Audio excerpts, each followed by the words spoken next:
Good morning. We're on the record in case number 2021-00407.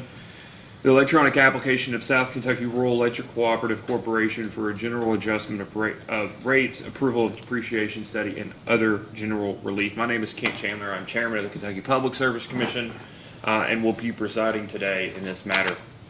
Before we begin, for everyone in the room, I ask that you please set your cell phones to silent or turn them off. Before we get started on anything else, we'll take an entry of appearance of counsel for the applicant, South Kentucky. Please, Commission. Good morning, Mr. Chairman. My name is Mark David Goss. I'm with the law firm Goss Sanford, PLLC, Lexington, Kentucky. I'm Allison Honaker. I'm also with Goss Sanford, PLLC in Lexington. Good morning. For the Office of the Attorney General. Angela Goad, Chairman. And for Commission staff. Heather Temple and Jason Gloyer.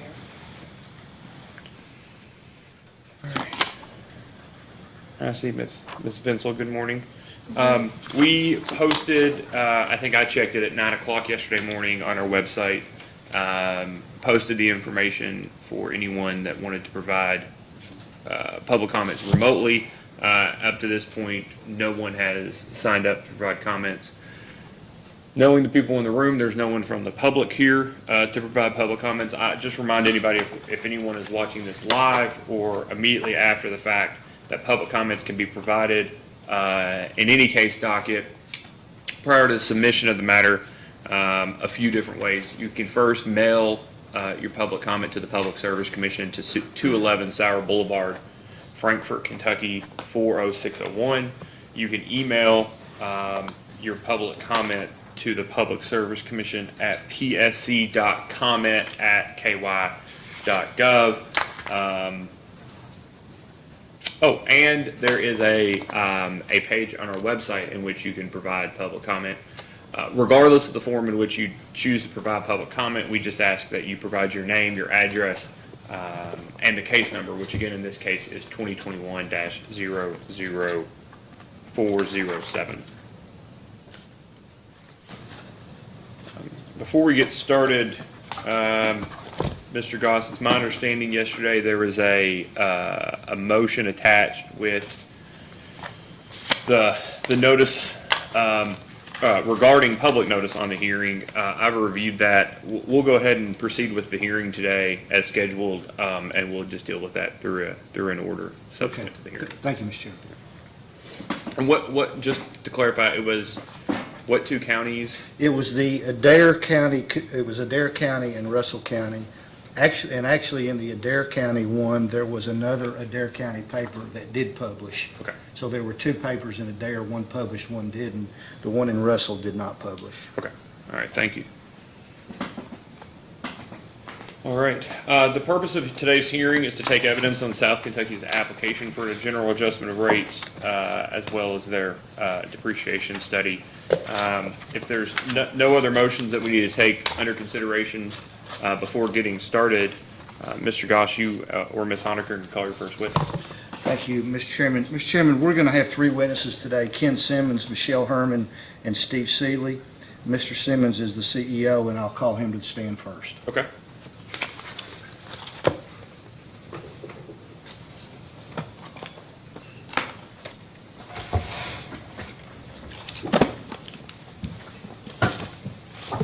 Please raise your right hand. Do you swear or affirm the testimony you're about to give is true and correct under penalty of perjury? Yes, sir. Please have a seat. State your name and address for the record. My name is Kenneth Earl Simmons. I'm the president and CEO of South Kentucky RECC, and our address is 200 Electric Avenue, Somerset, Kentucky. All right, Mr. Goss. Thank you, Mr. Chairman. Mr. Simmons, obviously you've got this plexiglass in front of you. You've got a pretty strong voice, but just be aware that there are others on the other side of the room that may have a hard time hearing you. So to the extent you can, please speak up, okay? Thank you, sir. All right. Have you caused Mr. Simmons to be filed pre-filed testimony and or responses to data requests in this case? Yes, sir. And do you have any revisions or amendments to that testimony or data request responses which you need to make today? We do, sir, just one. And that is on the AG's second request, data request, item number 17. The testimony there was from Kevin Newton, our COO, but I would adopt that as my own testimony as well. All right. Do you adopt your pre-filed testimony that's in the record in the case and/or responses to data requests as your testimony and/or responses for today, purposes of today's hearing?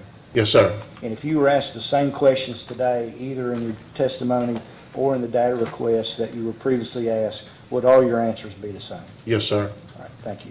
Mr. Chairman, I'd pass the witness for cross-examination. All right, I have one request, Mr. Goss, post-hearing, let's call it prior to the submission of the case. If you can file an errata to that data request Okay. response noting that Mr. Simmons has also responded, that'd be helpful. Right. More than one occasion, we've years later asked somebody a question about a data request response and said, well, my name was on there, but I don't remember which part of that I was supposed to answer. That's a great point. We'll do that, Mr. Chairman. It's always helpful to know who the respondents are. Ms. Go, do you have any questions for Mr. Simmons? I do, Chairman. Please proceed. Good morning, Mr. Simmons. Good morning. Can you hear me okay? I can. Thank you. Is South Kentucky requesting a revised revenue increase of $8,669,257 in the pending rate case? I believe that's correct. Yes, ma'am. And in the pending rate case, South Kentucky is also asking for the monthly residential customer charge to be raised from $13.29 per month to $24 per month, correct? Yes, ma'am. And if the commission grants the requested $24 per month residential customer charge, isn't it true that South Kentucky would have a higher customer charge than 19 other electric cooperatives in the state, with only 3 electric cooperatives having a higher customer charge? I believe that's correct. Yes, ma'am. And you are aware of the high poverty rate that exists in South Kentucky service area, correct? I am. And when you look at the poverty rates for each of the counties that South Kentucky serves, it ranges from a low of around 17.9%, and this is all on the record in discovery responses. And at the high is McCreary County at 36.2% living in poverty. So when you kind of average it out, it's approximately 22.1% of the customers live in poverty. Does that sound correct? Yes, ma'am. And do you admit that the requested revenue increase, as well as the requested increase of customer charge, will impose a financial burden for your customers, especially those living in poverty? It will be an increase to everyone. Yes, ma'am. Can you restate that? I said it will be an increase to everyone. Yes, ma'am. And you state in discovery responses to the Attorney General's office that the best way to reverse high poverty rates is through economic development activities that can lead to additional employment opportunities. Do you remember that? I do. But would you admit that low electric rates are key to enticing any new employer to an area? I agree. And in your discovery responses to the Attorney General's office, you discuss increased costs that are at least in part why South Kentucky needs a rate increase. Do you recall that? I do. And first, you state that even though employee headcount has reduced since 2012, total payroll from 2012 to 2021 has increased by 41%. Is that correct? I believe that is correct. Yes, ma'am. And can you explain why South Kentucky has not tried to rein in that 41% increase in the total payroll? Well, I can speak to what I've experienced since I've been there since 2000. Prior to that, I really don't have all the details behind why the rates were adjusted to the effect that they were in any real detail. We try very hard to maintain a qualified employment group, and that includes from top to bottom. And in order to do that, we have to be competitive with the market. And our rates, and our compensation rates are based on market rates. Market rates in your area? We use multiple Geographically? metrics. We look at state, we look at nationally, and we also look locally. That's correct. So is it accurate that South Kentucky contributes 100% for employee retirement through the NRECA, and also contributes matching contributions of up to 2% of base salary for the employee's 401k plan, so basically double dipping? Is that correct? I wouldn't qualify it as double dipping, but you are correct in your statement. And is it also accurate that South Kentucky provides yearly raises, vacation, holiday, sick leave, employee assistance programs, and educational reimbursement opportunities? We do. And is it correct that South Kentucky also provides employees dental and vision insurance? They pay 100% of the health insurance for the employee, as well as 100% life and accidental death benefits, long-term disability benefits, short-term disability benefits, business travel insurance, and 24-hour accident insurance? I believe that's correct, yes, ma'am. Additionally, South Kentucky provides bonuses, awards, vehicle allowances to certain employees as well, correct? Bonuses, I'm not sure how you define that. It's in the discovery responses, if you We would. provide service awards to employees for milestones through their career. Okay, and I can refer to you if you want to look, you and Michelle Herman sponsored the response, but you have separated that you We have. provide bonuses, awards, and vehicle allowances to certain We have. employees. And in discovery responses to the AG's office, you stated that in 2017, South Kentucky actually gave the retiring president and CEO a cooperative-owned vehicle. Is that accurate? I believe it is. That was prior to my tenure, but I believe that is correct, yes, ma'am.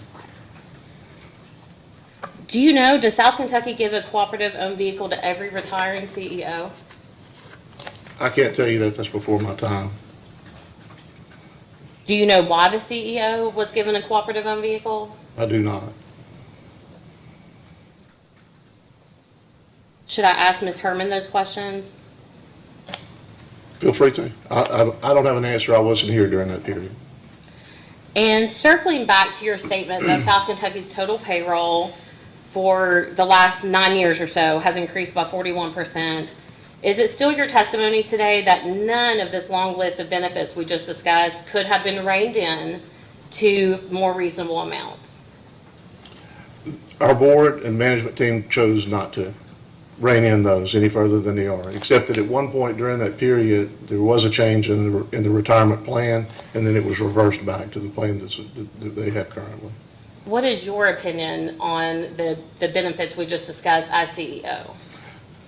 Honestly, there are a rich benefit plan, there is no doubt, but it also helps us to maintain the employee group that we have. I'd also point out that, you know, when we look at wage and salary, we keep our employees at midpoint of those various elements that we talked about, the federal, state, and regional look. So this is part of their compensation package as a whole. But you do give annual raises, correct? We try to when we can, yes. In the discovery responses, it appeared that South Kentucky had given annual raises every year for the past 10 years or so, except maybe 2020, but then That's you're correct. making up for it in the 2021 bigger raise, correct? Not making up for it, we're bringing them to current market, yes. Referring back to your discovery responses to the Attorney General's office, you also assert that another increased cost is due to South Kentucky's members using credit cards and other automated means to pay their electric bills. Do you recall that? I do. And you state that due to this issue, South Kentucky's payment processing fees have increased by 201.7% since the last rate case. Is that correct? That is. And then you further admit that payment processing fees of approximately $515,000 are included in the test year requirement. Does that sound accurate? It does. And the credit card fees of that $515,000, credit card fees are approximately $478,000, correct? I believe that's correct, yes, ma'am. And is it also true that South Kentucky does not require the customer who pays the utility bill with a credit card to pay the corresponding fee that is assessed to South Kentucky? We do not. And do you admit that by allowing some customers to pay utility bills with a credit card without paying the corresponding fee, while other customers are using cash and check, which is free for South Kentucky, that those customers are essentially subsidizing the credit card fees in the rates? There is some cross-subsidization, I will agree. And does South Kentucky intend to make changes that would require the customer who uses a credit card to pay the assessed credit card fee, as many other utilities do? We are in that process now, working with our software vendor. A lot of these fees are third-party, as you know, and we're working with that, and our board has challenged the staff to work through that with our vendor. Do you have a time frame, any type of estimate that you can tell us today that you think, you'll be up and running to be able to pass through the credit card fees to the customers that use the credit cards? We're actually in the process of migrating from one database to a second. The transition is probably going to take nearly a year, and so we're not going to make the transition until we do that in the new product and the new offering. It would complicate the transition otherwise. To give you a firm date, I can't do that other than it will be as we migrate into that new database. Of But- course, that'll be, I apologize, go ahead. we don't know the full extent of how those charges will be allocated to the co-op either at this point. We're working through that process right now. So does that mean you're not sure if the plan is to charge 100, to kind of basically pass through 100% of that fee to the customer using the credit card? You don't know if they'll pay 100% of the fee? Part of it may be a third-party fee that we can't recover. We're still in the investigation process with this, with our new vendor. We haven't worked with this company before, so we don't know. Do you know why it took this long for South Kentucky to start trying to rein in those payment processing fees if they've increased by over 200%? Well, there's a couple of things here. Some of the members, that's their only method of payment, is credit cards or debit cards of some type. And so that's taken into consideration as well. But the board has asked us to do this this past year. I can't tell you prior to my time here, but it was obviously something that I noted and thought that we could address. Do you know when the board directed you to kind of initiate this plan? I think that was in our testimony, but I can't tell you the exact time and date right here. And Mr. Simmons, to your knowledge, the commission, I know in Discovery, you all stated that the commission's last order, that you reviewed it, and I think Ms. Herman reviewed it, and you didn't see where the commission specifically excluded the credit card fees from the rates. But to your knowledge, has the commission ever made a specific finding that the credit card fees being included in the rates was reasonable, to your knowledge? I can't speak to that. So you have no knowledge of I that? have no knowledge of that. Thank you. Chairman, I have no further questions for Mr. Simmons.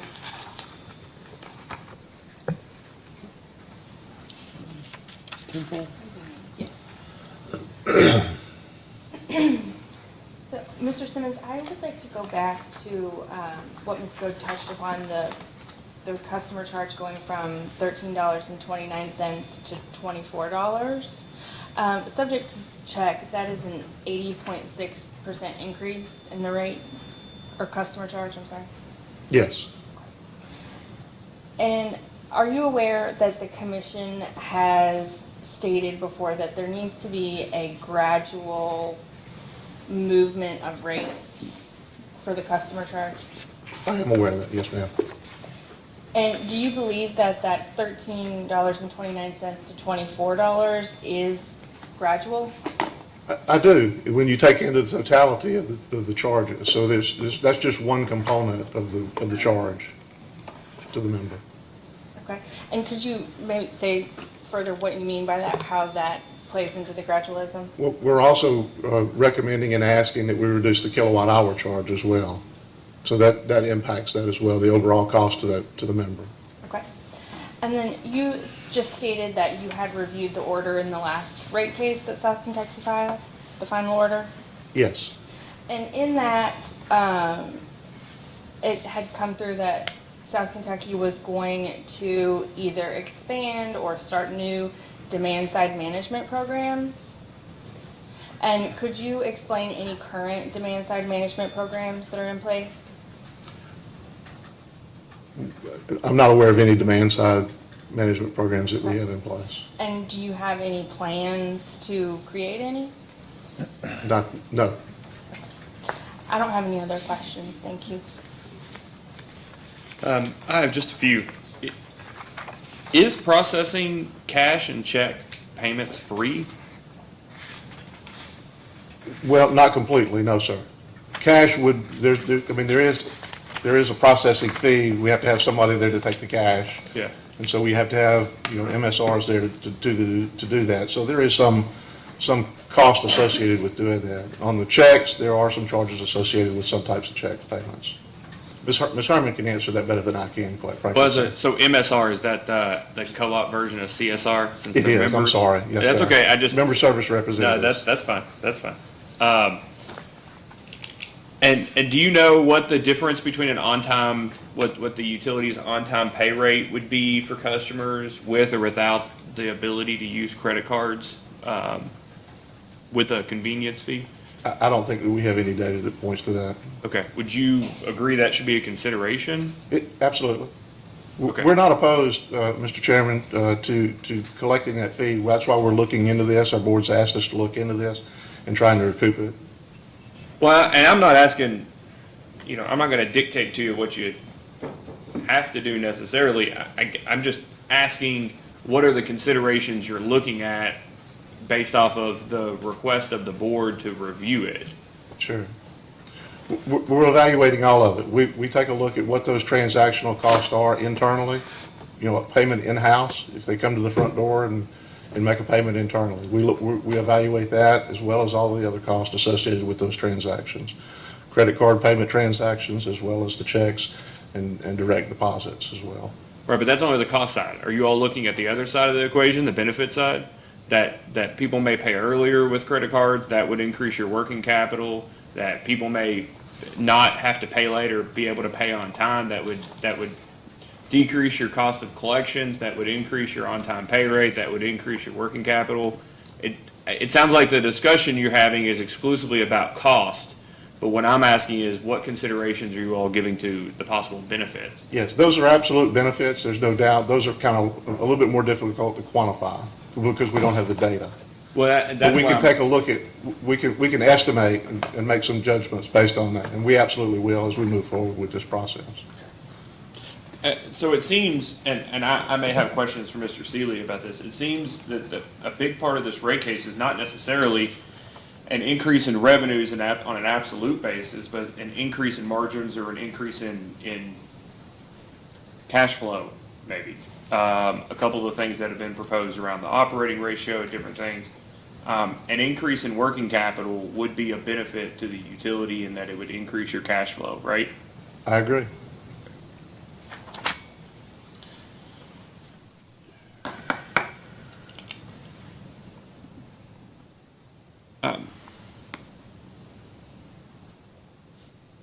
Is the cost of the car for the previous CEO a one-time expense in a previous year, or is it going to be an ongoing cost for South Kentucky? I don't see it as an ongoing cost. I think that was a one-off.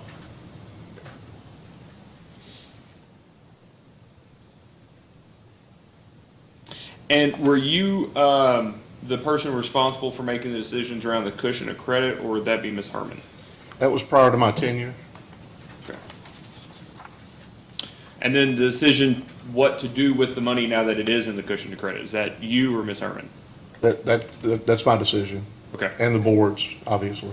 Okay, so is there an expectation that the return you'll be able to earn on the cushion of credit will be in excess of your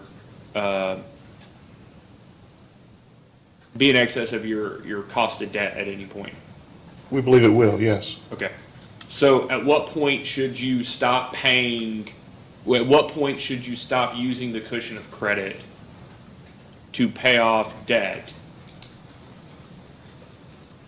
in order to maximize the amount of principal that earns the excess interest? Well, it can only be used for debt service, not debt. Right. But yes, it's obvious right now that interest rates are rising, and that's going to benefit us in the near future. It looks like long-term. Okay, so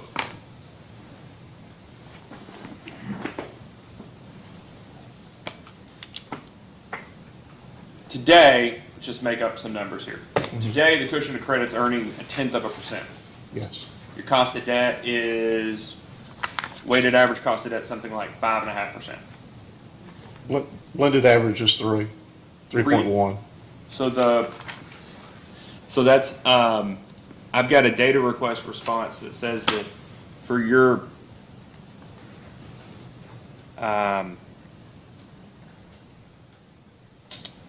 net present value calculation, you will use something in excess of that was supposed to be reflective of.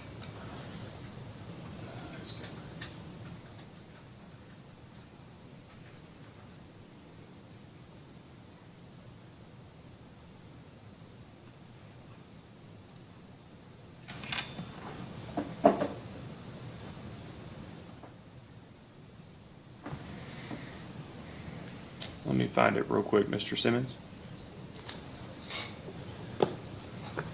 That you used a 5.74% discount rate for the net present value calculation for the determination of the best path forward on the cushion of credit. And that the 5.74% was reflective of your, I understood it to be your weighted average cost of capital. And that may be, Mr. Chairman, you're getting way outside my comfort level in finance. I'm engineering and operations background, not really finance. So, Okay. So I'd have to excuse me, lean on Ms. Yeah. Harmon on much of what you're asking So about. I see here, the 5.74% is not your weighted average cost of capital, it's your return on net investment rate base, which is, I have to ask Mr. Seeley and Ms. Herman about the use of that for that net present value analysis. So your blended rate's 3% then? Okay, so- 3.1, I believe, yes, sir. So we'll use round numbers, because I think maybe what you're earning on the cushion of credit's not quite 0.1. So say you're At the earning 0.1 on the cushion of credit, and at 3% is what your cost of debt is, right? So at this point, it might make sense to pay your debt service for your RUS debt with the cushion of credit.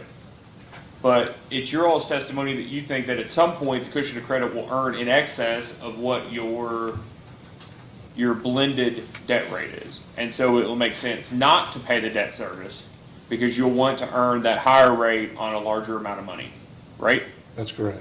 At what point will you stop paying your debt service with the cushion of credit, given that's your expectation? Well, right now, we're moving the funds from where they're at currently, because the only thing we can use them for right now is for debt service. So we're using that for debt service. The monies that we would normally have allocated in our budget, we are moving those into a separate fund so that we can use those for investments down the road. So we're sweeping those funds through. When we have a point where we have enough funds in there, we've just started this at the beginning of the year. So as we begin to get to the point where we have enough funds into that account, then we can make longer-term investments that will currently draw better interest rates than what our money's costing us currently. We could put it in an I-bond tomorrow, in a 30-year I-bond, and draw 8%. And that may be a pathway we're taking. We're in the process right now with our board of developing an investment strategy and an investment plan. We haven't completed that, and most of these questions probably need to be addressed to Ms. Herman rather than me, because she's much more knowledgeable in this area than I am. Well, And I depend on her with that. Yeah, and I'll get into the details with her. Sure. Ms. Herman. But I'm asking you, you're the one responsible for it. Have you all determined what your expectation of is, when it makes sense? When does that pivot from using the cushion of credit to pay debt service to leaving it in the cushion of credit account, because the interest income from it will be in excess of what you can save by doing the arbitrage paying the debt service? Sure, that would be when you get to that point where it's more beneficial. Right now, it's not, so we're sweeping it through and putting it in another account. My question is, have you all determined what the point is when it's net beneficial? We haven't, we're working on that policy as we speak, and that's going to be presented to our board. Okay. And how much can you all put in an I-bond at 8%? I don't know what the limitations are, but I just use that as an example. There are other investment tools out there that we could utilize for Because vehicles. I guess I only know of the personal I-bonds that you can only put $10,000 a year in, that earns a fixed rate plus a Sure.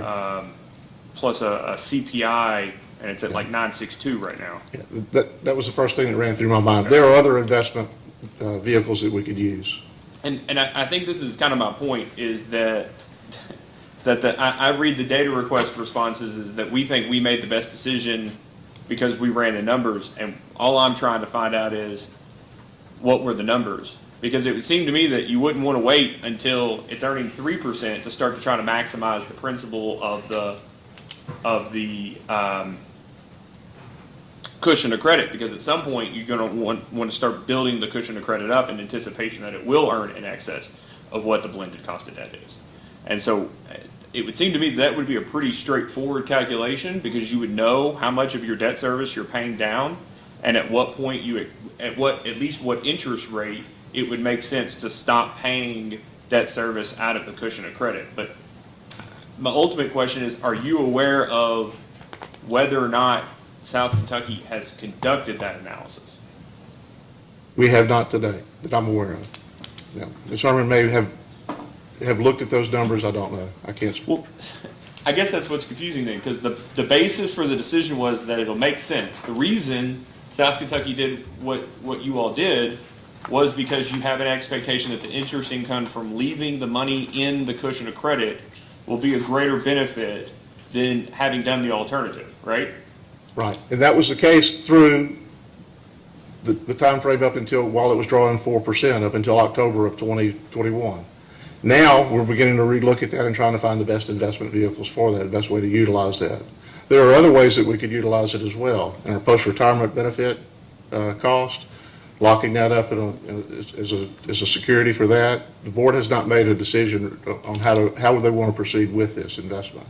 But I guess my question is, the board has made the decision to lock the amount in the cushion of credit a couple years ago, We right? did. They did. That's correct.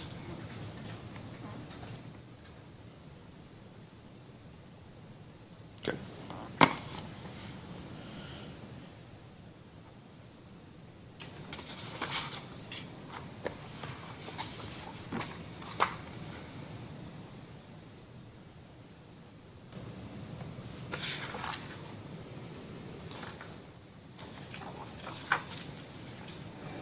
You've been at a couple of other co-ops in the past? Yes, Is that sir. right? In Oklahoma, That's correct. well, Oklahoma/Texas Yes, and Georgia, right? that's correct. Were either of those cooperatives rate regulated? No. Mr. Seeley talks about how it's ordinary, or it's oftentimes the case that non-rate regulated cooperatives use a return on investment or return on rate base determination for calculating rates. Are you aware of that? I am. Okay. And I took his testimony to say that 6% is usually what the target is. Is that your experience with your two previous cooperatives? 6%? That they set rates based on a target of a 6% return on net investment rate base? I think that's pretty close, yes, sir. Okay, so neither of your cooperatives use tier, O-tier, or debt service to calculate or determine what the appropriate rates were? Both co-ops use tier, or op-tier. Okay, well, that's what I'm trying to find out. Did they Yes. use tier and op-tier, or did they use net No, investment rate base? Tier was the basis. Okay, and the reason for that was what? Well, it's more reflective, especially op-tier, of the actual cost associated in the recovery of those costs. Okay, and did both of those utilities get their primary financing from RUF or CFC, or, let me ask you this way, did both of those previous cooperatives get their primary financing from places similar to South Kentucky? Yes. Okay.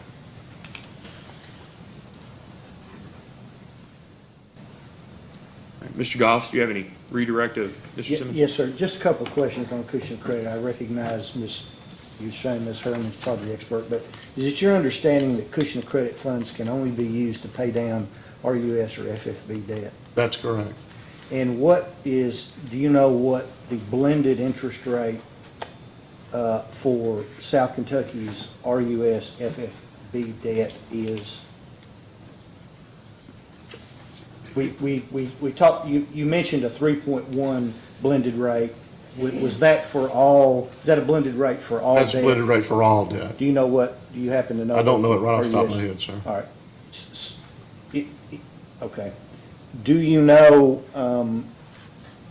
whether or not the decision that was made 2 years ago to go this route prior to the economy falling off a cliff, was that, do you know if that was based principally on what the historical treasury rate that, as I understand it, will reset each October 1st would be based on? I believe it was. And it's very, very low right now. It is. Do you know whether or not the historical treasury rate upon which this decision was based in normal times has been much higher than it is now. It has, in fact, higher than our blended average. All right. Let me go back to a few of the questions that Ms. Goat asked you. With respect to payroll, wages, and benefits and that sort of thing, would you please tell the commission how South Kentucky compensates its employees to ensure that they're adequately but not overly paid? In terms of the whole suite, compensation plus benefits. Sure. We utilize on an annual basis a consulting firm to come in and evaluate not only our wage and salary, but they take a look at our job descriptions. We take a look at those with them in conjunction so that we make sure that the job descriptions are appropriate and align with actual duties. Then they take that data and look at the national average for those positions, as well as the regional and the local averages as well. They also take into consideration in that the metrics that you just talked about, our compensation pieces that are benefits as well. All right. And then how are wage increases for employees inside the building then arrived at using that study? Typically, the board allocates a percentage in the budget to be used for wage and salary adjustments for the year, and we stay within the bounds of that dollar amount and adjust the wages accordingly. Some get moved to midpoint and others don't. It's also based on the performance of the individual as well. So if you have an employee that's not at midpoint and that's determined by the wage and salary study, will the co-op automatically move them to midpoint at the next pay raise cycle, or is there some gradualism There's applied? gradualism. We use a 3-year cycle if they're to move them to that midpoint. But we also, it depends on the performance of the individual. If the individual is not performing to their manager or supervisor's expectations and they're not doing the job, then they don't move to midpoint. In your opinion, from reviewing the wage and salary survey, strike that, how often does South Kentucky perform a wage and salary survey, company-wide? At least every other year, but since my tenure, we do it every year. And I'll continue to do it on an annual basis. And in your opinion as CEO, are the wage increases and the benefits that Ms. Goat asked you about, are they out of line with what the wage and salary survey that South Kentucky performs every other year shows? No, sir, we're not. In fact, knowing some of what, looking at some of the data from the contractors at our region pay for linemen and qualified personnel like that, as well as LG&E and others, it's, we're under that, even with the generous benefit plan that we offer. Right. Now, with respect to the questions you received about the customer charge from staff, I think you admitted that it was quite an increase from where it is. 80%, I believe the question asked, do you know how long the current customer charge that South Kentucky has in place has actually been in place? Since 2012, I believe. I'm sorry? Since 2012, I believe. All right, for about 10 years then. Yes, sir.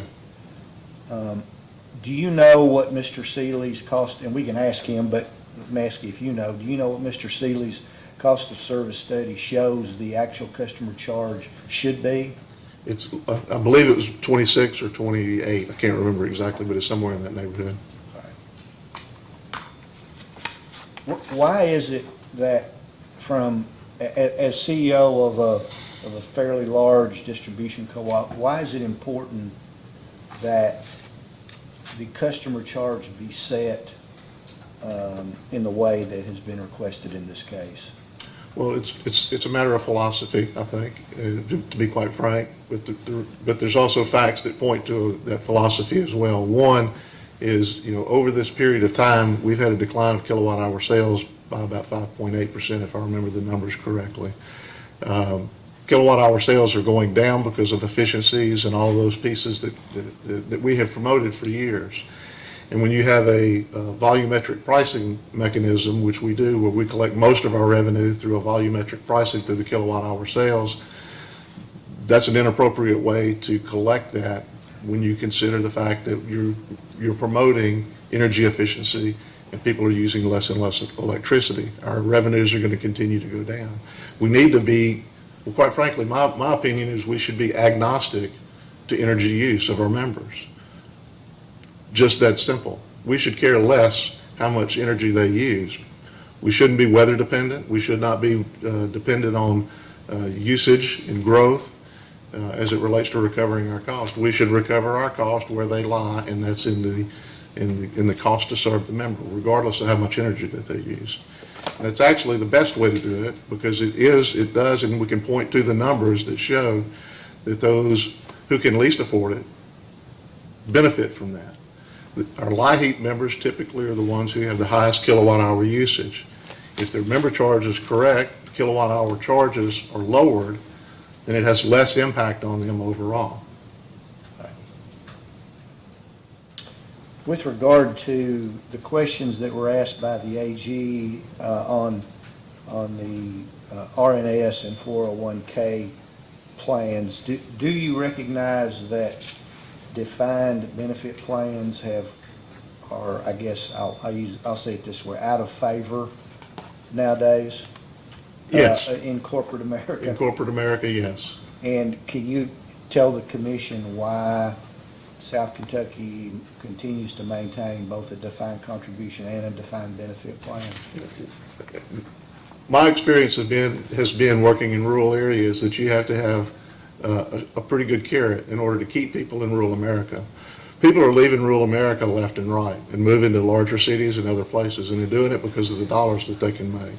One of the pieces, we can't compete with the contractors out there and the investor-owned utilities on an hourly basis. And offering that benefit, that defined benefit, as well as the contribution benefit, helps us enhance and keep people in our rural areas and working in our rural areas, and keep qualified people there as well. Otherwise, we'd be losing them to Lexington and Louisville and every other major city. And are you aware that at some point in the past, before you got to South Kentucky, that the decision was made to eliminate the defined benefit plan I for am. employees? And it was reinstituted. Do you, generally speaking, do you know how and why that came to be? The shift back was simply because the IRS requirements, having dual policies or because they were employees that were grandfathered into the old program, and they weren't meeting the metrics that were required to meet the IRS standards as it relates to that. And for purposes of this rate case, are you aware whether or not South Kentucky has asked for recovery of expenses for both those plans, or has it eliminated one of the plans from recovery? I'm sorry, say that again, please. Do you know, for purposes of this rate case, if South Kentucky has taken out the expenses for one of those plans? I believe yes, the 2% 401K piece. All right. It's not factored in.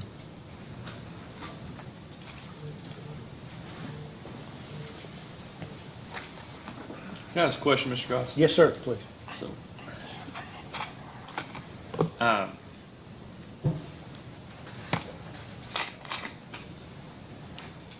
Even without this increase, you all are not expected to be out of compliance with your debt requirements, right? We are not. Do you agree with sort of my reading of the company, the utilities proposal, that a big part of this is increasing cash flow?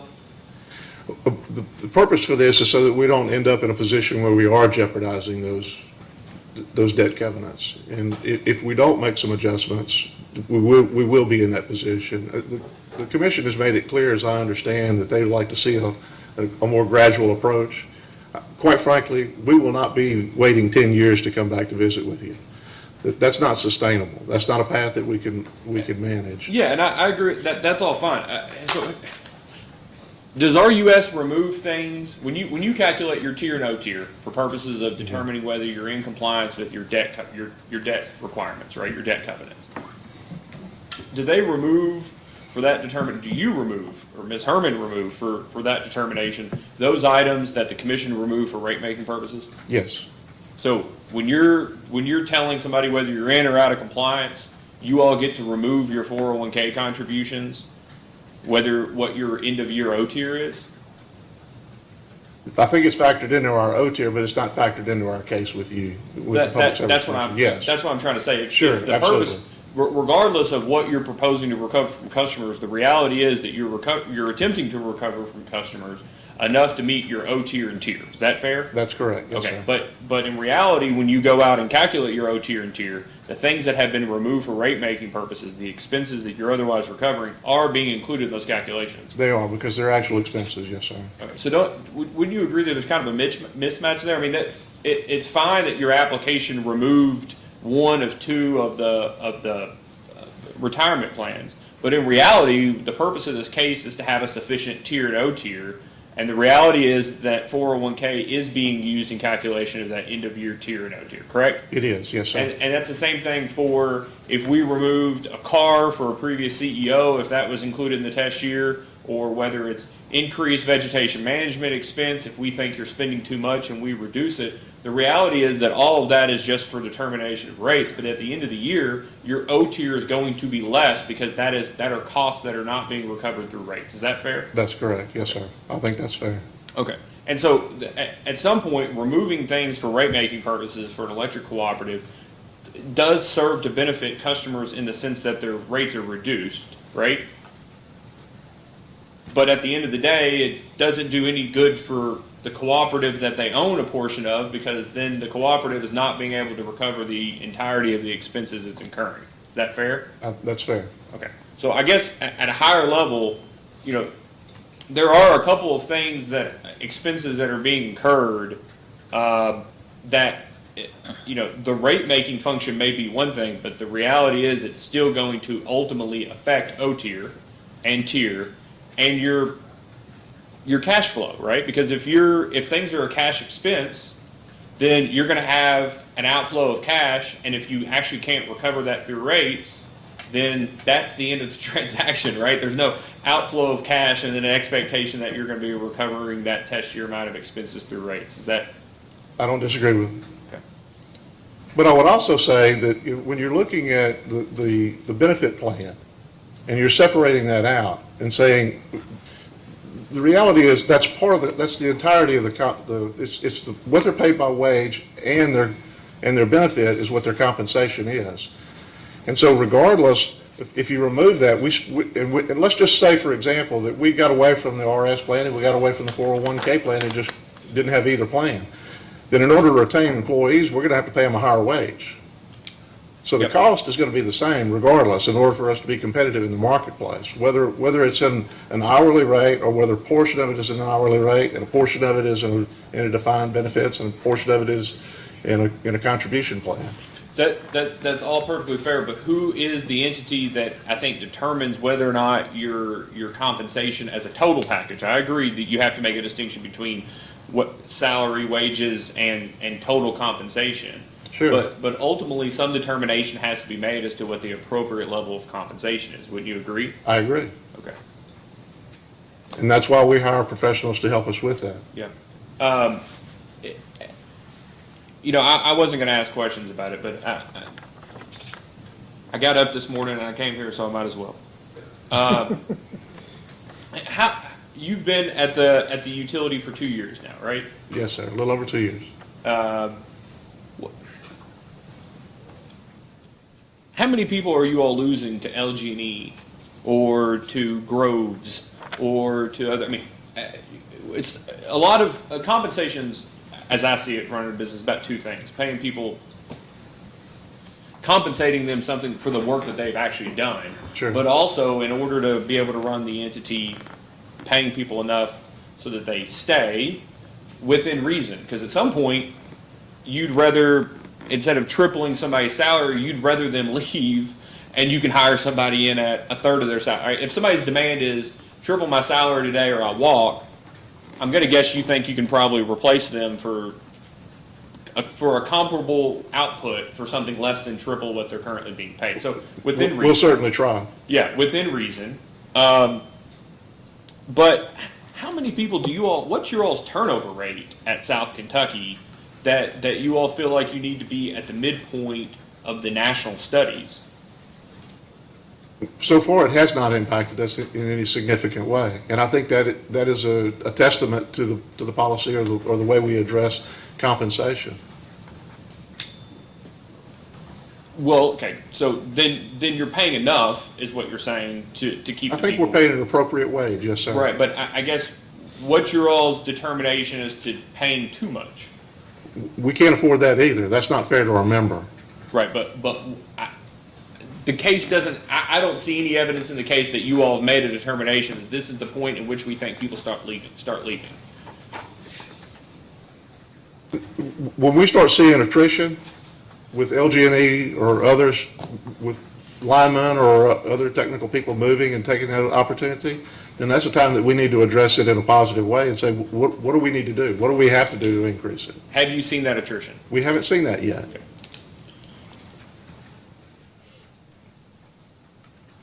And again, I think that's a testament to the efforts that we're making.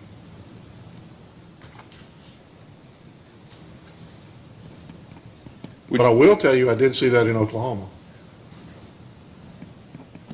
You've lived in the air, I'll say you live in the service territory, is that Yes, fair sir. enough? Yeah. Would you tend to agree that working for South Kentucky is one of the better opportunities in the area? I mean, it's a heck of a job, right? It is, absolutely. It's good culture, good pay, good safety history. Absolutely. If you want to travel a little bit, it's good. It's big enough territory you can be gone during the day, but it's a nice place to live as compared to. I grew up in rural Western Kentucky, and I can tell you it's a lot prettier at Lake Cumberland than it is where I grew up. It's not the world's worst place to live. Would you agree? Oh, I agree. And for the people that you have had attrition, are they going to work other places? People that you've had to leave, are they going to work other places in the area, or are they going to work just other places geographically? The attrition that we've had so far is through retirements, in large part. And do you all have people retiring at their expected retirement age, or are they staying longer than, are they staying past the time that they can retire? Staying past the 30. And have you all given consideration, well, let me ask this question as a foundational question. Are you all having problems attracting new linemen, for instance?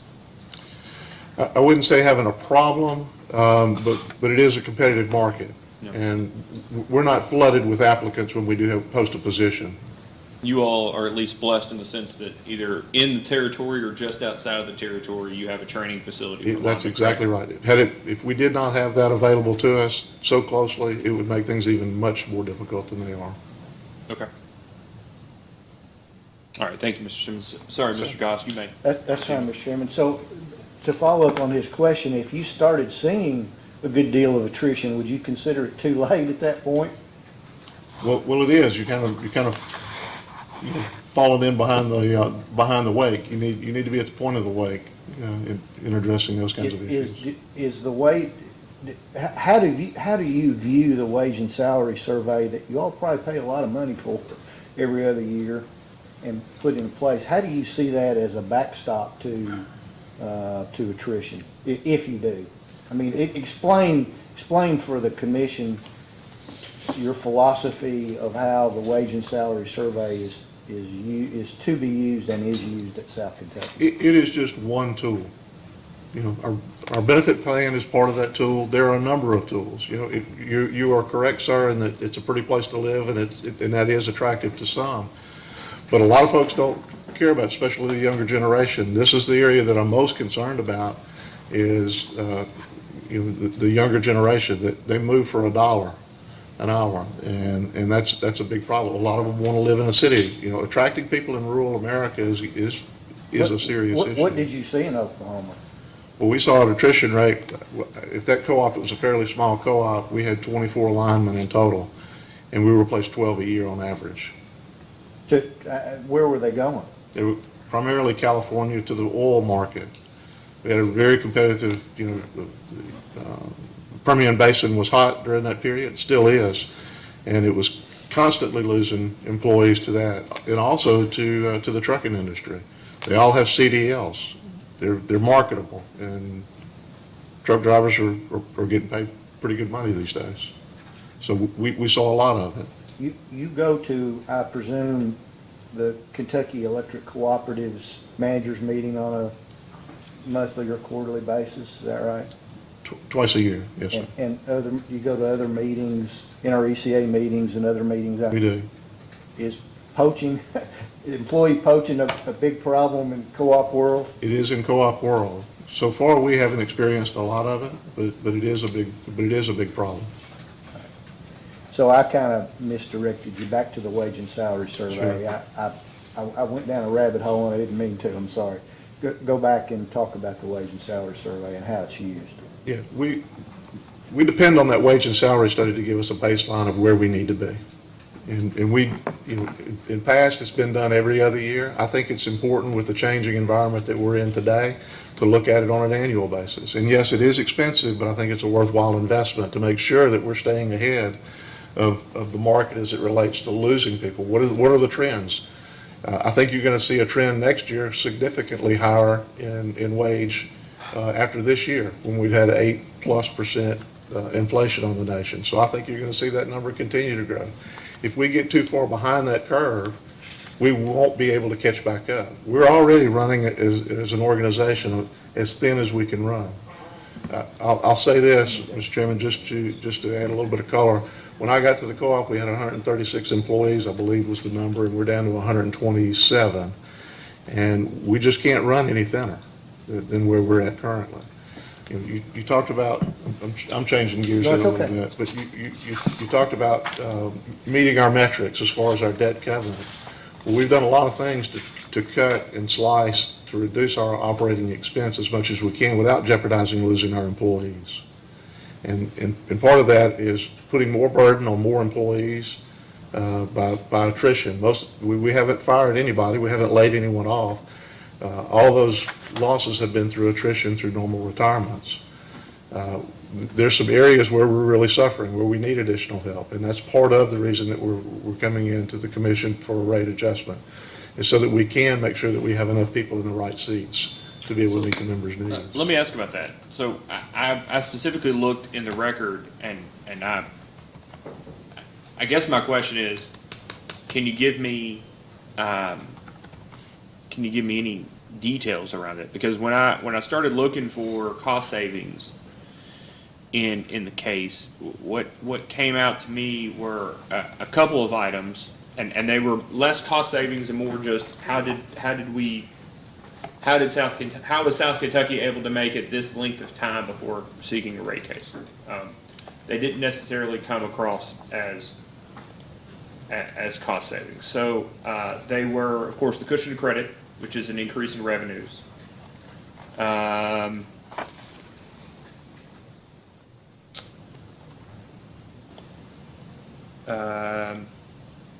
That you refinance debt. I think that debt refinance was in 2012, following the last rate case. That you got payroll protection program monies that was forgivable, which again is on the revenue side. Sure. And that you've had savings as a result of installing AMI. And then you didn't fill, and this is the one detail you did just talk about, that you didn't fill 6 full-time positions. I would assume that's the attrition you were talking about through retirement. Correct. There's actually been a few more since that filing. Okay. And then you had the temporary staffing reduction at the offices, which you were saying no layoffs, but these were part-time employees that when the offices closed because of COVID, their work was no longer necessary, or at least temporarily not necessary. That's correct. So a couple of those are revenue side. A couple of them are from,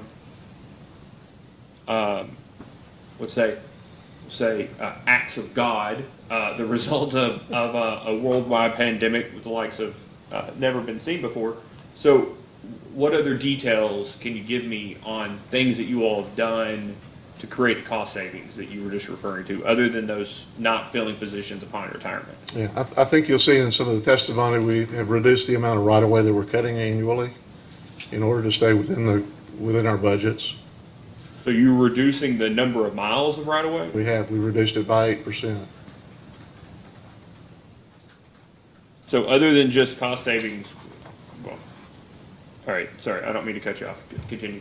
There are also other operational expenses as it relates to maintenance as well. So do you all have a, well, let me ask, instead of continue to ask leading questions. What is your right-of-way maintenance policy? Well, right now, the intent is for a 7-year rotation on our right-of-way, but we're not coming anywhere close to that. So you're going beyond 7 years at this point? Yes, sir.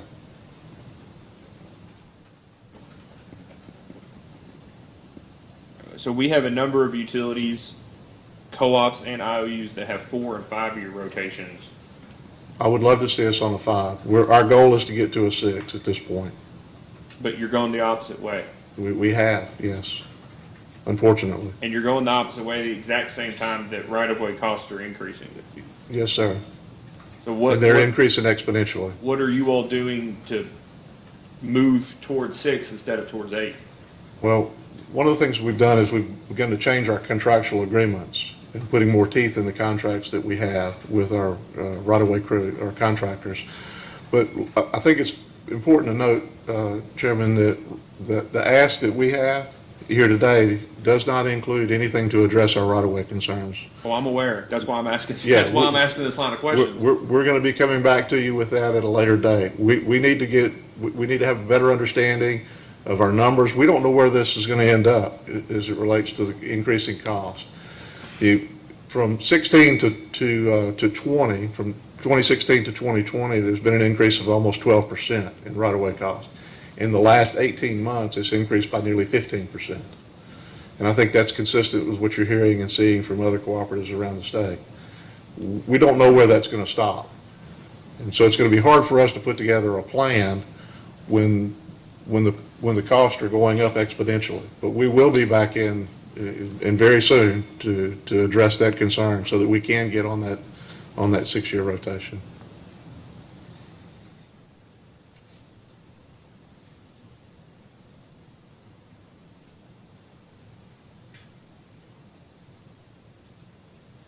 All right, so one additional line, something that you said earlier, that it's your, and I don't want to get into a philosophical debate about anything, but about your perspective on that the utility or that the cooperative ought to be indifferent to the amount of electricity that customers use. But forgetting, variable costs and, fixed costs in the long run, forget the whole rate making paradigm for a minute in the sense of customer charges and all that, the rate design side.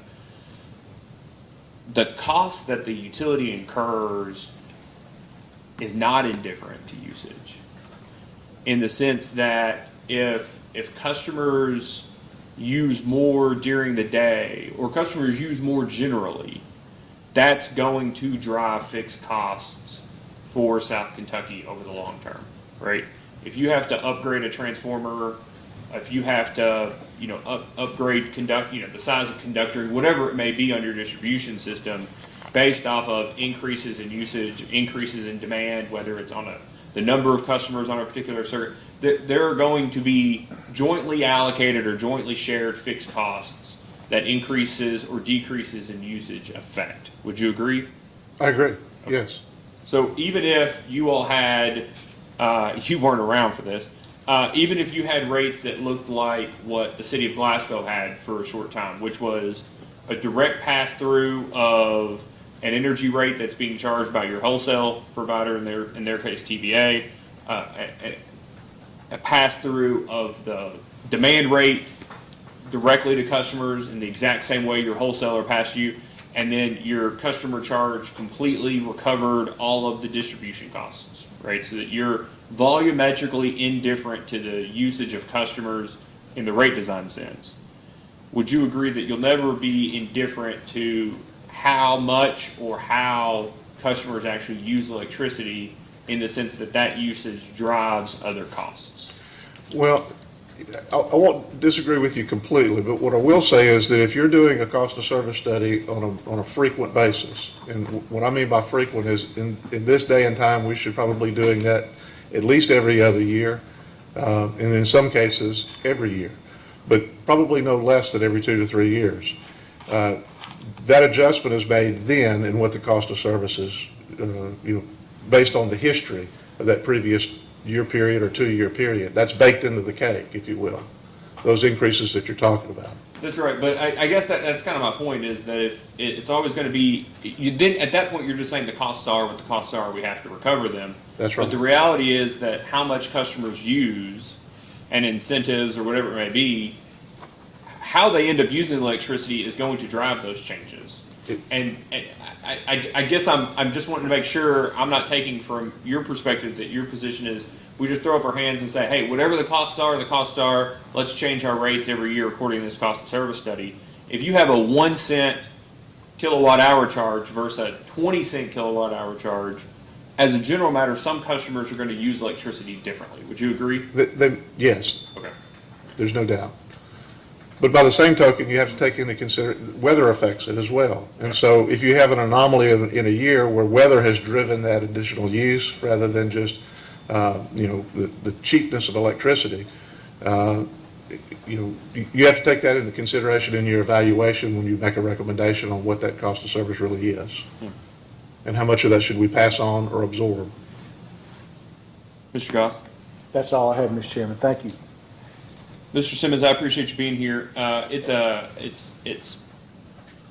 quarter after 10. I don't expect us to be here the entire day, but I would ask that you stick around until the end of the hearing, if that's okay. Yes, sir. All right. Is there any reason Mr. Goss can't be excused, or that Mr. Simmons can't be excused? I do have one quick question, if that's allowed. Sure. Okay. And Mr. Simmons, I'll follow up with Ms. Herman on this. I apologize, I'll take off my mask. I just want to clarify something you discussed with Mr. Goss. Did I hear you state that South Kentucky did perform an analysis on whether to use its cushion of credit balance to prepay debt without penalty before October 2020? From the discovery responses, it seemed like South Kentucky did not conduct that study until commission staff asked for it in February of 2022. Yeah, Just wanted that to may make be a sure. question better asked of Ms. Harmon, but I will say this. I don't know of a study that was conducted by an outside firm in any way. Or internally It was, I feel confident that it was looked at and considered, yes. before October of 2020? I'm not sure of the date. Okay, I'll follow up with Ms. Herman. Thank you, Chairman. No, sir. Okay. All right. Thank you, Mr. Simmons. You may step down. Thank you, sir. Mr. Goss, is it going to be you or Ms. Honaker that calls the next one? Michelle Herman, I'll be doing her. Okay, so let's take a short recess and Okay. then we'll call Ms. Herman. Is that all right? All right, we will take a recess until, let's go to 10:35.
We're back on the record in case number 2021-00407, the electronic rate application, general adjustment of rates, application of South Kentucky Rural Electric Cooperative Corporation. Mr. Goss, you have an additional witness you'd like to call? Yes, Mr. Chairman, Michelle Herman.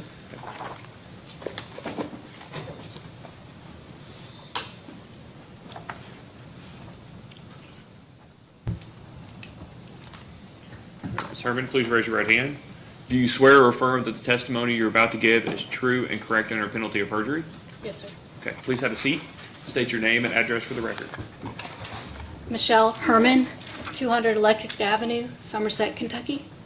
Mr. Goss? Mr. Chairman, I'm going to stand up if it's okay, and I'm going to tell her that she's going to have to get as close to that mic as she possibly can. Will it move towards you? It will pull out if you Yeah. want to pull it right up to you. There you go.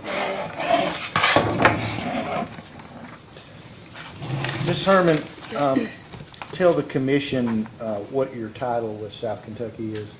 It's Vice President of Finance and Member Services. All right. Can counsel for commission staff hear her okay? All right. Yes. Ms. Herman, have you caused to be filed pre-filed testimony in responses to data requests in the record in this case? I have. Do you have any revisions, amendments, or changes to any of the pre-filed testimony, either direct or rebuttal, or data request responses that you've previously given in this case? No, I do not. And do you fully and completely adopt each and every question and answer that you've given in all of your testimony and in your data request responses in this case? I do. And if you were asked those same questions today, would all of your answers be the same today? They would. Pass the witness. Mr. Ms. Goode? Good morning, Ms. Herman. Good morning.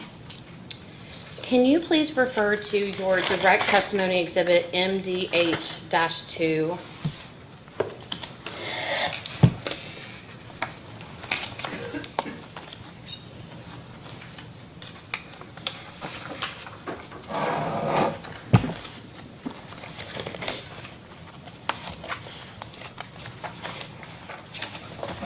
I'm with you. Okay.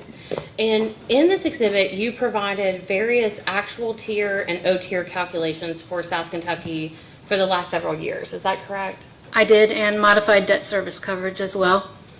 And is it also true that part of your normal job responsibilities would be to perform these similar tier and O-tier calculations like the one in this exhibit? Yes. I would like to ask you some questions today comparing how you have calculated tier and O-tier versus how Mr. Seeley has calculated tier and O-tier in this case. So can council provide you with a copy of Mr. Seeley's direct testimony exhibits WSS-2 and WSS-3? WSS-2 is the pro forma revenue requirement analysis, and exhibit WSS-3 is the test year operating results. And then the only other one is Mr. Seeley's rebuttal exhibit WSS-3, which is his revised revenue increase analysis. So WSS 2 and 3 from direct. From direct, and then rebuttal WSS-3.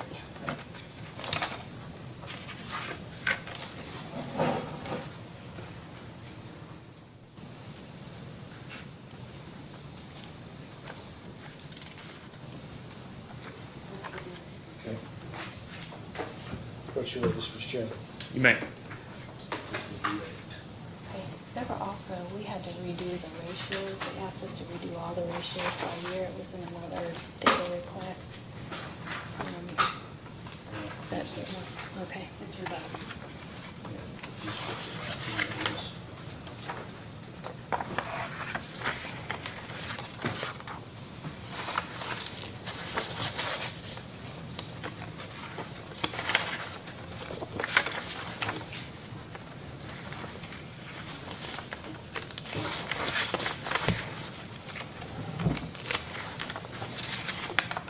Okay. Are you ready? I think so. Okay, thank you so much. Have you reviewed these exhibits before? I have, yes. And did you review them before they were filed with the commission? Mr. Seeley's exhibits? Mm-hmm. I've seen them, yes, before they were filed. And Mr. Seeley's rebuttal exhibit WSS-3, that is the cooperative's revised revenue requirement based on his calculation of a 2.0 tier, right?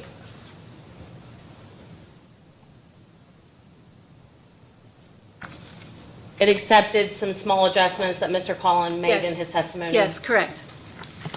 And if you can please look at line 1 on rebuttal exhibit WSS3. This shows the per books amounts for the test year, correct? It does. And you or your team provided Mr. Seeley with these revenues and expenses contained in the per books test year results, is that correct? We did. And while looking at line 1, please look at column 11, which shows that Mr. Seeley's tier calculation starts with a net operating margin of $615,560. Do you see that? Yes. And this exhibit reflects approximately 17 adjustments to the net operating margin to come up with an adjusted net operating margin. Is that also correct? I mean, down to the bottom? Yes. Yes. Yes, it does. And that adjusted net operating margin was used in Mr. Seeley's 2.0 tier calculation, right? Correct. Please look at line 9, which shows an adjustment to remove $1,401,979 associated with interest on cushion of credit from the net operating margin. Is that correct? Yes, it does. And Mr. Seeley's direct testimony exhibit WSS2, which is the original pro forma revenue requirement analysis, just like this without some of the adjustments that he agreed with for Mr. Collins' testimony. That's the WSS2 is just like this rebuttal exhibit, correct? Minus the few adjustments. Yes, it should be. That was the intent. Okay. And then Mr. Seeley's direct testimony exhibit WSS3 is a test year operating report in RUS Form 7 format for South Kentucky showing unadjusted results, adjustments, and adjusted results. Is that correct? Say that again. Okay. The direct testimony exhibit WSS-3, that is a test year operating report in RUS Form 7 format. I think it's up in the top left-hand corner if I remember correctly. For Yes, South sir. Kentucky, and it shows unadjusted results, adjustments, and adjusted results. Is that Yes, that's correct? in our typical format, yes. And Ms. Herman, did you or your staff supply the unadjusted per books amounts shown in the first column to Mr. Seeley? Yes. And in that first column of unadjusted amounts, these are the per books amounts for the test year ended March 31st, 2020, correct? Yes. Can you please look at line 21, which shows $615,560 described as patronage, capital, and operating margins? Do you see that?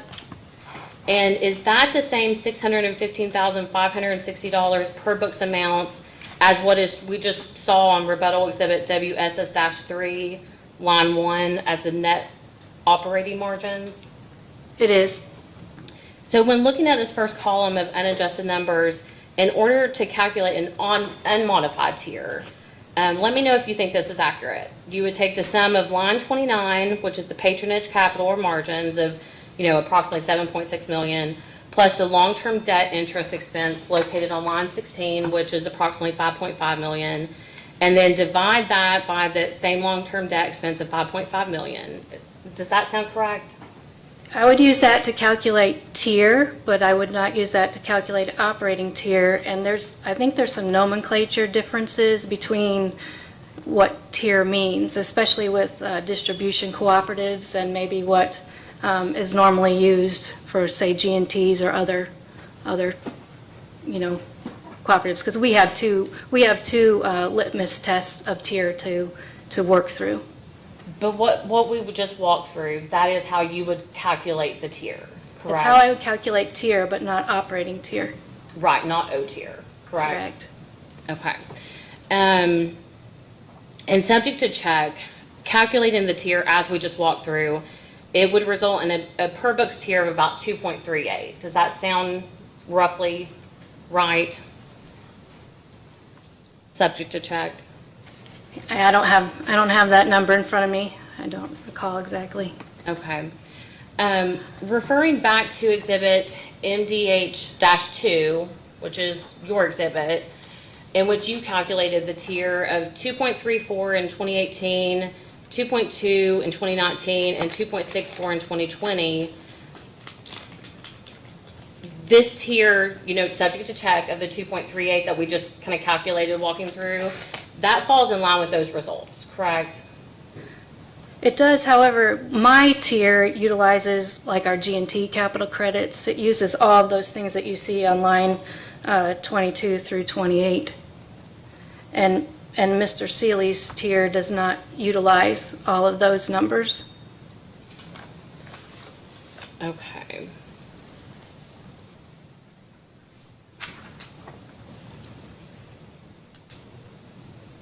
So looking back at Mr. Seeley's direct testimony exhibit WSS3, line 26, titled G&T capital credits, if you want to compute South Kentucky's tier excluding the G&T capital credits, is it correct that you would take the sum of line 29, which is the patronage capital or margins of approximately 7.6 million, minus the G&T capital credits of a little over 5 million, plus the long-term debt, which is approximately 5.5 million, and divide it by the long-term debt again? Yes, if you just simply wanted to remove the G&T, but I believe he's removed some other things as well. And to summarize what we've just walked through, that's when you compute tier, you do not start with the net operating margin amount as reflected in line 21, do you?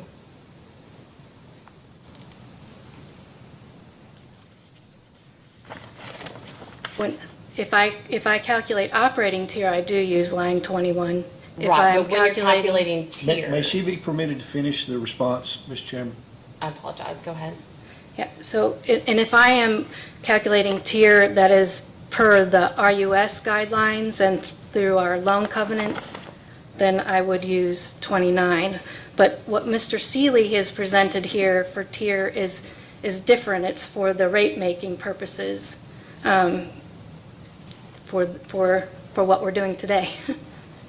It's slightly different because the commission doesn't recognize some of these items that are calculated into tier. Okay, so just when you would be calculating tier, like you did for your exhibit MDH2, Yes. would you start with the net operating margin amount as reflected in line 21? If you were calculating tier? Tier, I would use line 29 for tier, but for operating tier, I would use 21. And I have benchmark requirements for both of those ratios. I have to meet operating tier and I have to meet When you tier. say benchmark requirements, that's the 1.25 and the 1.1 respectively? Yes, sir. Go ahead. So just to make sure I'm understanding this correctly, isn't it true that you only start with the net operating margin amount when you're computing O tier, not tier? Is that correct? I use the operating amount when I'm computing operating tier. But when I compute modified debt service coverage, I have to bring in some of these items below the line, which is that interest expense, that interest income. That calculates into my modified debt service coverage. Can you explain the basic differences in tier and O tier for me? Sure. The tier includes non-operating type items, sometimes non-cash items, and operating tier is strictly from what we call just operations. So it's things that we can generate, that we can control. Some of the things below the line we don't control at South Kentucky. They come from, external entities such as East Kentucky Power. And would you say that the calculation of O tier is more a calculation of cash available to service debt payments? Cash available to service debt payments really, the cash portion is really the modified debt service coverage ratio. For tier, it's just basically saying whether your operations can cover your interest expense. So when you're looking at Mr. Seeley's direct testimony exhibit WSS3, would it be accurate to state that the four amounts on lines 22, 25, 26, and 27 would not be included in the O tier calculation because generally these are non-cash amounts that are not available for the company to use to fund the operations. Is that accurate? If you're just looking at the ratio of O tier, correct. And on line 22, which is titled Non-Operating Margins Interest, that is the line on the operating report that includes the interest income associated with the cushion of credit, correct? Please say that again, I'm sorry. On line 22, which is titled Non-Operating Margins Interest, that is the line on the operating report that includes the interest income associated with the cushion of credit. Is that correct? It is, because it factors into the modified debt service coverage ratio. And does South Kentucky receive cash from RUS when the cushion of credit income is recorded? It's restricted funds retained by RUS, so we're making a paper entry here. So it's not really cash that you're receiving? It's restricted cash that's held by RUS, and it can only be used for paying debt service payments for RUS or FFB. So no, we're not receiving a check or receiving any kind of deposit from them into, say our general operating account, no. So when the interest is recorded, does the balance of the cushion credit just get increased then? Yes. And do you see the adjustment amount to remove $1,401,979 of the cushion of credit interest from the per books amount in line 22? Yes. And that's the same adjustment we looked at on Mr. Seeley's rebuttal exhibit WSS3, correct? It is. And Mr. Seeley removed this adjustment amount from the starting net operating margins amount, didn't he? Is that correct? He did, because we needed to recognize the fact that this non-operating income affects our key ratios, and it affects, the revenue requirement that we need in order to facilitate these ratios and meeting those. Do you think removing the cushion of credit interest of approximately $1.4 million was appropriate, since this is a non-cash amount below the line number 21? I do, absolutely, because like I said, it impacts our modified debt service coverage ratio, and that is a key component of our loan covenants. And when you calculate O tier, do you consider all the interest income associated with the cushion of credit? Please say that again. When you calculate O tier, do you consider all the interest income associated with the cushion of credit? When I calculate O tier, no, I do not.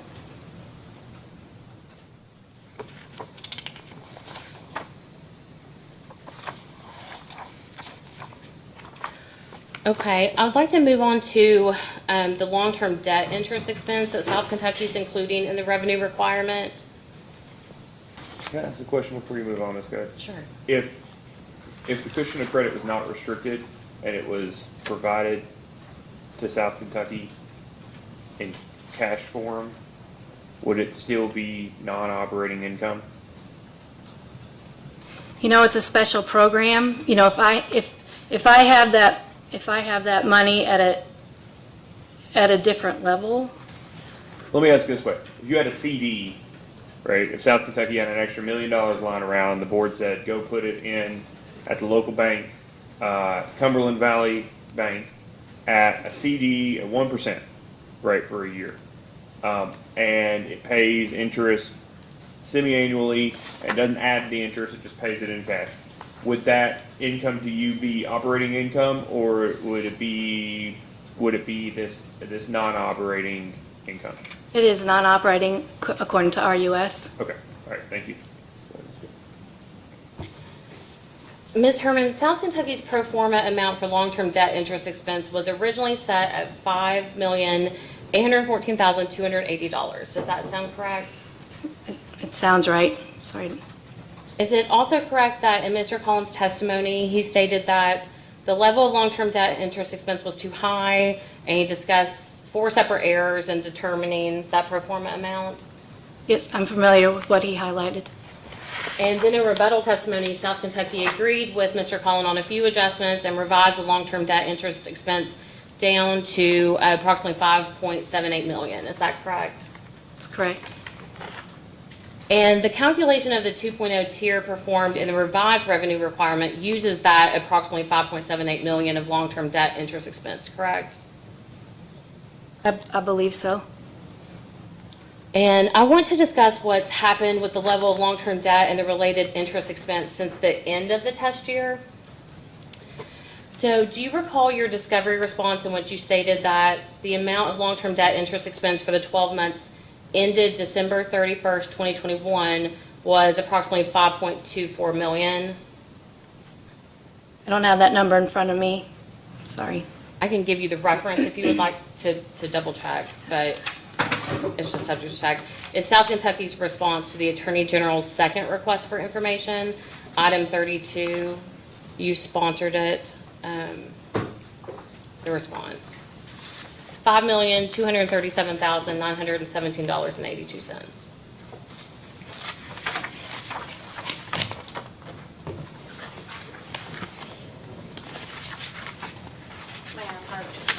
Right. What number did you say AG2 was? The second request, item 32.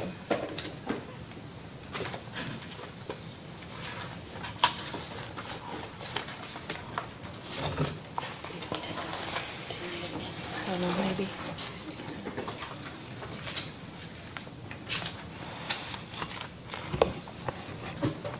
Yes, 5,237,000, yes. Okay. And subject to check, that amount of long-term debt interest expense is over $500,000 less than the updated pro forma amount of approximately 5.78 million, correct?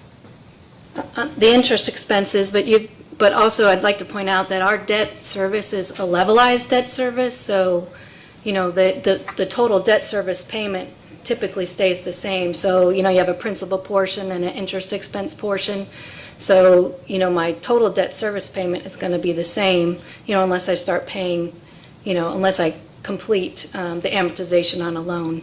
So if interest expense is reducing, the principal expense is increasing. And Ms. Herman, you mentioned in your rebuttal testimony that South Kentucky drew down a note in the amount of $10 million on January 20th, 2022 at the interest rate of 2.098%. Is that correct? That's correct. And you also mentioned in your rebuttal testimony that this $10 million loan was a drawdown on a $40 million note executed on September 30th, 2020. Is that right? 44 million. 44 million, okay. Do you know the dates upon which the remaining $30+ million will be drawn down and in what increments? I don't, because part of that, you don't get to draw it down until after you've spent it. So you have to, basically, it's not all available to us right away. What it represents is our work plan.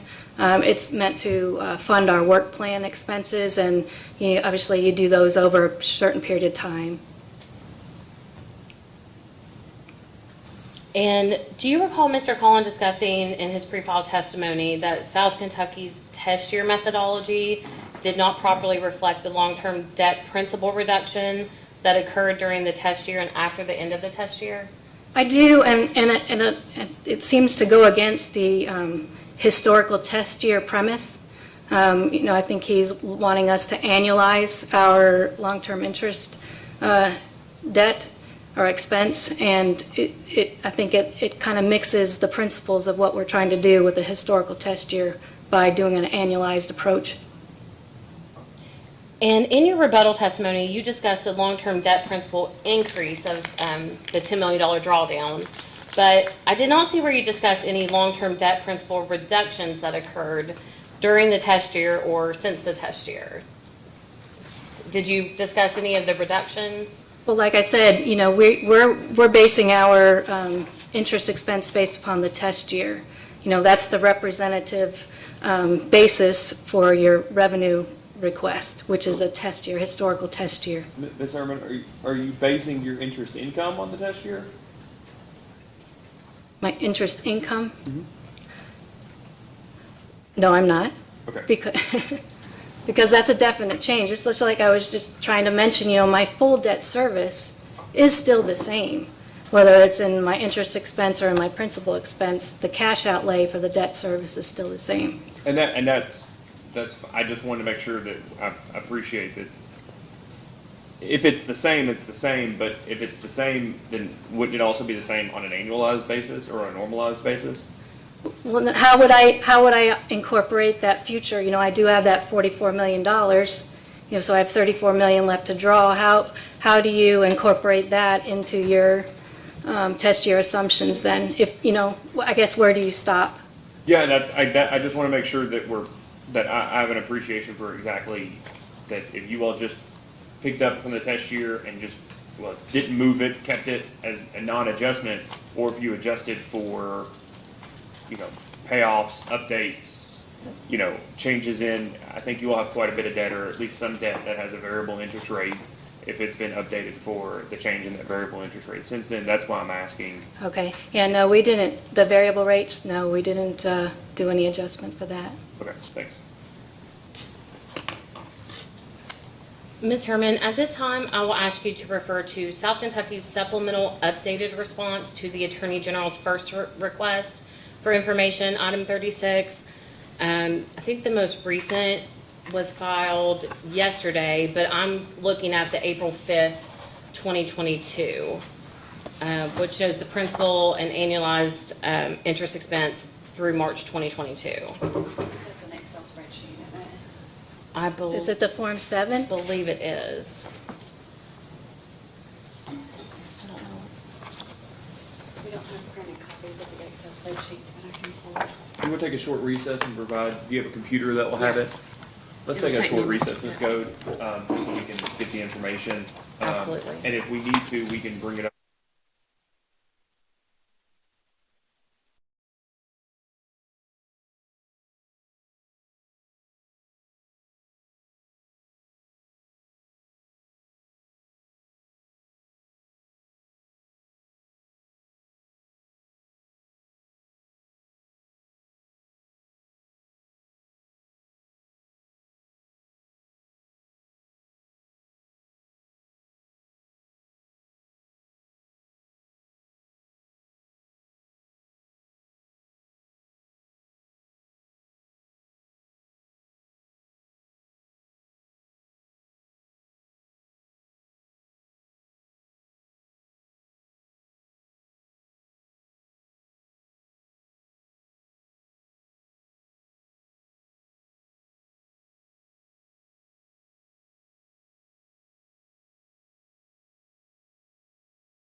I was waiting for them, I was checking for you.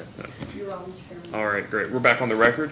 Mr. Goss, the witness, have everything? Yes, yes, we think so, Your Honor. Okay, all right, We great. consulted with Ms. Go, and we think we're on the same page. Okay, and she, Ms. Herman has a computer in front of her She with that has information? our firm laptop with the exhibit that Ms. Go wishes to question on the screen, we think. Okay, great. Ms. Goode? Thank you, Chairman. Ms. Herman, you sponsored this supplemental response and attachment that was filed with the commission, correct? Yes. And please look at the first page in the attachment, which shows the principal and interest expense amounts in March 2020. Do you see that? Go to the first tab of 2020. Yes, it's at the bottom. It says total amount outstanding and total annualized interest expense. Do you see that? Yes, I do. Okay. And what was the total principal amount of outstanding long-term debt at the end of March 2020, which was the end of the test year? $179,452,070.47. And what was the annualized interest expense as of March 2020? It's calculated at 3.01. I'm sorry, the actual total, the 5 million. $5,409,577.76. Okay. And as you kind of flip through the months of 2020 and just generally speaking, it appears that the outstanding long-term debt and the interest expense both continue to decrease. Would you agree with that? So for Yes, example. that's correct, because we didn't take another draw until this year. Okay, so then, if you could go to the tab for December 2020, what was the total principal amount at the end of December 2020? $173,715,916.65. Thank you. And what was the annualized interest expense as of December 2020? $5,193,720.78.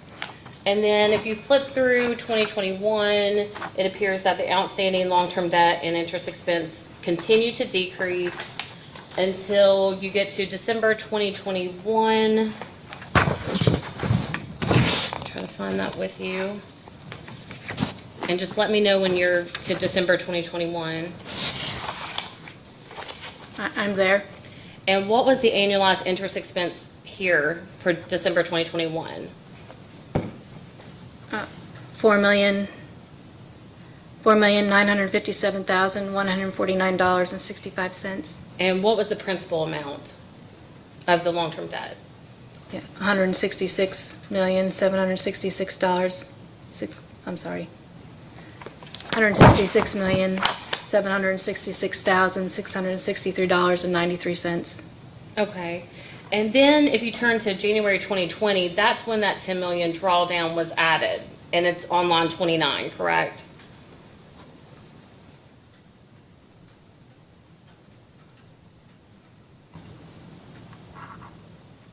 Yeah, January 22, yes. So that's when that 10 million drawdown was added, and it caused the principal to go up and the annualized interest to go up, correct? Correct. But then if you continue flipping, a couple months later, February, March 2022, that same pattern of principal amount of outstanding long-term debt is going down, as well as the annualized interest expense is reducing again, correct? It is. And then yesterday, South Kentucky filed another supplemental update to this request, and I'll give you a moment to pull that up. May I approach again? Yes.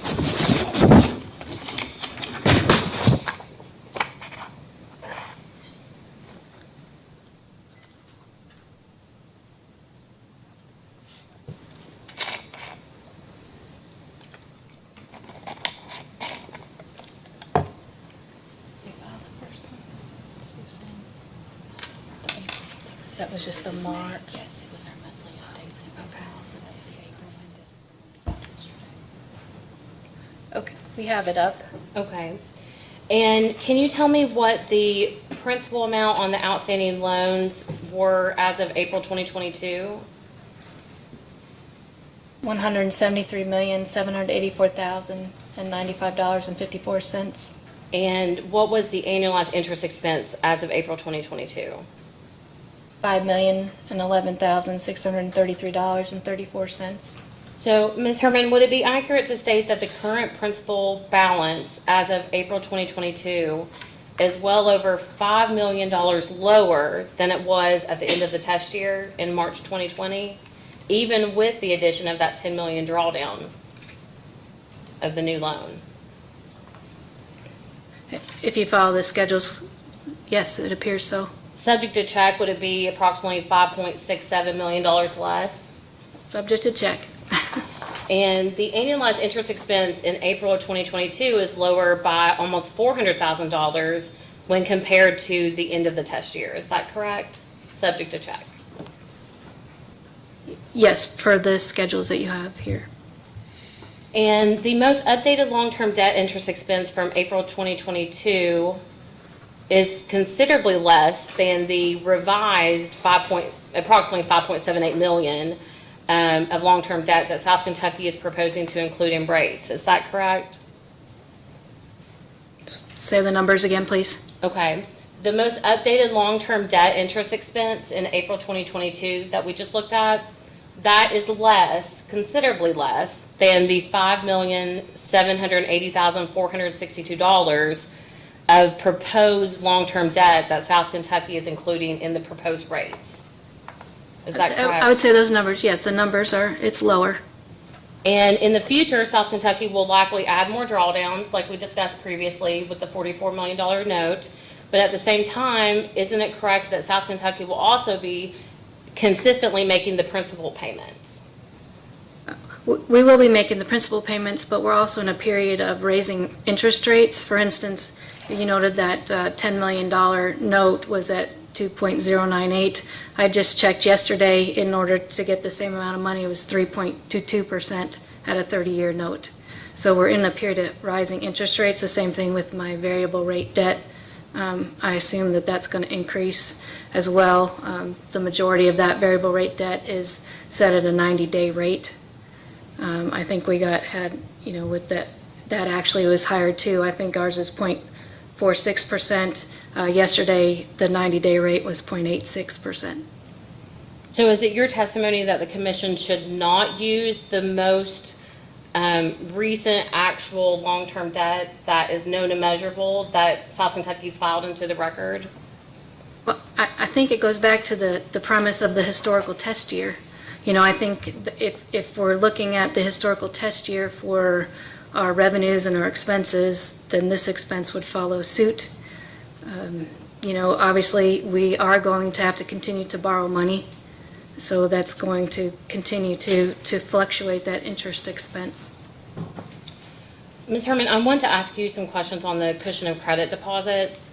So is it your understanding that the RUS allowed eligible cooperatives to prepay RUS debt with their cushion of credit funds without prepayment penalty before October 1st, 2020? That was in conjunction with the 2018 Farm Bill. It was a one-time thing. And South Kentucky chose not to prepay any of the RUS debt without penalty before October 1st, 2020, correct? We chose not to pay down any of that debt, correct? So before October 1st, 2020, was South Kentucky aware that it was allowed to prepay some of that debt without penalty? In conjunction with the 2018 Farm Bill, yes. So you did have direct knowledge that that was an option? Yes, I did.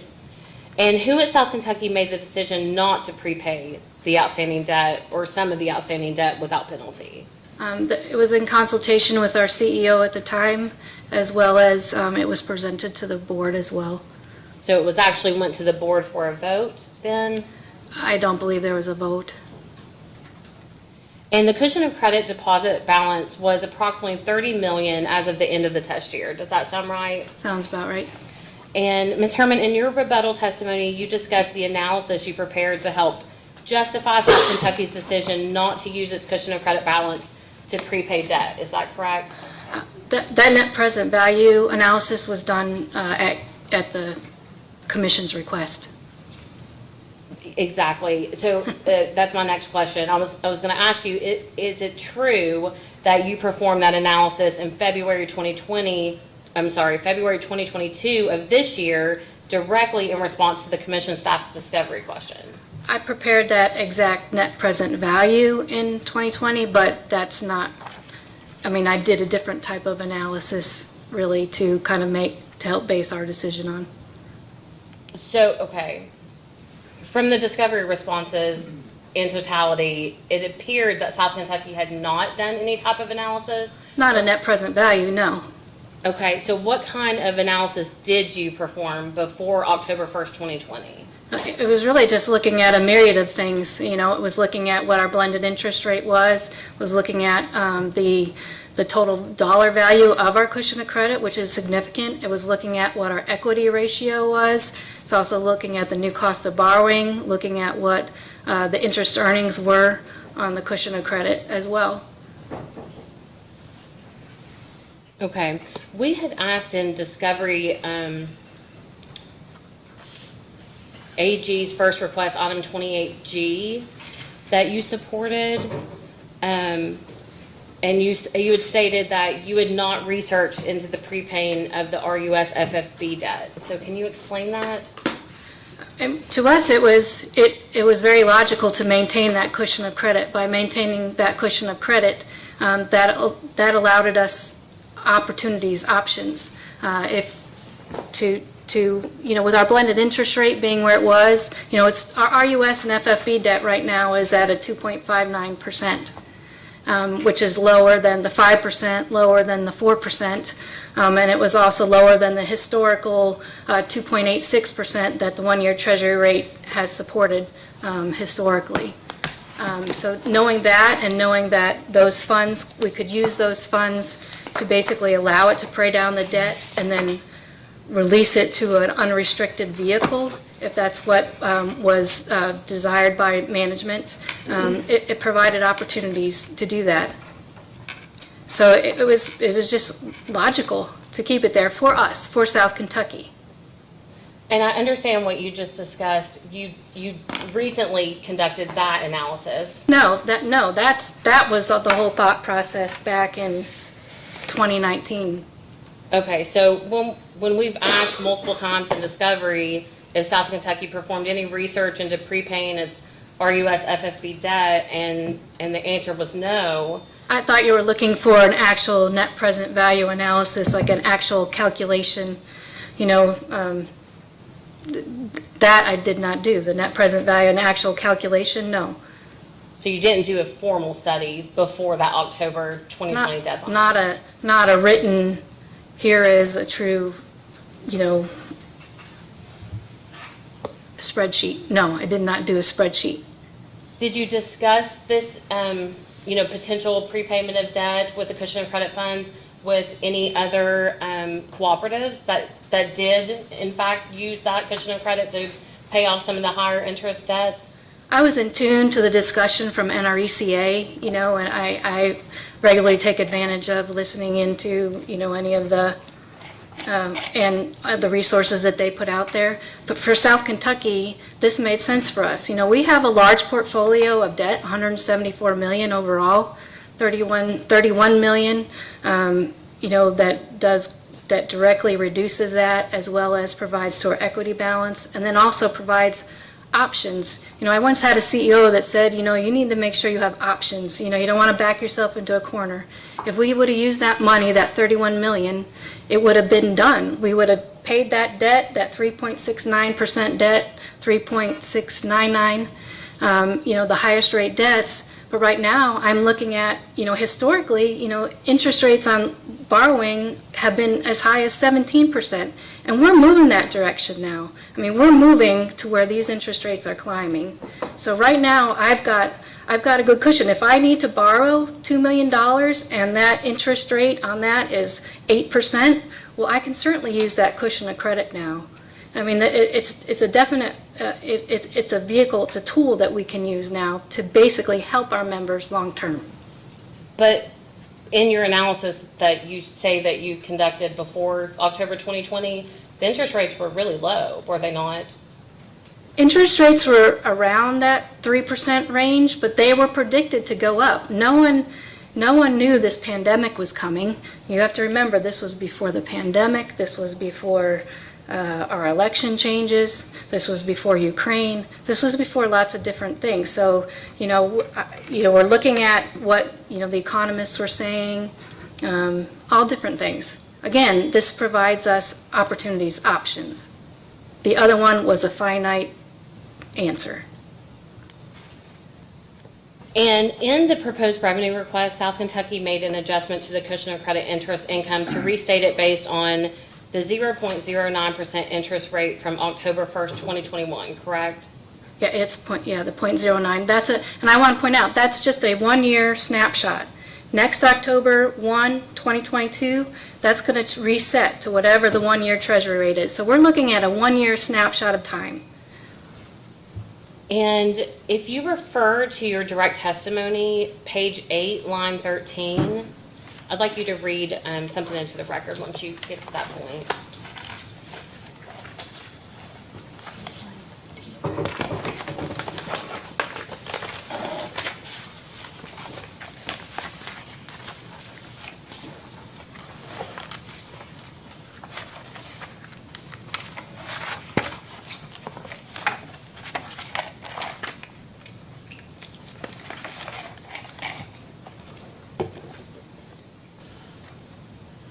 You said page 8, line 13? Yes, it starts with the federal farm bill that was updated. If you could read to the end of that. I don't have the right page. Page 8, line 13, your So direct It's the testimony. last word on line 13. Oh, Yes. Oh, okay. The federal farm bill that was updated in 2018 made changes to the Rural Utilities Service Cushion of Credit Interest Program. How far do you want me to read? To the end of the page, please. End of the page? Two more sentences, I'm sorry. Okay. The bill called for the rate of interest to be gradually reduced from its 5% level of return to the one-year variable treasury rate on of October 1, 2021, which was 0.09%. This change will result in the loss of interest income realized annually and impact our future financial trends. Okay. In South Kentucky's pro forma adjustment to set the interest income rate for cushion of credit deposits at 0.09%, that was the one-year variable treasury rate on October 1st, 2021, right? Yes. And is it your understanding that the interest rate that you receive on the cushion of credit deposits will change annually on October 1st of each year? Yes. And in your rebuttal testimony, you state that the one-year treasury interest rate for April 1st, 2022 is 1.72%. Is that correct? I believe that's correct. And I think as of May 6th, 5th or 6th, it was 2.08. You also state in your rebuttal testimony that the average historic one-year variable treasury rate is 2.86%, correct? Yes.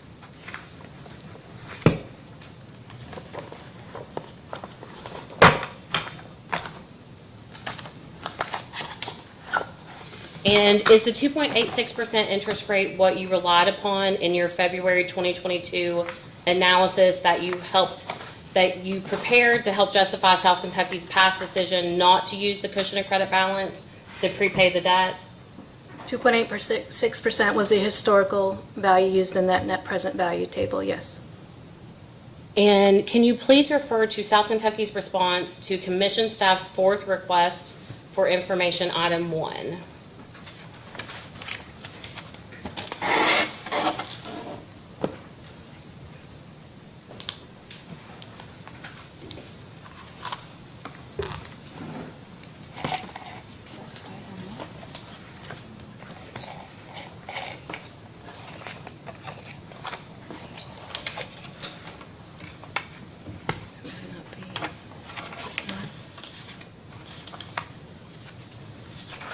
Was she the witness on that one?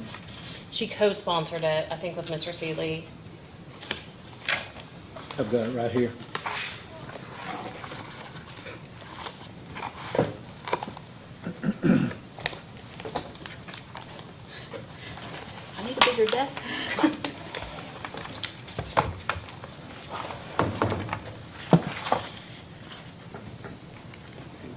fourth data request, Item 1. Request Question one. 1. okay? And Ms. Herman, you helped draft and you co-sponsored this response, correct? I did. And if you refer to item 1, subpart E3, you state that the one-year variable treasury rate was up to 1.84% on April 14th, 2022, correct?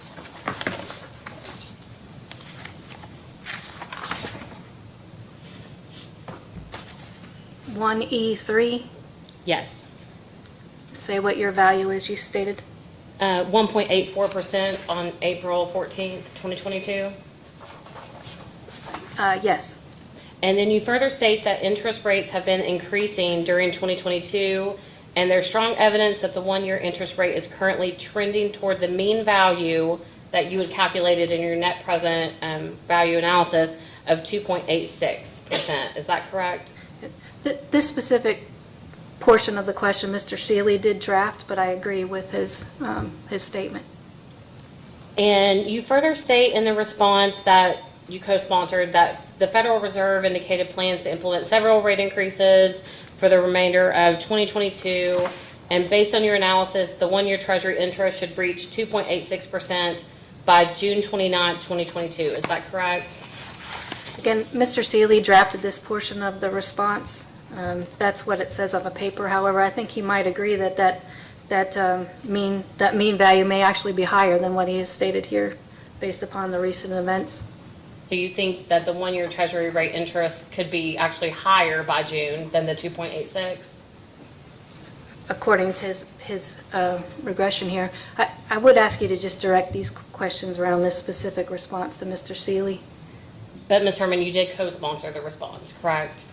I answered certain portions of this. There's multiple questions to this particular one, but I concur with what he says. So my question is, why should the commission set the interest rate for the cushion of credit at 0.09% as South Kentucky proposes and not at one of the higher interest rates that, the actual higher interest rates that you just mentioned in May? What did you say? It was 2.08% maybe? So, as an accountant, the things that, what we put on paper are known and measurable at the time. And when we submitted our information, the 0.09 is what we had in place. Known and measurable, that's what it was at the time. We don't know, obviously, we don't know for sure what the interest rates will be. I don't know, what they'll be tomorrow, what they'll be in October. So the 0.09 is what we actually knew at the time. And looking at the same response, but subpart B, you state that South Kentucky, I'll wait till you get there. Subpart B, Yes, B as in boy. I have that it's page 2 and 3 of 15 pages, if that helps. okay? So you and Mr. Seeley state that South Kentucky began using the cushion of credit funds to make its debt service payments in December 2021. Is that correct? What we're doing is we're allowing those funds to sweep out to RUS to make those payments and investing the dollars that we normally would use to make those payments with CFC. And by debt service payments, do you mean principal and interest? Yes, for just RUS and FFB debt. And do you know what the approximate amount of the monthly debt service payments are that you've been making since December 2021? There's monthly payments and there's quarterly payments. So the monthly payments just for our RUS debt are roughly $24,000. We've since made just 2 quarterly payments, and they're roughly 1.5, 1.6 million each. And in your response to subpart B, you also state that South Kentucky has been taking the funds that normally would have been used to make the debt service payments and investing it into the Cooperative Finance Corporation, or the CFC, commercial paper program. Is that correct? That's correct. And what interest rates are the funds invested in the CFC commercial paper program earning right now? There's a range of them.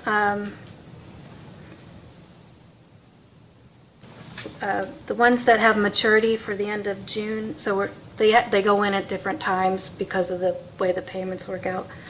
So they range from 0.48 to 1.03, but it's not equally weighted. I mean, there's smaller amounts that, the amounts are at different rates. That's the range. And are those amounts set monthly, quarterly, yearly? How is that set? Right, the ones that I cited, they all have a maturity of June 30th of 2022, so those will mature. We're trying to get them together into one group of funds. So those are maturing in June. So then at June, you have to decide what you want to invest them in and you don't know what the rate will be in June. Do you think that the interest rate for the CFC commercial paper program will increase? It depends on really how. Projection, speculative. The Attorney General's office will ask as a post-hearing data request for South Kentucky to provide a schedule showing the CFC commercial paper interest rates available during December 2021 as well as during each month by day. And I'll put that in writing and submit. That's fine, Mr. Chairman, but that was not the question that was asked. No, that I moved on after you Okay, objected. Okay, thank you. Is interest that South Kentucky's receiving from the CFC commercial paper program included in South Kentucky's revenue requirement in the pending case? It's non-operating income.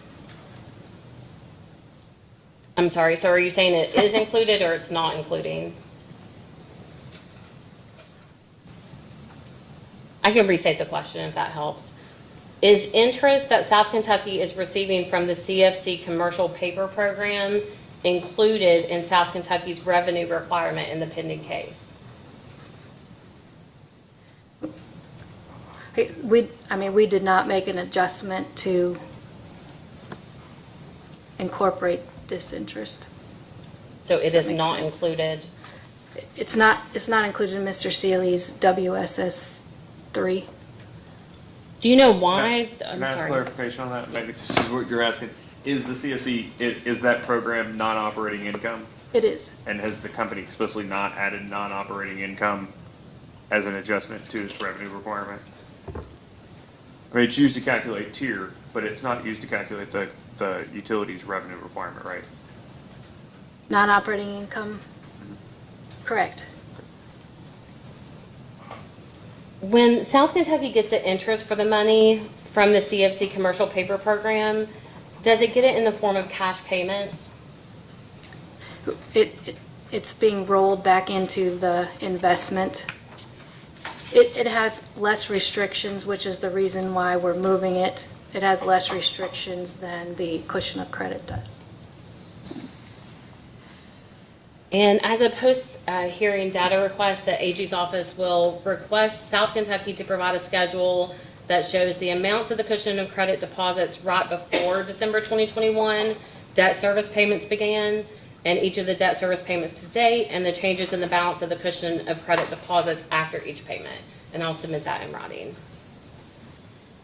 So I'll move on to the temporary staffing adjustment that was proposed by Mr. Collins. From your rebuttal testimony, it looks like you disagree with Mr. Collins' proposed reduction in the temporary staffing of approximately $107,000. And you do not believe that this savings should be reflected in the revenue requirement. Is that correct? Yeah, I absolutely disagree with his reduction. And you further state in your rebuttal testimony that you will rehire temporary staffing in the future. Is that right? As the members' needs and as the members' needs, that is the plan. If we need them, we will hire them. It's a safety issue for our ladies. We have offices that are satellite offices, and we have up to 3 staff that work in them. Right now, we've had to close the office lobbies during lunch, and it's a safety concern. So we need to have that option to be able to bring those temporary staff people back, so you can have more people in the offices. You know, when you have people out on vacation or are sick, you know, your staffing gets very low. So it's a safety need. So has South Kentucky rehired the same level of temporary staffing that it had prior to the pandemic? We've hired one at our Monticello location. She's working there. Like I said, though, that office is open during lunch. That office has a heavy amount of traffic, so that office has remained open along with our Somerset office. But our other 3 satellite offices, we have closed at lunch, which has allowed us to do away with that temporary staffing at this time. But like I said, I do see that there could be a need for that to come back in the future. It's an important safety concern that we have. The AG's office will most likely ask a post-hearing data request about that one rehire, just to see the expense associated with that rehired position, and I'll submit that in writing. So just one has been rehired, correct? But we had to rehire her back at a higher rate. You know, as you know, you could go to McDonald's and make $15 an hour. Now, we were paying those folks $8.75, so we've had to increase that rate for the temporary staffing agency to $10 for the employee, but also for the least employee, but then they also have a charge on top of that. So the cost for that one has increased as well. Ms. Herman, I want to briefly discuss the vacant positions. You state in response to the Attorney General's discovery request that South Kentucky has included the cost of 4 vacant positions in the proposed revenue requirement. Am I understanding that correctly? 4 were in the revenue, yes. And if you would like, I can give you the reference material. I got 4, 5, and 6 in my mind, so. It's South So it's Kentucky's- four that were included, and then 1 is a new position that we'd like to create. Okay. And just in case you need it, South Kentucky's response to AG's second request, item 21A, but that's what I have too, is that you have stated that there's 4. I believe that's correct. And is it accurate that the associated amount for the 4 vacant positions included in the proposed revenue requirement is approximately $515,000? Yes, that's correct. And have any of these 4 vacant positions been filled as of today? We have an offer for the Director of Corporate Services, and I believe she has accepted that offer. So I would say that's filled, but she has not started yet. Okay. The AG will issue a post-hearing data request asking for the specific expense associated with that position, as well as if you have the date she will begin working for South Kentucky, and I'll submit that in writing.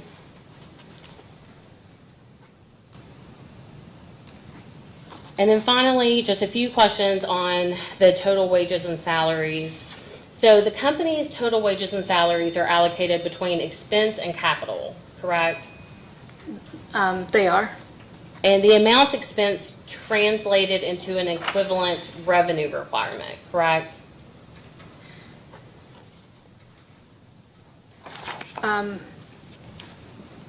Well, in Mr. Seeley's pro forma adjustments, we utilized the full regular base salary. There was no overtime included, so it was the full regular base salary. The capitalized amounts are included in plant and then depreciated over the service lives of the plant assets. Is that right? Right, it goes to a balance sheet. It's not on the income statement. And the company proposed an adjustment to increase wages and salaries, right? It was a net increase, yes. We did do reductions as well, but it ultimately was a net increase. And the company calculated the adjustment on total wages and salaries, correct? Just regular base salaries. I did not include overtime. Do you know why you did not include overtime? Because when I was trying to make that adjustment, I was really using my budgeted revenues or my budgeted wages.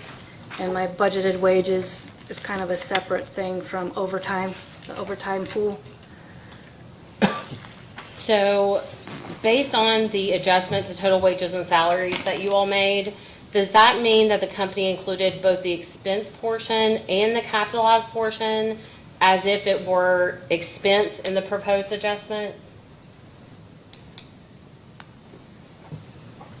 Those adjustments were based upon budget, which, yes, it was full capital and expense. However, there are all different types of jobs in there. It's not like, you're not going to capitalize as much as my time as you're going to capitalize of a lineman. They're all different. The MSRs, the member service representatives that work in the office, there's very little bit of their time. Just like this director of corporate services, very little bit of their time is capitalized, if any, probably none. You know, everybody has their own different capitalization rate. So really the truest form that we had was the actual budgeted wages, 100%. You know, if I were to take the expenses for overtime, my overtime ranges anywhere from, 1.2 million to 1.5 million annually. So, there's a significant expense that I didn't account for in there. Thank you, Ms. Herman. Chairman, I don't have any more questions. Proceed. Excuse me. Could you look at the tariff revisions that are in Exhibit 4 of the application? Specifically, the section of the revised sheet R14, section 5.42.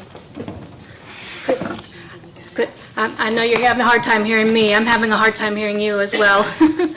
I'm sorry, would you That's right. restate that, Council? It is in the Exhibit 4, the revised tariff sheets, the revised sheet number R14, section 5.42, interest on deposits.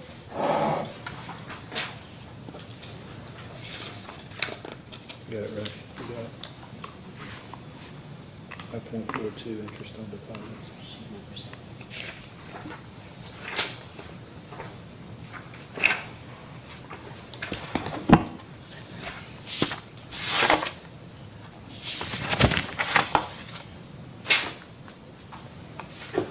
I'm not at the right page.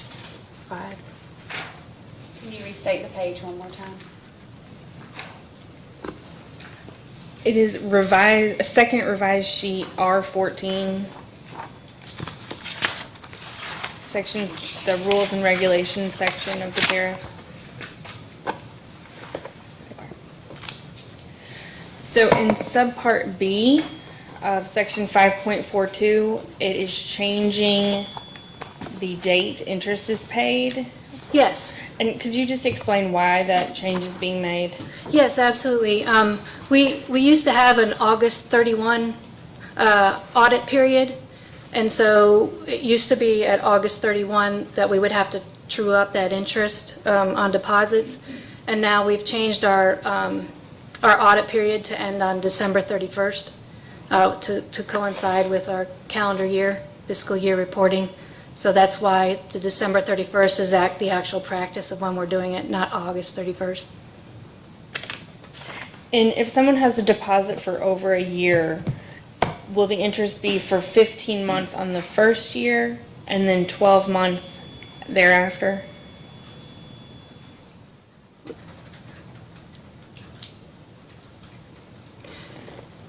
There, yeah, I see what you're saying. Yeah, it should have been that way. It should have been as you described. Okay. To be fair, we've already adjusted to that December 31. Okay. And then just further down on the page, section 5.43, there's an additional change from 12 consecutive payments to 18 consecutive payments. Yes. And why was that change made? That aligns with what the PSC regulations allow for, is the 18 months. Okay.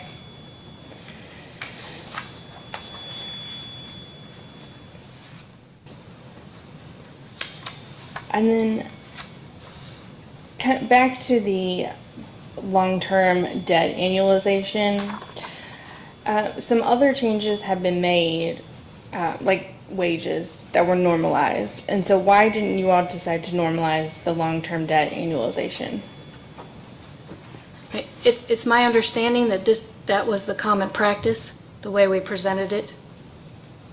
And it also obviously keeps the historical test year premise intact.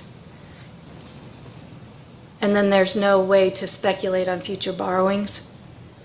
So it's not as known and measurable as what feels comfortable. Okay. And then back to the cushion of credit again. Could you please explain why you used that 1-year average treasury rate for all the months, even though that the interest income is based only on the October 1st rate? Can you please say that again?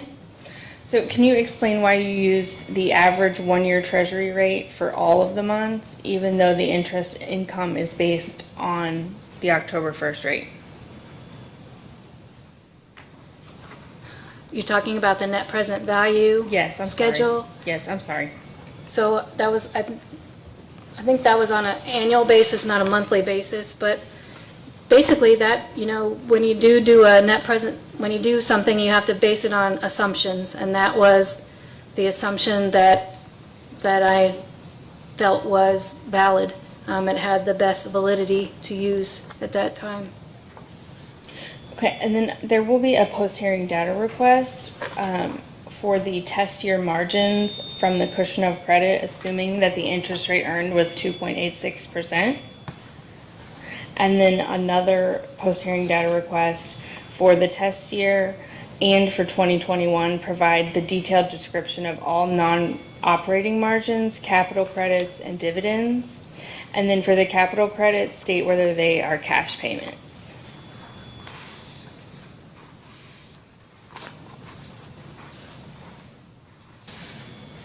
I'm sorry, I'm jumping around. Some of my questions were already answered. Sorry.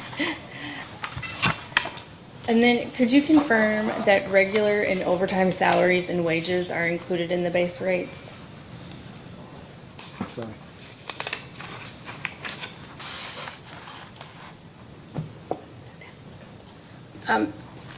We didn't make an adjustment for overtime.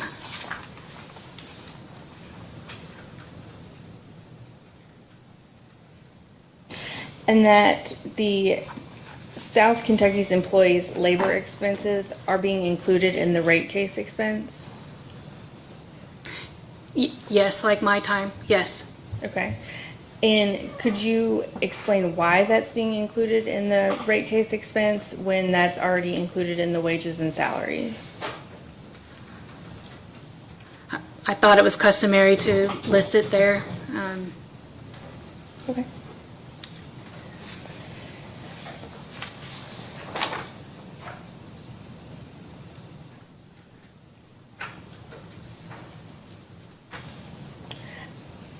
And then back to the salary study that was referenced earlier. I'm starting to have a hard time hearing you. Okay, I'm sorry. Based on the, I'm going to pull mine closer too. the salary study that was discussed earlier in Mr. Simmons' testimony, Yes. is that the only one that was used to make these salary adjustments? We've had a independent consultant do a wage and salary study annually. I think we provided them all as part of a data request, but they're completed annually. Okay, and I believe the one that we have only includes base wages. It does not include a salary study that also involves benefits. Is there one that also addresses benefits? No, I'm not aware of one, other than, we do base a lot of things off of the industry standards. Okay. And then our ECA provides a lot of ancillary data for that as well. Okay. And I would say that the independent consultant utilizes a lot of the NRECA data to kind of know that when he's preparing the outcome on a wage and salary study as well. Okay. And then it was stated as a response to data requests that South Kentucky does not have a written policy about these wage and salary increases. Is that correct? There's not a written policy. We have a practice that we've implemented that's been the same for some time. Okay. And how, I mean, Mr. Simmons said there's this pot of money that's allocated for these increases, but how is that parceled out? How, is there a specific policy that's used every year to divide that up, or how does it get divided up? I believe the pot he's referring to is just a budgeted amount. And Okay. historically, I just take 3% of, our salaries and kind of determine a pool. Right now, our basically cost of living increases is really what these increases are. It's basically a cost of living increase, and that's done around that first pay period in July of each year. So it's it's a pool based upon 3% of the wage and salary, but it's based only upon those 5 months out of each year. What's the 3% from? It's just been kind of just an historical usage, that 3% pot. Right, but it's referred to as a cost of living adjustment. It just It- seems like a 3% increase every year, regardless of whether the cost of living has increased or decreased. That's just my budget. We rely on whatever the consultant provides us. One year it was very minimal. It could be, depending on what grade you hold in the organization, we have grade 6s, grade 7s, 8, 9, 10, and so on. So each grade, he calculates what the cost of living increase is, or the kind of the benchmark increases. So I'm sure it includes more than cost of living, but, Well, that's- if you're a grade 6, you could get a 2% increase. If I'm a grade 8, I could get a 4% increase. But what we do is we make sure that overall increase is within that pot that has been approved by the budget, which is based upon 3% typically of what the annual wage. Right, but I mean, the cost of living is, as my elementary understanding of cost of living is to reflect the reduced purchasing power of a single dollar. Whether somebody is a 8 or a 7 or a 6 or whatever position they're in, a dollar is a dollar in relation to the purchasing power of that dollar. So it sounds like that it's not necessarily a cost of living adjustment as much as it may just be referred to as a cost of living adjustment. Let me ask it this way. That's a statement.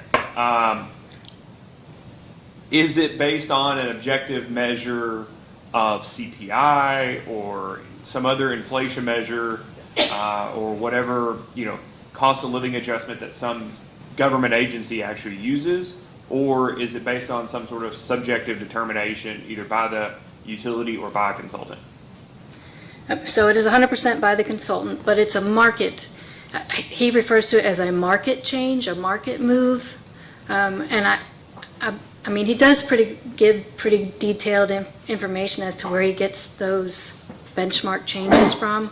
I believe it's from a market comparison of similar jobs, whether it be nationally, locally, regionally, just in Somerset. I mean, he gets a whole spread that he pulls into the final outcome number. It's a benchmarking adjustment to other wage increases for other places and other jobs. Yes, yeah. Okay. Yeah. All right. Thank you. And kind of along with that, how do you determine who gets that increase? So right now, the independent consultants study results in a range. It's got a entry level range, and it's got a high range. Right now, our practice has been to try to get each of our employees to a midpoint, so just in the middle of the range. So like I said, so annually, in July, we'll do that market move adjustment based upon the grade to kind of move people to either keep them at midpoint if they're there, or kind of make that same adjustment to where they're at that percentage range, that same move range. And then so we have a 3-year progression. So if I start my job in January 1 of 2019, the 3-year progression says I should be at midpoint by, January of 2022, or 3 years. So incrementally then, so in July, you get the market move increase, and then if you need to move towards midpoint, then that occurs in December. You just make an incremental adjustment, so it's not like 100%, it's kind of a 3-year phased approach.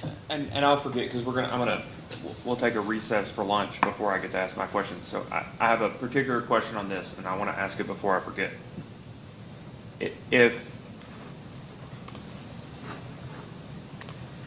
Is it a management or a board determination that South Kentucky employees be paid the midpoint?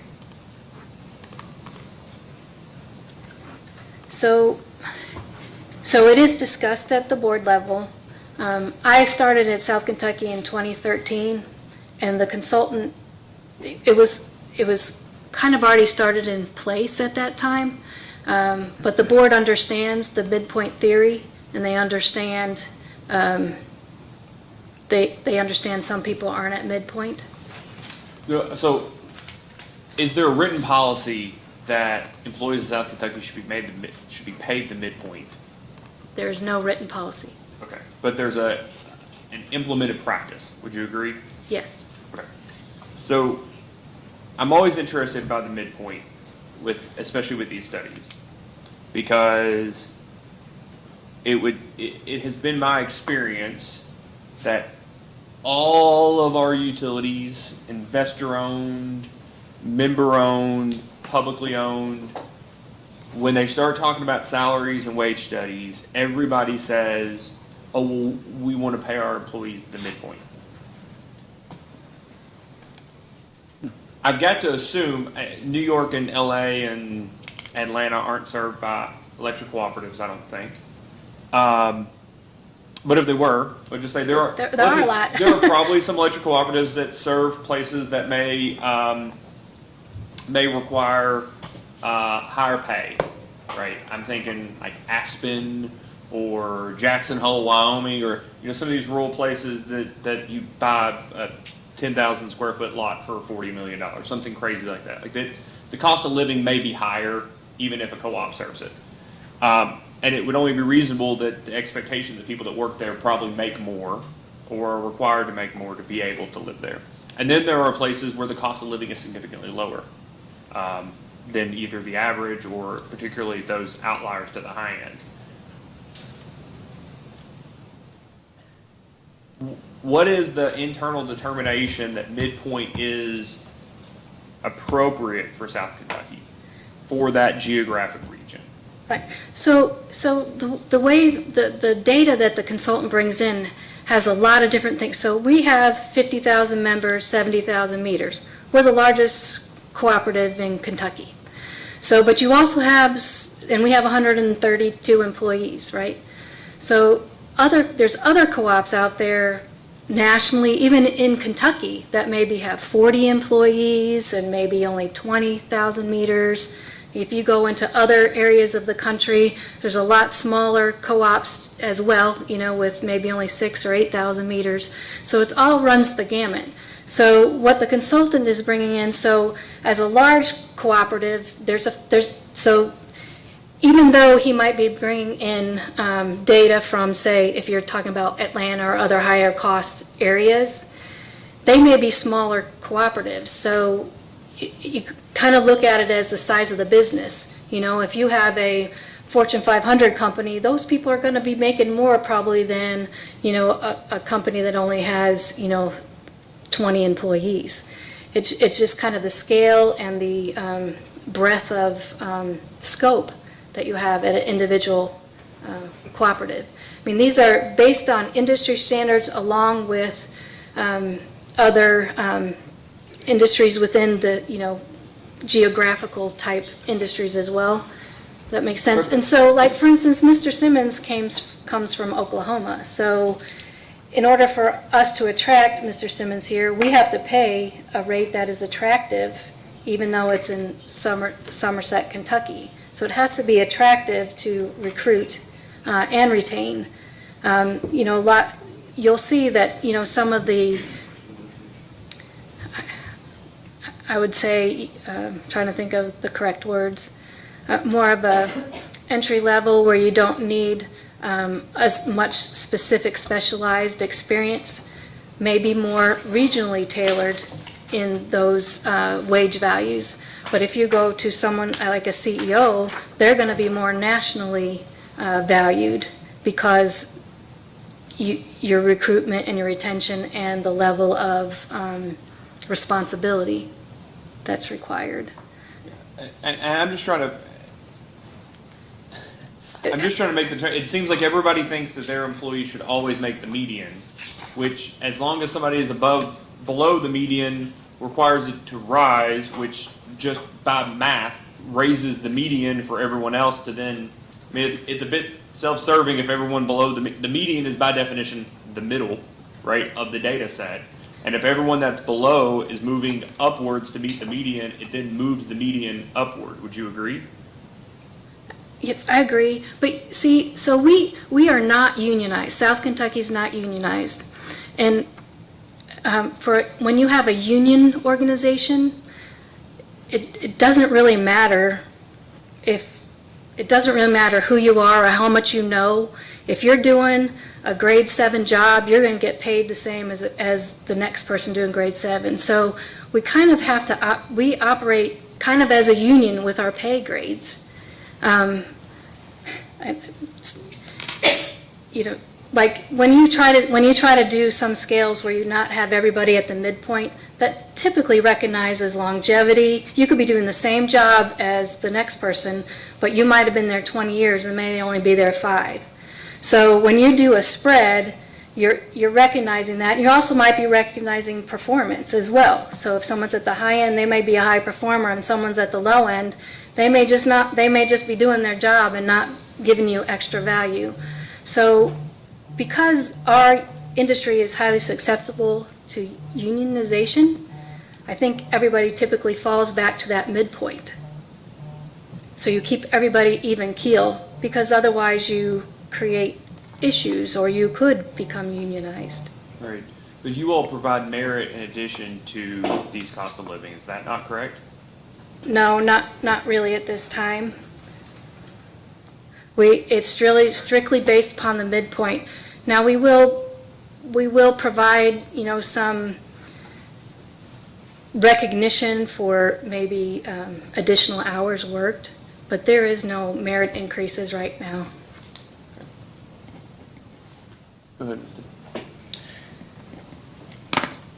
And that actually kind of leads into, as a post-hearing data request, we would like from 2017 to 2021, the overall cost of living and merit and salary increases for all employees. I know you said you're not doing merit increases now, but if you had been. I believe we've provided that already. I think we've provided the progressions and the reports already. I think, did the response, are they in the aggregate form or the individual form? We provided every salary for every employee for the past 10, 11 years. Mr. Chairman, we're certainly prepared for the post-hearing data request to be asked, and if it's different from what we responded to, we'll. Okay. Yeah, and I was if it's the same, we'll just refer to. I've just seen the aggregate form. Okay. And then also, as a post-hearing data request, please provide the salary for the CEO for the last 7 years, the starting and ending date, and the current salary for the current CEO. And if there was any severance pay or like the car or whatever, however you would classify that, please include that separately in the data request response. I believe that's everything. And I believe that's everything we have. Thank you. Thank you. True to my word, Mr. Goss, we're gonna take a recess at 12:15 here until 1:15, and then we'll come back and finish Ms. Herman. Okay. Thank you.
Okay, so you're good.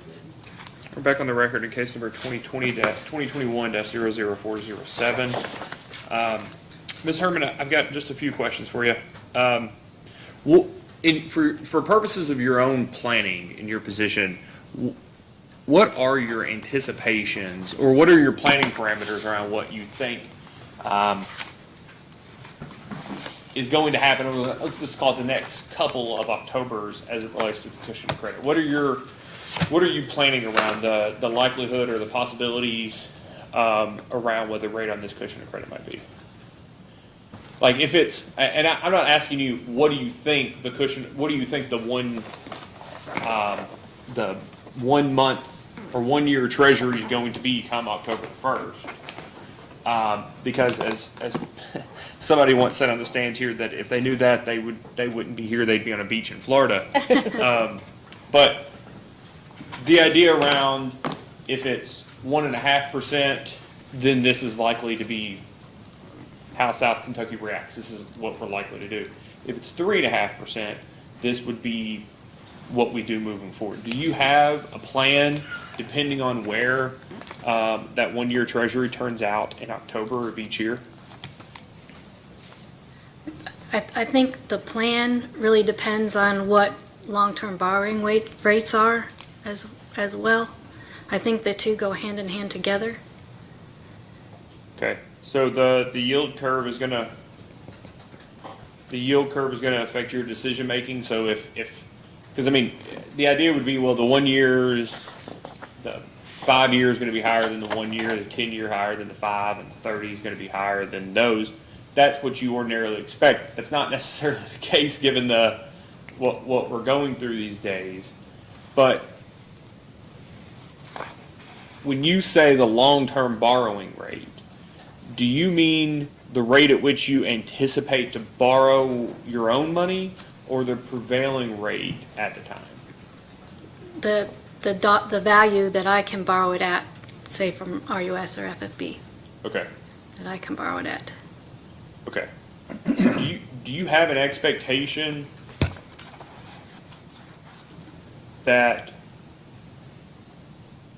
the amount that you can earn through the cushion of credit is going to be more than what you can borrow long-term from RUS?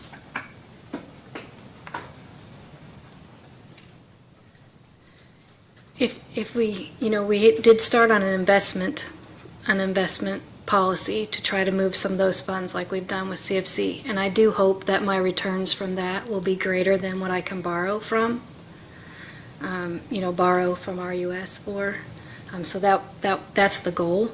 As far as the funds within the cushion of credit, I believe your instincts are probably correct, that I probably won't exceed the 30-year borrowing rate with that, but it is a secure investment if it's left in the cushion of credit. I do believe, I do believe it will increase from 0.09. I think that's very much an anomaly.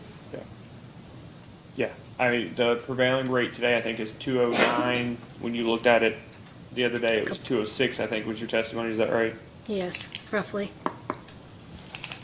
And it's been in excess of that not that long ago, just a couple years ago, correct? I'm not sure. It's in the record.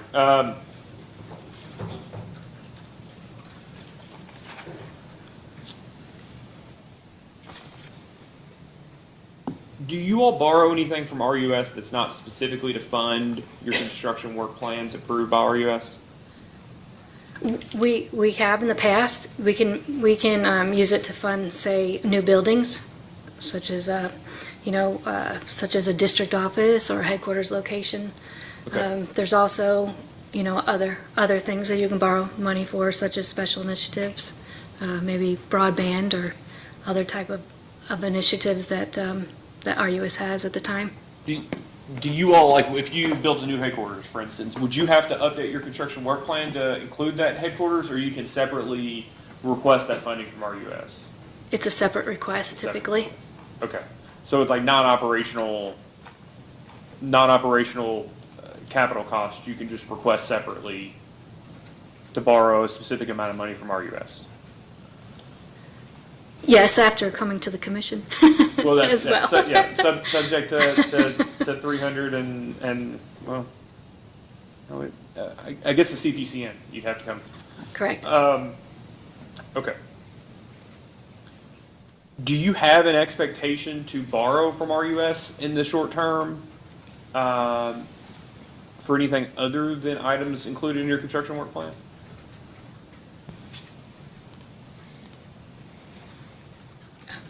There's nothing been firmly decided, no, Okay. I mean, no. And then, do you draw down RUS debt when you come up with a construction work plan that's over a time horizon? And maybe 5 years, I think is maybe the. Typically ordinary- 4 years. 4 yes, years, mhm. okay. So you have a 4-year construction work plan. Do you borrow the entirety of the principal, or do you draw down as necessary, the RUS debt related to that construction work plan? Yeah, so we have to spend it first, we have to prove that we spent those dollars first, and then we can request to take a draw.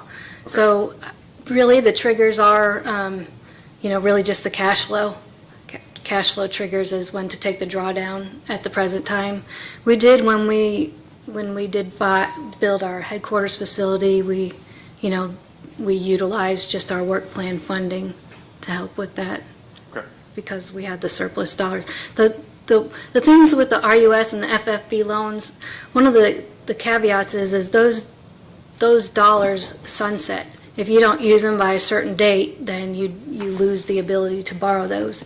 And it has always historically been that you can't ask for another loan until you draw down all those dollars that you had already, kind of locked up.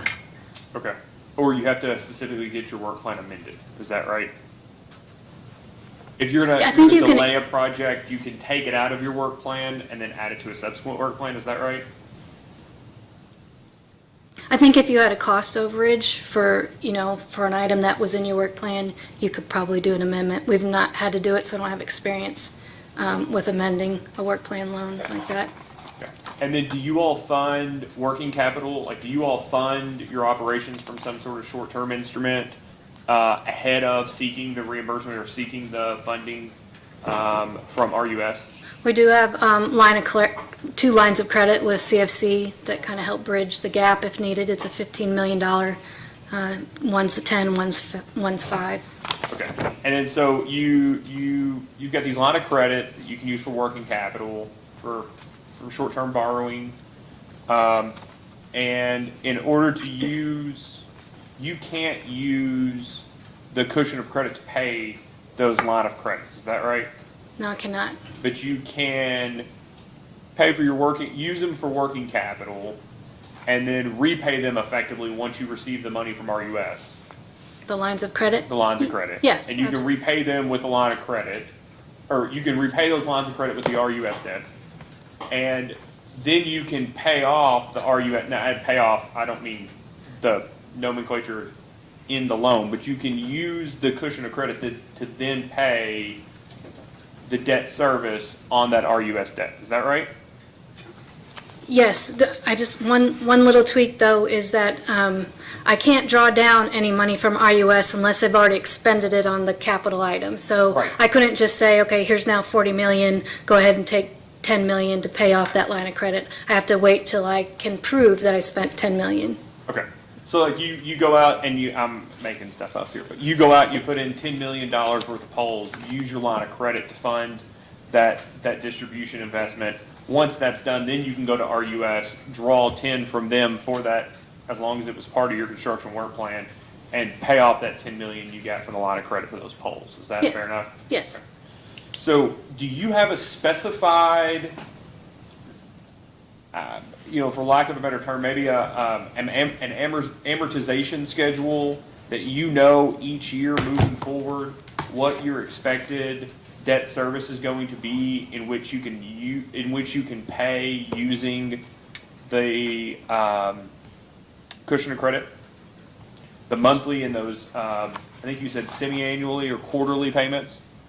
Yeah, so I do have amortization schedules for all of the loans that are currently in place. So we have it projected say out for 5 years or, I mean, just on paper altogether, but it's in the amortization schedules. So you have you know what your cushion of credit amount is, right? You can, or your principal amount, you can forecast to the best of your ability what the return you're going to get on that cushion of credit is going to be.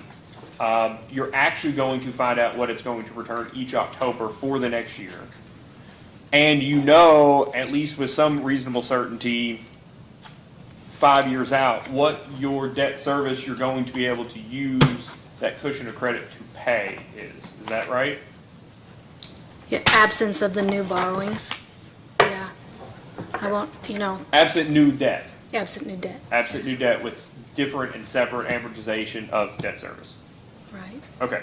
Do you anticipate at this point using that cushion of credit to pay those amortization schedules, both monthly and quarterly payments on RUS and FFB debt for that, let's just say, the next 5 years? Honestly, come October 1st, the strategy may change. And that's what I want to get to is, what are the considerations for what are the inputs that are subject to change that you need to check again in October to determine your path forward? Well, the interest rate, Okay. the interest rate that I could earn on those dollars. So the 1-year treasury as of October the 1st. Okay. Right. It would be any special initiatives that the board may have. They may have, a special project that they want to use Okay, some so- other funds for. So that would be new debt. That's kind of where that's playing in, or is that a use of current cash flow? Use of the current cash available. Okay. And it could be, what we project for our new debt, what I could borrow those for. And it could be too, what am I earning on the investments outside of the cushion of credit? Right now, if we're moving those dollars out to CFC, the goal is to try to build a corpus of principal to either be used to offset other liabilities. I do have some other liabilities on the books that this could technically help fund, such as I think Mr. Simmons mentioned, the post-retirement medicals, things like that can kind of help offset ongoing expenses. So post-retirement medical, we do recognize an expense annually, so that if I have these monies invested, it reduces that actuarial value that would need to be expensed on the books on an annual basis. Okay. So so taking a step back, go back to the 1970s and 1980s, because they've already been. We haven't been born yet. Yeah. Thank you. It's already come up in the context of this case. The reference back to 17% T-bills, right? Yes. When interest rates are high, it's a good time to be a saver and not a great time to be a borrower. Is it your all's perspective that with an expectation of rising interest rates, you want to get into position to where you're a net saver? Is that the idea? I don't think a cooperative can ever be a saver. I mean, we just want to honestly be able to cover our expenses. Okay. Um, But, Go ahead. but these dollars, these cushion dollars, just give you options. So if it does go sky high, you know what? We're just going to draw down from the cushion, and use that to pay debt, and that frees up other cash to pay for capital expenditures. So it's just a kind of a weight and balance of opportunity. If your debt rate is 10% and your cushion of credit is earning 7%, right? If you can, I'm just saying, but if you could use your cushion of credit to fund whatever you need to fund operations or whatever, you're saving money at that point, right? Because you otherwise would have had to borrow it at 10%, and your lost opportunity cost is only 7%. Is that fair? Sure, yeah, I mean, that makes sense. We're also getting the benefit of compounding, though. That's one of the big drivers, and that's why the net present value moves so much in the favor of keeping those dollars there, is because when you're reinvesting your interest earnings, that compounding is just significant. Yeah. Yeah, and I don't know that you compound at the net investment rate, the return on net investment rate base, but even if you compound at something less than that, to your point, that's better than zero, right? Right. So for determination of your debt covenants, interest expense is not just a consideration. It, at least tier no tier, revolve around interest expense. Is that right? Correct, interest expense. Mhm. But if your investment accounts, whatever they may be today or in the future, oh, let me take a step back. Interest expense is operations related, right? Are you aware of any non-operation interest expense that the co-op incurs? Interest expense. So Yeah, lines, yeah, so I mean, right now, we don't have any programs that are considered not operating. Like, if you were to go into more of if you had to borrow money to do something that's non-operating, it would go below the line. and it would be, and I'm just harkening back to the questions that Ms. Gold asked you about WSS 2, I think Mr. Seeley's direct exhibit, where it's lines 22, 25, 26, 27, 28, whatever those lines we're talking about, those are non-operating, those were non-operating income accounts, right? So all the interest expense seems to be operating. It But is. these investment accounts that you all are using are all non-operating accounts. But there's no consideration of that interest income that's non-operating in the determination of the revenue requirement, right? Well, but it plays a factor into our modified debt service coverage. Okay. Because that interest income is part of that key ratio. Do any of your debt covenants require a minimum modified, this calculation modified debt service coverage as the exclusive requirement? CFC does, and I believe CoBank relies heavily on it as well. I mean, and it is one of the factors within RUS and FFB as well. Okay. There's really, 4 key ones that RUS and FFB look at. Tier, O-tier, debt service coverage, and your equity. And so tier and O-tier don't use, a little bit, if the commission sets rates at a 2.0 tier, right, or a 1.5 tier, whatever the commission sets the rates on, that determination of the revenue requirement will not include non-interest income. Or non-operating interest, Tier I'm it. sorry. For my purposes, tier it would. Tier, again, that's the kind of the language thing I'm dealing Okay. with, O-tier and tier. Mr. Seeley's dealing with a tier on the revenue requirement. You all calculate a tier differently. So for me, for tier, for the yes, it affects it. For the purposes of the revenue requirement, it's not included, but for the purposes of determining compliance with your debt covenants, you're saying you do include non-operating I do, interest income? Okay. yes. Okay.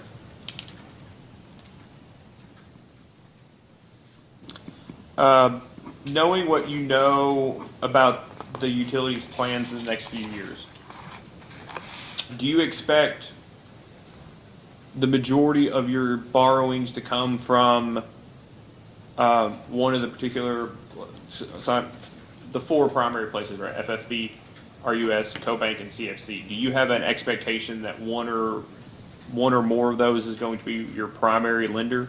Absolutely, yes. Which one? Oh, which one? Yeah. Well, honestly, we tried to go to CFC with our last work plan, and since we failed the testing in that year, we weren't eligible to utilize them. Okay. I think there's a strong feeling to look at CFC, and if that's not available to us, or the rates aren't as advantageous, it would be RUS. Okay. And then when you say the test, are you talking about the modified DSC calculation? I think they also had a tier requirement as well, because if you look at what our factors were for 2019, we did fail kind of in those specific years, just Okay. that 1-year snapshot. Okay. And so getting a loan, they look at a different, so like debt covenants, for the most part, for tier, no tier. It's not single year failure for the most part.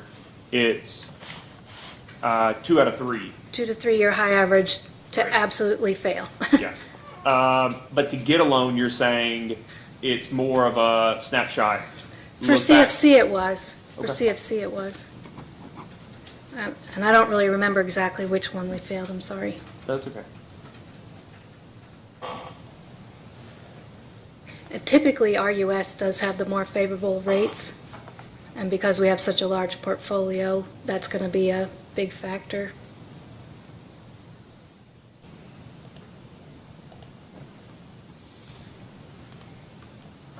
And just so I'm clear, it's just RUS and FFB that you can use to use the cushion of credit to pay the debt service coverage.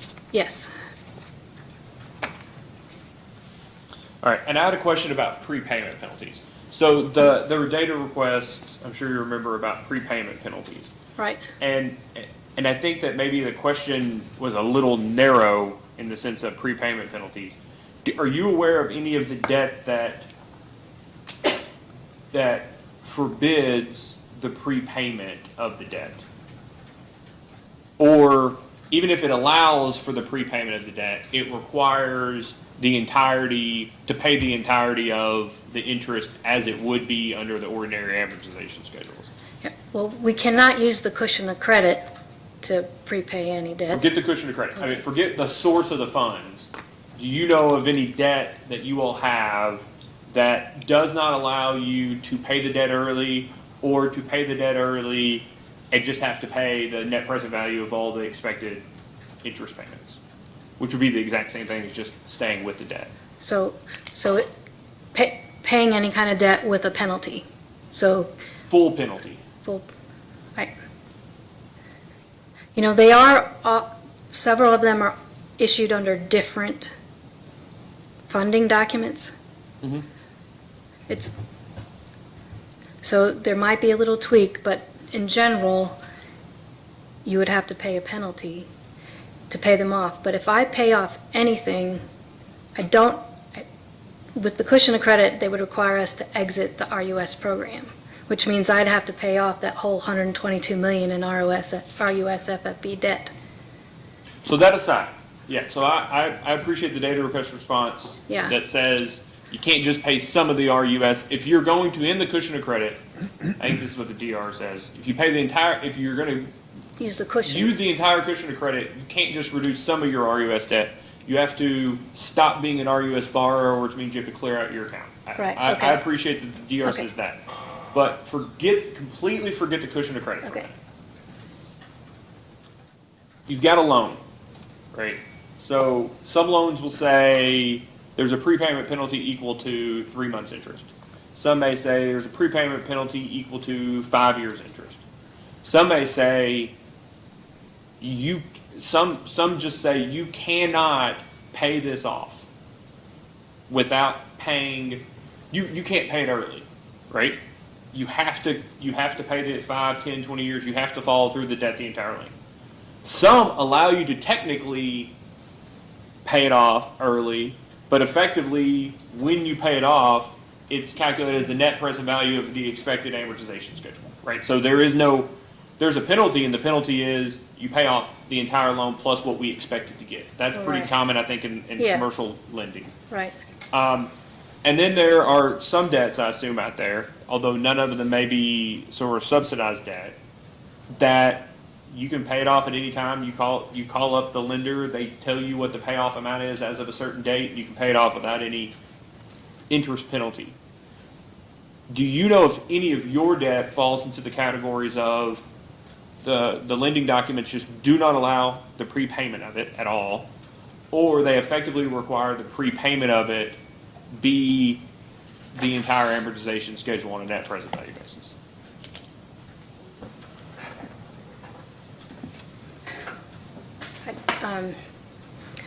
I do know that the payment penalties on the RUS FFB debt, and same with CFC, what they do is they look at what they were going to get from you that's remaining on the loan, and they also look at what they could borrow that money out for to someone else. Mm-hmm. So that's where they calculate that penalty or even a gain in some sources.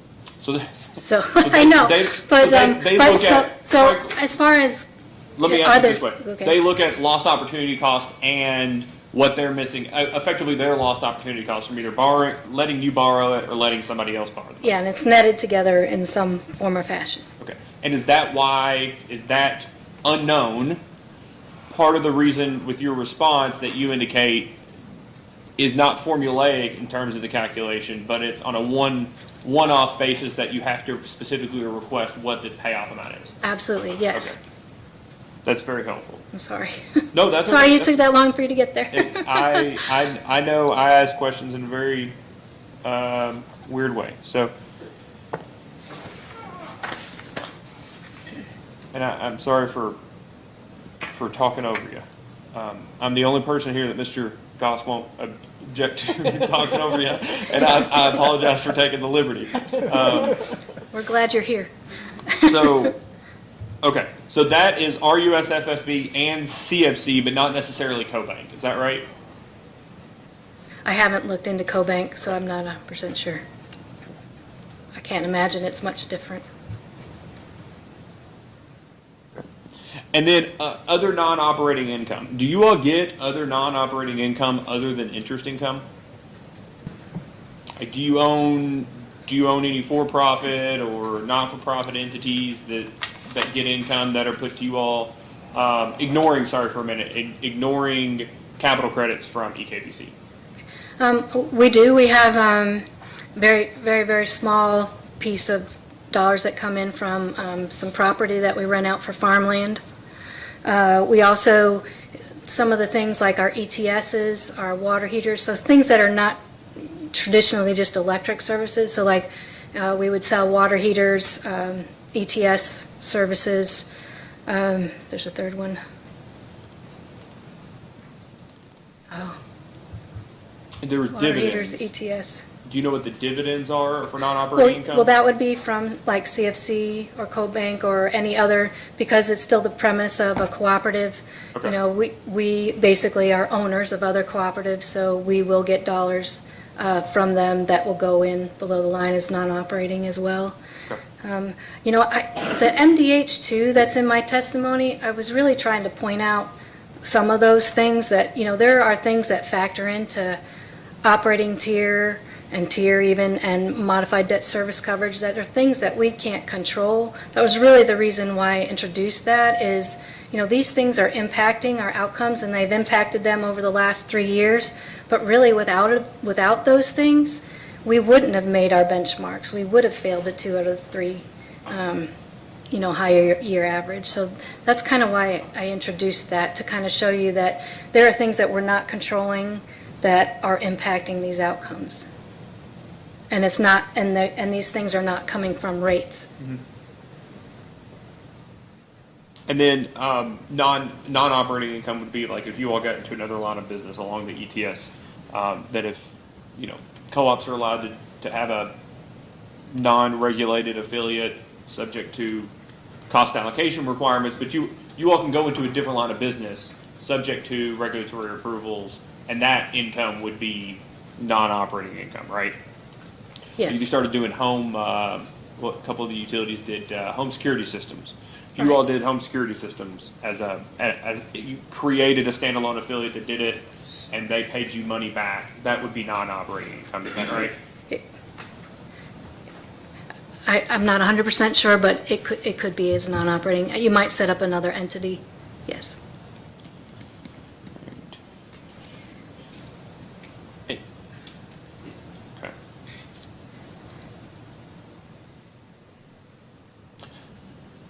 And on your net present value analysis, forget the, part of your responses related to that analysis, the data request responses, refer to this 30-year historical average of the 1-year T-bill. Was that something that you provided as context for the response? Or was that specifically one of the metrics you were looking at when you were talking to Ms. Goad about 2019, 2020, what you were looking at internally, was part of your thought, 30-year T-bill is to whatever, reversion to the mean? You know, I'm thinking of this 30-year average of the one-year treasuries, or were you thinking of other metrics? No, I mean, historically, if you can borrow money under 3%, that's what I was looking at, 3%. So if you're earning, you know, that 3%, that's always been kind of my benchmark. Anything below 3, that's pretty good. You know, historically, that's really good. The 2.86 going out to the one-year treasury to find out that exact number, I did go get that exact number for the net present value, but I've always known that below that 3% is historically kind of a threshold. Okay, so let me just ask. Can you walk me through, we were talking earlier about come October, what are the different data points you're going to be looking at? So we talked about where the one-year treasury is as of October 1st, the use of current cash, right, cash from operations. What do you all intend to do with that? What the new rate for any additional debt that you may incur will be, and then what is the return for other investments, kind of like the commercial paper or the paper investment you all have, and then different things like post-retirement medical costs, what you're able to do with those.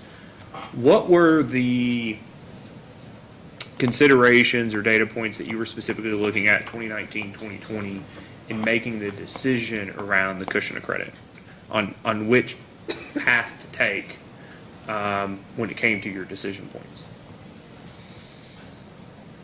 Well, the interest, the interest earnings were greater than what my blended interest rate was. At the time, in that 1 year? It was, Okay. yeah. So were there any other considerations, like what you expected to happen with it? Well, I mean, at that- some point it was at 4% in excess, right? Right, and at that time, they were predicting interest rates were going to rise, which means borrowing would be more expensive. And I thought that return would be somewhere in that 3 to 4% range. I never dreamt that it would be that low as the 0.09. Just knowing that those funds there provided options for us, it provided different pathways in case, if things spiked. And knowing that there were other liabilities that I already mentioned. So other liabilities, but you can only pay the debt service with RUS and FFB off with Right, but going it down frees that up, path. but it freezes up cash and the other, if I use the cushion to pay off debt service, then it frees up the cash that I would have used for that, for something else. Okay.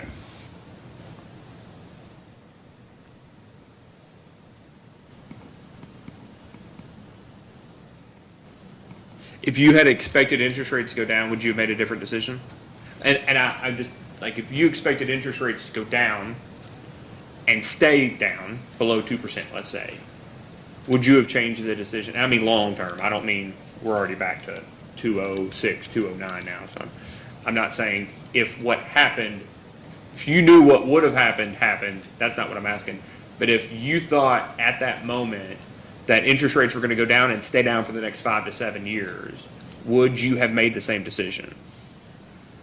I would have. Okay. And reason, I mean, I was, the highest rate debt I would have paid was 3.699. And that's a good rate. I didn't have 6-7% debt like some other utilities had. I had very low rate on the highest ones I would have paid, and it wouldn't have made that much a difference. It really wouldn't have. But having $30 million to be able to either fall back on, to spread out, over the years, to be able to put off higher rate debt, it just made more sense. It makes sense. It still makes sense to me. And then finally, I don't know if this is a question for you or if I've missed my chance, Mr. Simmons. Do you all, I mean, the cushion of credit still exists. You've got the money in the cushion of credit. The farm bill comes up every 5 years. Do you all have an anticipation that you're gonna seek additional flexibility in relation to your cushion of credit? You say you talk to NRECA, you're on the calls. Is there any conversation around additional flexibility with the cushion of credit account? I've not heard of anything.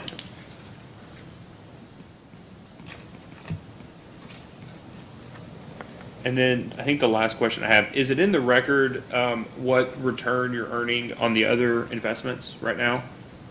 I don't believe so, just what I mentioned earlier. Do you know at a high level what those other investments are earning? I do, I have it here.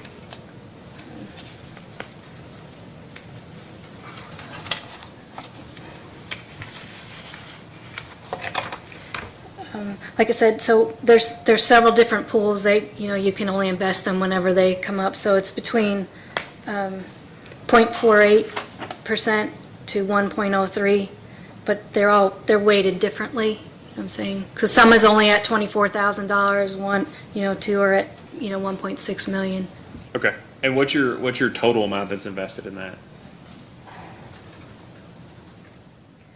Roughly 3.3 million. Okay, and is that exclusively funded by cash that otherwise would have gone to debt service or be used for other purposes that you were able to put into those accounts because you were able to use the cushion of credit to pay RUS? Yes, that's what we've done so far, yes. Okay. So for the last at least year, you've been able to... Just since December. Okay. So you've been able to pay debt off with money that's only earning you 0.09% to take that cash and put them into accounts that earn somewhere between 0.5% and 1%. Is that right? Yes. Effectively? Okay. All right. And this is going to be a silly question, but is that full $3.3 million, is that above or below what your debt service has been that you've used our cushion of credit to pay? Does that make sense? So, so let's just say you're running on a perfect amount of margin to pay your debt service, right? So you had $3.3 million in cash to pay your debt service with. You didn't have to with your cash from operations. You took $3.3 million from the cushion of credit, paid it. You took 3.3 and put it into the investment accounts. So that would be Net zero. exactly. Yeah. Did you put more into the investment account than you paid in debt service from the cushion of credit, or did you put less into the investments account than you paid debt service from the cushion of credit? We tried to tie it one for one. Now we're Okay. it's So- a new process, so it might be a Okay. little off here or there, but we tried to tie it one to one. And that's what I want to that's what I want to make sure I understand. At least internally, the thought process is, let's take every dollar that we believe we would have otherwise put towards this RUS debt, RUS and FFB debt. Sorry, I keep saying RUS, but RUS and FFB debt. Instead of putting that cash towards that, we will replace it one for one with the cushion of credit cash, and we will take this dollar of cash that we saved that's unrestricted and put it into the separate account. Is that the idea moving forward as well? That's what we're doing right now, but we're working on that investment policy, and there may be different direction that comes out of that investment policy. From Okay, what and the that's going board to depend on what the one-year treasury rate is in October and the use of the current cash. That's part of your, I would assume, management's consideration, or those things you're looking at come October. Yes, that as well as, how they want to manage this pool. Yes, They, yes, you mean exactly, the board. The board. Yes. Okay. Are you surprised by Mr. Simmons' comment that you'll be in for another rate? It won't be another 10 years before your next rate case? I can't imagine that's a surprise to you. No, it's not a surprise. Okay. So do you have an expectation that this policy for what to do with this excess savings will be finalized prior to your next rate proceeding? I believe it partly depends on the outcome of this case, but Okay. yes, I do. Okay. Okay. Thank you, Ms. Herman. Mr. Goss? Ms. Herman, in your opinion, would we even be having this discussion here today if the current one-year treasury rates were not at historic lows? Correct. I don't believe it would be a discussion, no. Now, it's, I guess, pretty easy to look backward, but very difficult, much more difficult to look forward. It seems to me, just from listening to all the questions, and they've been good ones, that the easy decision would have been for South Kentucky just to take the cushion of credit funds and pay the debt off and be done with it, like a lot of co-ops did, is that right? That's right. But it sounds to me like South Kentucky chose the harder decision, which was to try to arbitrage things to squeeze every penny that you could squeeze out of what you had. Why'd you choose the hard route, not the easy route? I mean, I think ultimately it's going to be beneficial to our members. I really do. I think it's just going to give us more flexibility if an opportunity comes up that benefits the members, or if we get hit harder with either another pandemic that causes cash flow issues, or just the other economic factors that can occur. So There were questions asked in this case, and don't remember if it was from the AG or staff, to the effect that some other co-ops use cushion of credit funds to pay their debt off. Specifically, I think the reference was to Jackson Purchase and East Kentucky Power. Do you remember those questions? I do.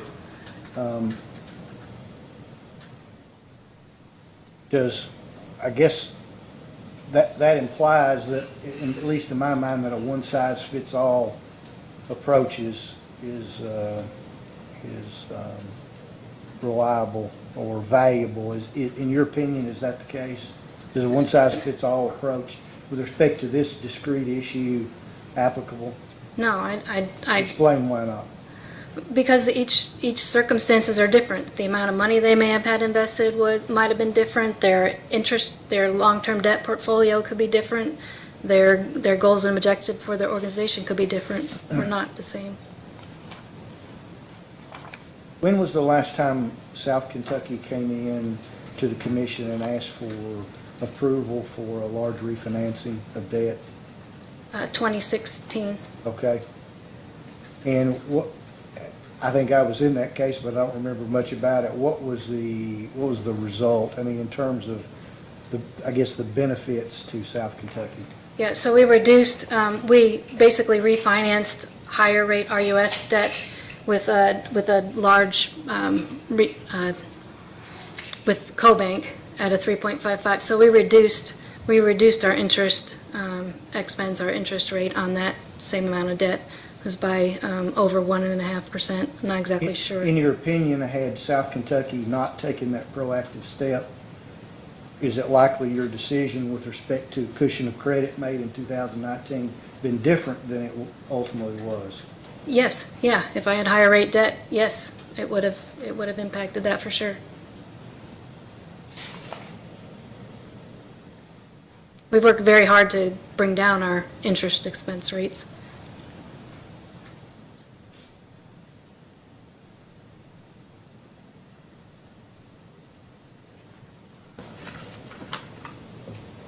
I want to switch gears from Mr. cushion. Goss, before you switch gears. Yes, sir. I didn't ask a question. and Yeah, I go needed ahead, to. sure.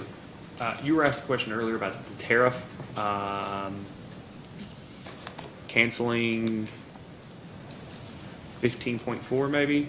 I do have this sheet still up. Canceling number 17, the revised sheet, second revised sheet, number R14. Do you remember that?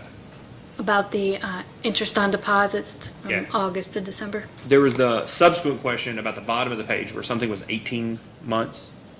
Yes, on the, yes. So it's unfair to, because I have the regulation in front of me, and I know you probably don't. So let's ask a post-hearing data request, basically the same question that was asked.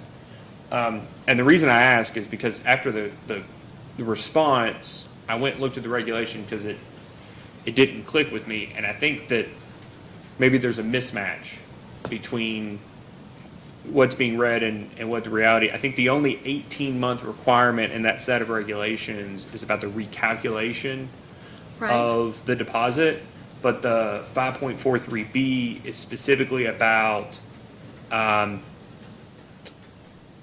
it's about, the line says the cooperative at its discretion may refund any deposit when there are currently, and the change is going to be 18 months of consecutive payments with no cutoff notices.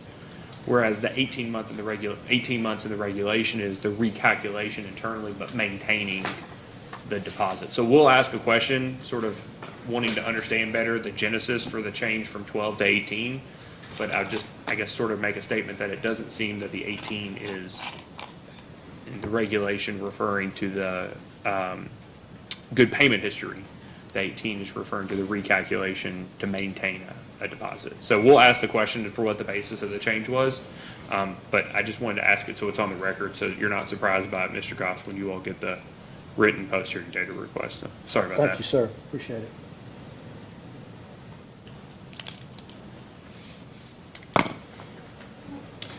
All right, switching gears, just a couple of more questions, Ms. Herman. There was a question that the Attorney General asked you about a prior CEO being awarded a vehicle at the end of his tenure. Were you at South Kentucky? Mr. Simmons said he wasn't at South Kentucky when that happened, so he didn't know much about it. Were you at South Kentucky when that happened? I was. Would you explain the circumstances of that and whether or not that's a sort of an ongoing policy of any kind at South Kentucky? Right. So I've been at South Kentucky since 2013, and that vehicle was part of the severance package to the CEO at that time. There has been another CEO that's left. There was no vehicle for him. And then also, Mr. Simmons does not have a vehicle that he uses at this time. And the CEO who retired and got severance, including the value of whatever the vehicle was, how long had that CEO been on board at South Kentucky? He had been employee for more than 40 years, I believe. 40? I believe so. All right. Long time, tenured, 38, 40 years. Would it, I mean, I'm just going to ask you, I guess, a bleeding question, but I want to make sure the record's clear. Is there any kind of policy at South Kentucky for retiring CEOs to get, $70,000 or $80,000 vehicles as a matter of course? There's no policy that I'm aware of.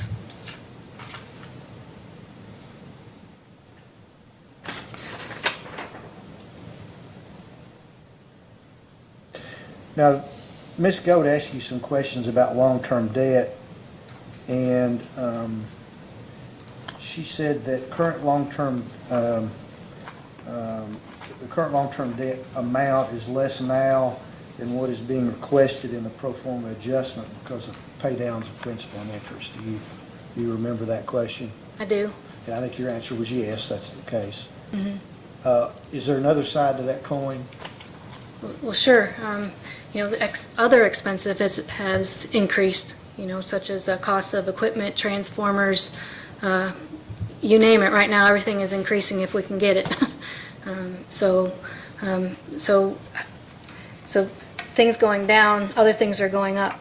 So from the test year, there's been all kinds of changes that have occurred. Specifically with respect to long-term debt, I guess while that's the case, does that take into account any possible future draws on lines of credit or any further borrowing? It does not And much. why was that, why was what she asked you as well as possible future borrowings not sort of thrown into a hat and mixed up and some sort of pro forma adjustment provided in this case for that? I mean, we were really just looking at known and measurable items at the time. And that's exactly what we knew.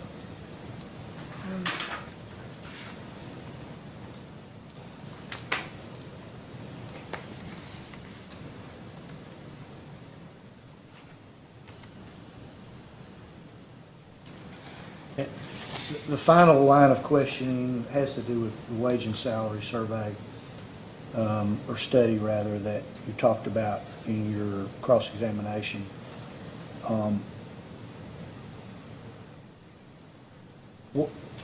I know there are a lot of inputs in that, but from, I guess, the principal inputs for wages and salaries are the consultant looks at national wage information, is that correct? That's one component, yes. What other components are there besides national? He looks at size, and he also looks at local territory data as well. He looks at our industry, and I think there may be some component for other industries as well. So there is South Kentucky specific, South Kentucky territory specific data included in the wage and salary survey that ultimately is provided to you on an annual basis. It is, yes. It's part of his report. Why is that important?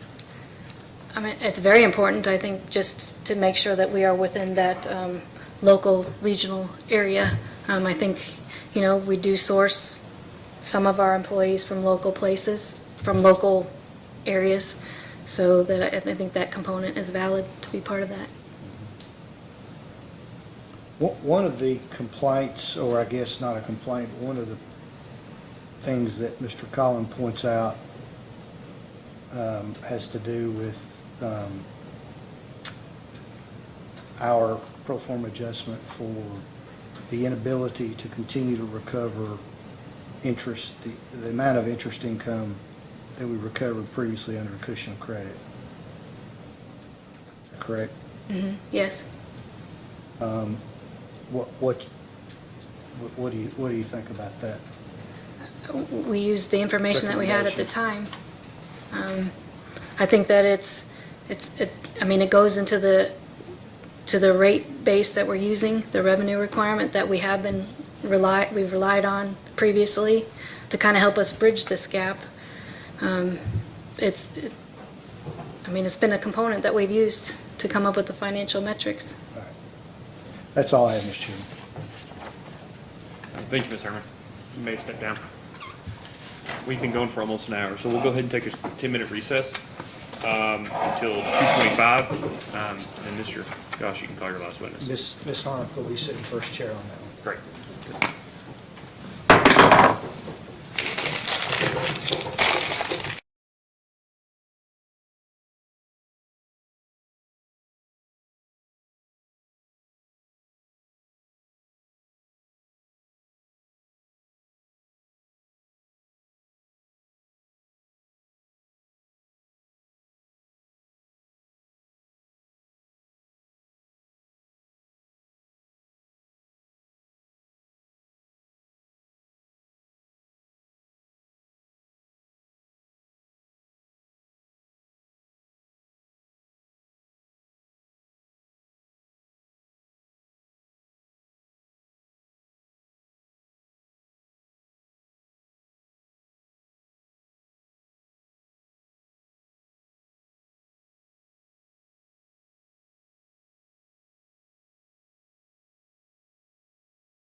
But you're on, Chairman. We're back on the record. Ms. Honaker, would you like to call your next witness? Yes, we call Steve Seeley for the All right. stand. Mr. Seeley, please raise your right hand. Do you swear or affirm that the testimony you're about to give is true and correct under penalty of perjury? I do. All right, please have a seat. State your name and address for the record. William Stephen Seeley, 2604 Sunningdale Place East, LaGrange, Kentucky, 40031. Ms. Honaker, you may ask. And what is your title? What is your title? Oh, my title is Managing Partner of the Prime Group. And did you cause direct rebuttal and rebuttal testimony to be filed in this proceeding? I did. And did you sponsor responses to data requests in this proceeding as well? I did. Do you have any additions or corrections to make to any of those? I do not. If I were to ask you those same questions today, would your responses be the same? They would. And is it your desire and intent to incorporate those documents into the record of this proceeding? Is it your desire and intent? Yes, to it is my incorporate- desire and intention to incorporate these. I'm sorry, I'm having trouble in the You're fine. hearing through the plastic. The witness is available for cross. Ms. Goode? No questions, Chairman. Staff counsel? Thank you, Chairman. Good afternoon, Mr. Seeley. Can you hear me from over here? I can. Great. Good afternoon. In your direct testimony, you stated that South Kentucky wanted to keep the total percentage increase to the residential class under 10%. Can you tell me why that target was chosen? A lot of that is public optics in terms of keeping it under 10%. It's very, very common for utilities to select that goal when they're around 10% is to try to keep it under 10% because they feel that it plays better in the public, and I'm sure it does. If the commission grants a different amount of increase than South Kentucky is seeking, would 10% still be the target, or would there be a different allocation planned? I think the goal was to keep to apply the 10% primarily to the residential customers. But with that, I think the same allocation procedure would be used. So I don't think there would be any deviation in the allocation procedures. And the reason for that is we relied heavily on the cost of service study in allocating the increase anyway to the classes. So I don't think anything would change in that regard.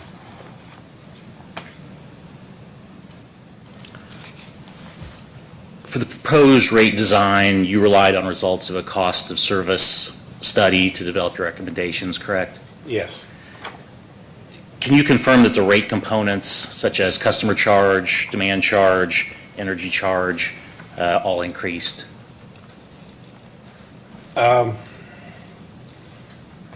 Ultimately, they do. You see, if you recall, we proposed a phased-in increase. So if we're talking about the ultimate rates in Phase 2, yes, but not necessarily in the first phase. Do you intend on keeping the phase-in process regardless of what rates are The level of the ultimately granted? increase, the level of the increase, what we've proposed, if the increase falls below 6 million increase, we would propose to eliminate the phased-in approach. If the commission decides, I don't believe that they should, but if they decide that is less than 6 million, I think they should eliminate the phased-in approach and just go in with a single increase rather than to increase. That's the cooperative's position, not just my feeling, but the cooperative's position as well. Do you believe that the proposed rate design is a departure from the current rate design? The rate design is not fundamentally a departure. The level of the unit charges, we're proposing to move those charges in the direction of cost of service. But the fundamental rate design, we didn't make dramatic changes to that. We just moved the components toward cost of service. The unit cost that we're indicated by the cost of service study. And which classes will be most negatively affected by those changes? I don't think any of them are negatively affected by that. I think it's just a movement toward cost of service. I don't think it's positive or negative in any other sense than it's positive in, with respect to reflecting cost in the rates. You know, I don't think the classes are negatively impacted by that. I would say they're positively impacted by reflecting, having rates that reflect cost of service.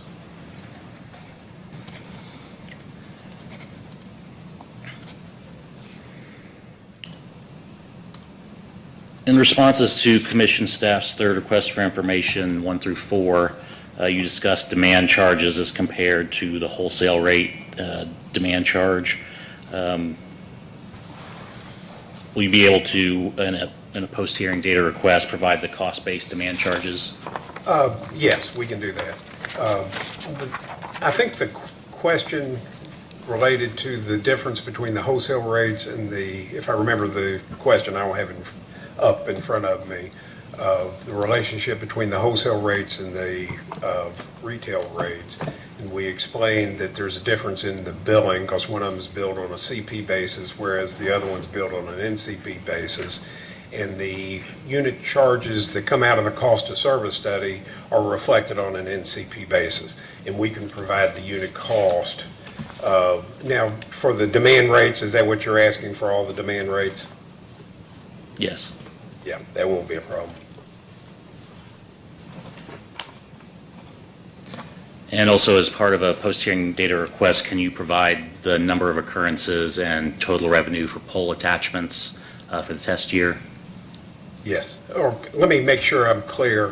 What you're interested in is the number of attachments that are billed under the rate. Is that correct? I'm sorry, can you repeat The that? number of attachments, is that what you're asking for, the number of attachments? Yes, and revenue The number of attachments and current revenue. for the test year. A reconciliation of the current revenue based on the attachments, basically. Yeah, that won't be a problem. Shouldn't be a problem.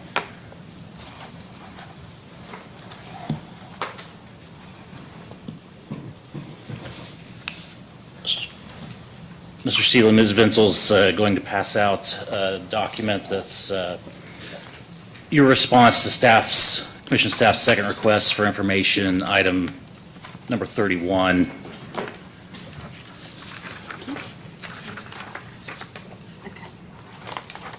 Thank you.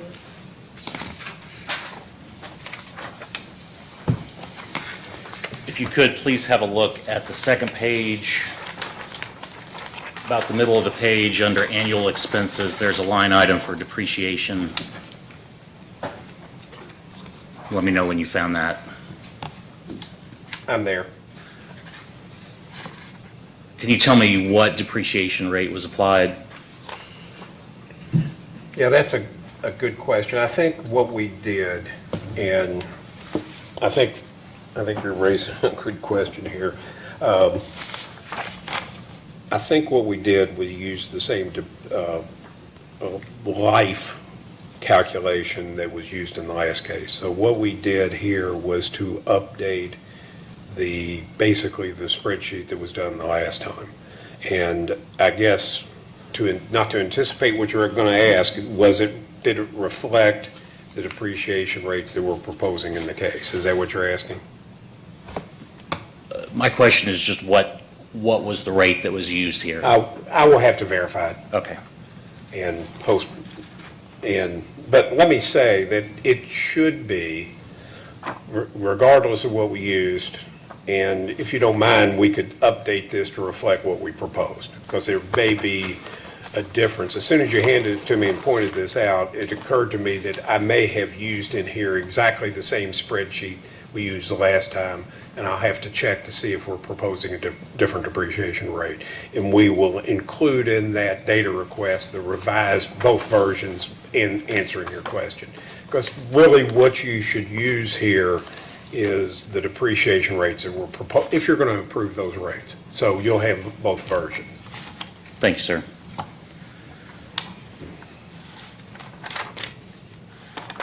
Also, as part of that post-hearing data request, we will ask for an Excel copy of that information.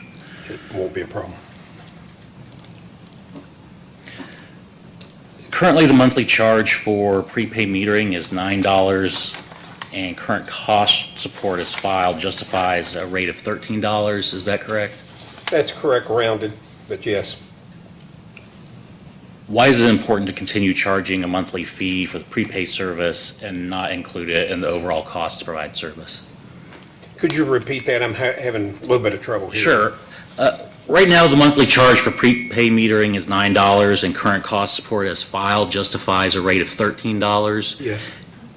Why is it important to continue charging a monthly fee for the prepaid service and not include it in the overall cost to provide service? You're asking why we're not updating it? Is that what you're asking? Or are you saying why not eliminate the charge included in the service? Both. Oh, both, okay. In terms of updating it, in contrast to the cable or the pole attachment charge, this charge, the utility does not favor updating. In other words, they would prefer not to see it go up from $9 to $13, even though updating the cost support could support it.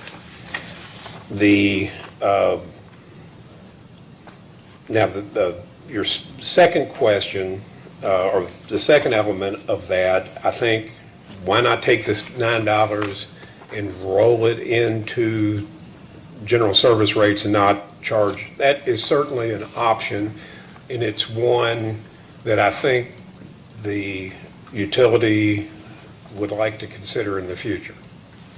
And a possibility, and I think they want to consider it more, but I think that's something that they are considering and want to consider in the future as far as maybe eliminating this charge and not making it an additional burden to customers that prepay. So it's something I think the company is ultimately, or the utility is ultimately wanting to look into, but at this juncture, we would suggest not increasing it to 13, even though the cost support would indicate that it should be. As a post-hearing data request, will you be able to provide information on the number of occurrences of billing of that fee and revenue from those fees? Won't be a problem. And Chairman, before I forget, can we introduce the document that we've provided as an exhibit? Any objection, Ms. Honaker? No. Ms. Goode? No. Okay. We'll mark this as, Commission Staff Hearing Exhibit 1. Thank you, Chairman.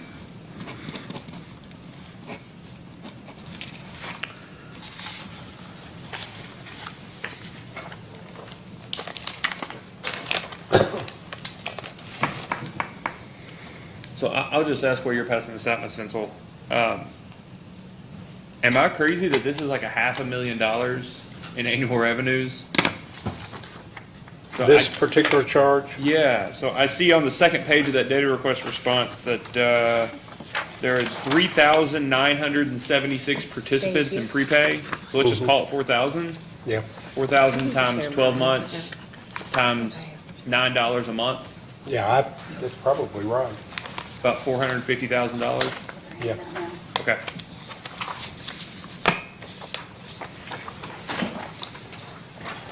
And I'll just, while we're, again, waiting to finish, is that an offset to the revenue, to Yes, it is. operating revenues? Okay. Yes. I mean, let me clarify. If we were going to eliminate this charge, we'd have to get the revenue requirement some other place. From rates. It's a revenue credit as it is, as are all, like pole attachment charges, they're a revenue credit. Late fees, oh, yeah, I got you. Therefore, it would increased base rates, it's a question, I view them, the pole attachment charge a little differently than the prepaid charge, because primarily who it affects. And so I think the pole attachment charge, the cooperative doesn't have any problem at all with increasing that one there. It would be appropriate to do so. We didn't propose that because we wanted to minimize those types of changes. But, the cooperative, from my discussions with them, they don't have a problem with the pole attachment charge. The prepay is a different issue. So let me ask this. Would you agree that with the prepay, the second page there's no calculation of any benefit that prepay may provide? Increased working capital, decrease in I'm going completely blank. Bad debt expense. There are no, these are just a calculation of costs. Right, not the No- benefit side, right. And there are necessarily. A good example, if I could elaborate on the one you mentioned, obviously prepaying affects cash working capital. If you're prepaying, you're avoiding the carry on that the utility has for customers to pay their bills. So that's not incorporated in there. This is a standard approach that was used by most cooperatives in calculating the prepaid charges when they had them. That it's a consideration. Yeah. And there are really no offsetting. Pole attachments don't have the same offsetting No. benefits, right? No. Now, in terms of cash working capital is a good example. There is none, but on that one, there clearly is a benefit. When a customer prepays, you're not carrying the revenue, Right. essentially. Council?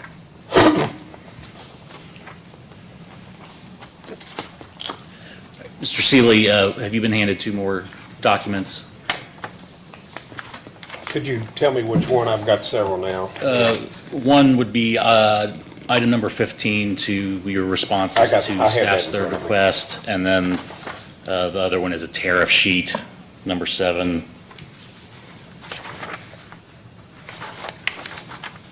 I have both of them. Okay.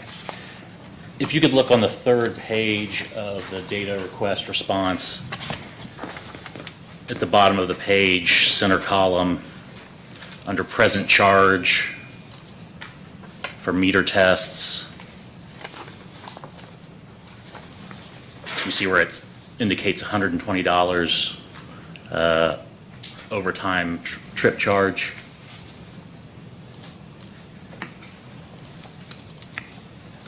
Yes, I see that now. And if you'll look at the tariff sheet number 7, do you see a little more than halfway down the page, under 260C, it indicates $138.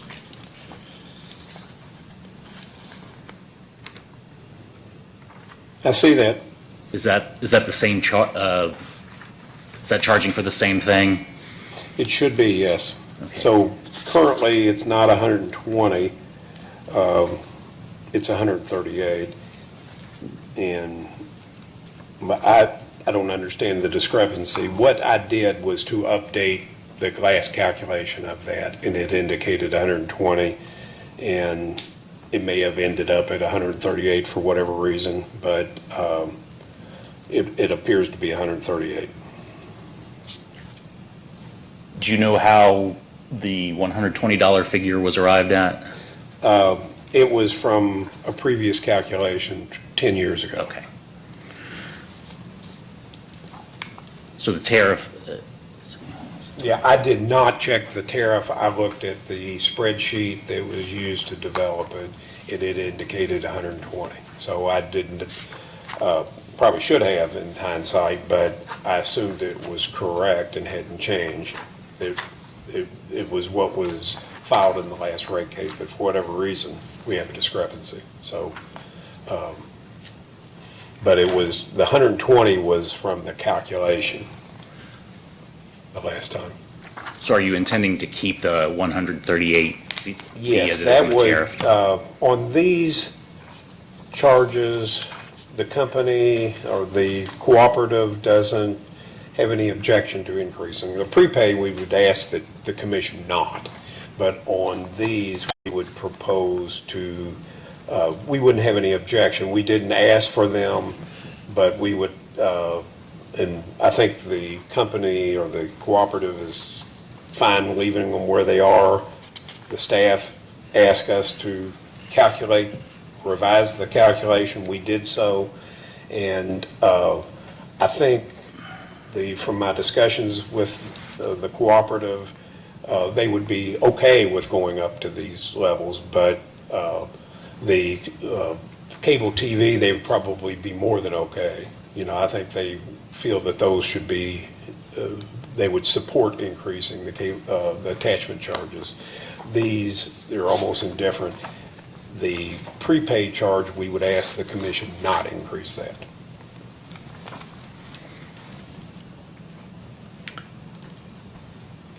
I hope that didn't confuse you, but that, just to lay out the three types of charges here. Thank you, I appreciate that. Chairman, if we could introduce those two documents as exhibits, I appreciate that. Any objection? No. I'll do No objection. the data request responses 2 and the tariff pages 3. Thanks, Chairman. All right, Mr. Seeley, moving on to your rebuttal testimony and discussion of tier calculation. Can you confirm that interest income was included in the RUS formula for tier? Could you repeat it a little louder, please? Sure. In your rebuttal testimony, when you discussed your tier calculation, can you confirm that interest income was included in the RUS formula for tier? Yes. Okay. Can you explain why South Kentucky proposes to use a tier calculation that differs from what's required in the loan covenants? There's several reasons for that. One, the debt covenant includes a standard tier calculation that would include capital credits. The commission, in calculating tier in the past, have excluded non-operating items such as capital credits. So we followed prior commission practice in taking tier less the capital credit, like items such as capital credits. And we would also extend that, I think there's a couple considerations on that, like the cushion of credit interest, the same way. There are restrictions to it. We would not include it operating, we excluded that as well. But there a second layer to that, that when we were filing this case, we were at record low interest rates that have since turned around. So a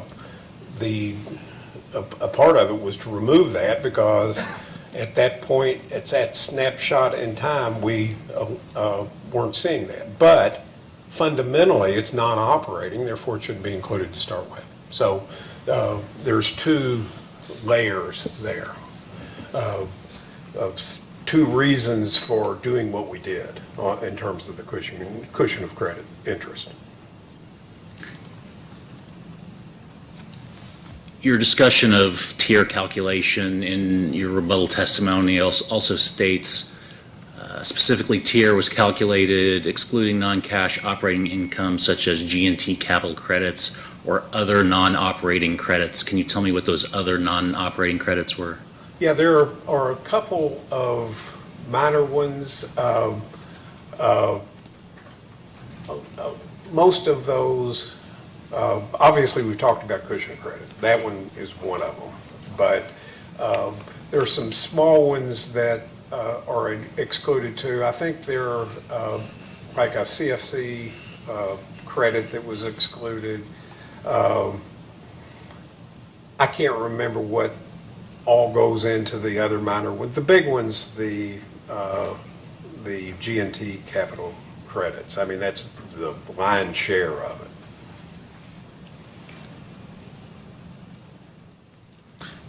Are CFC capital credits a cash receipt to South Kentucky? is CFC, cash receipt? I'm not the right person to answer, but I don't think they are. I think they may be at certain times, they may provide a cash component at times, but I don't think necessarily what's booked. So it depends.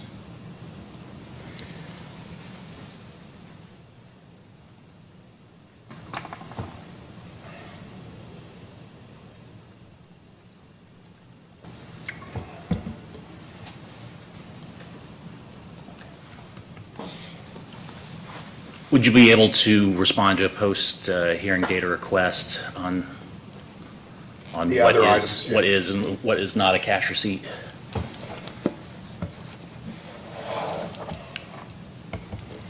Chairman, I believe that's all I have.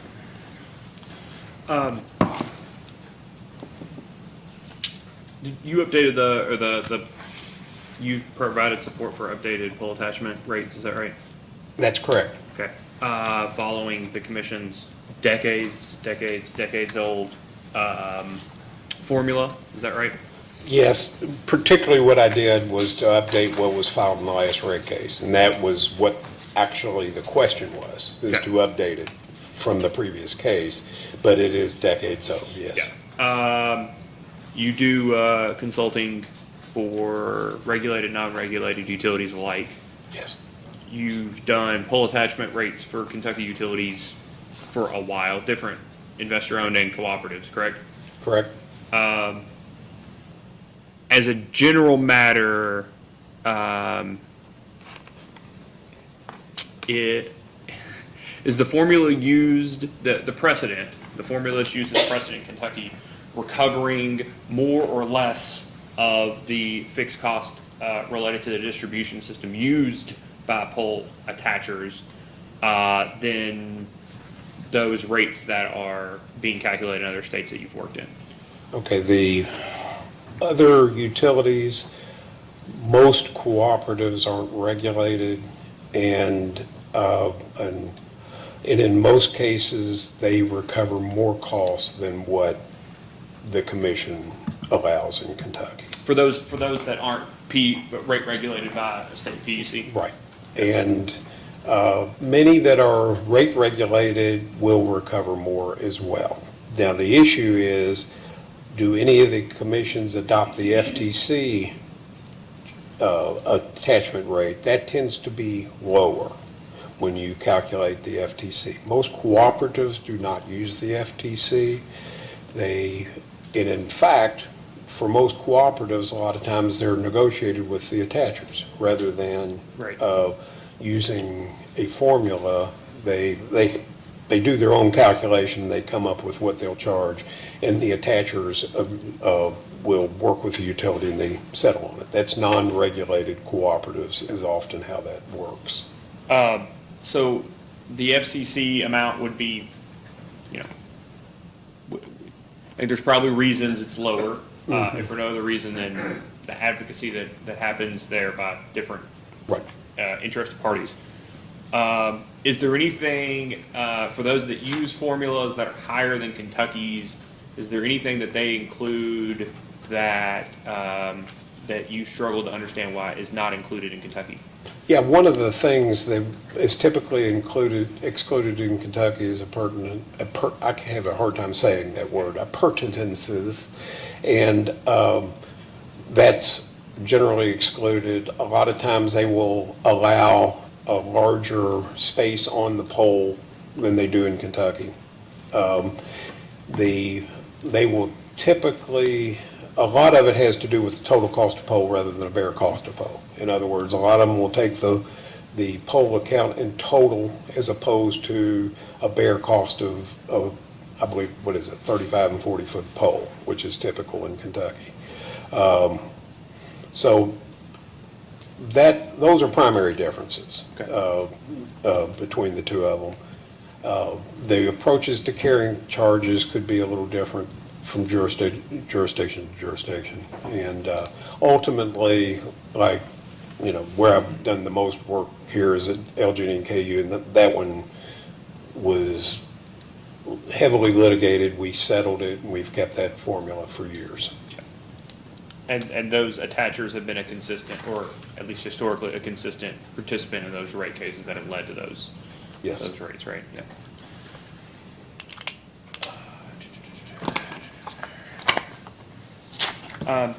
So prepay, I want to ask, so the expectation, so the proposal in the tariffs is $9 or the $13? The proposal, the cooperative's proposal, South Kentucky's proposal is to leave it at $9 at the current level. Okay. That's what they filed. That's what they would recommend.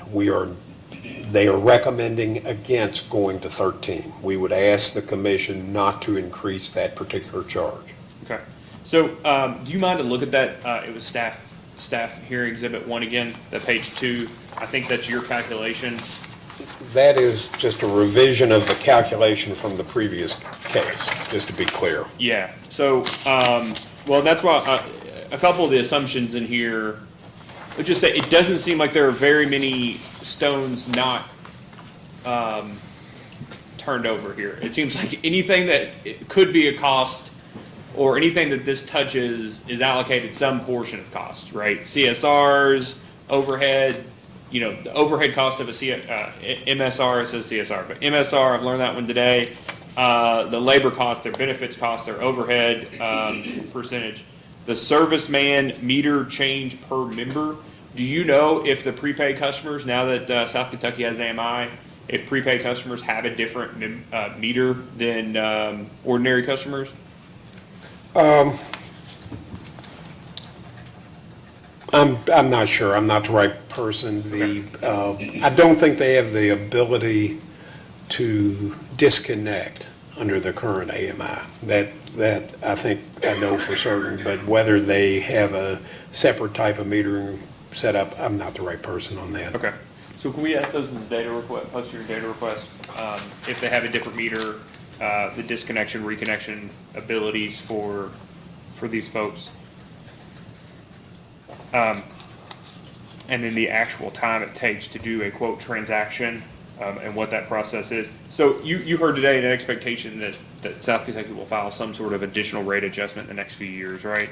That's what I heard.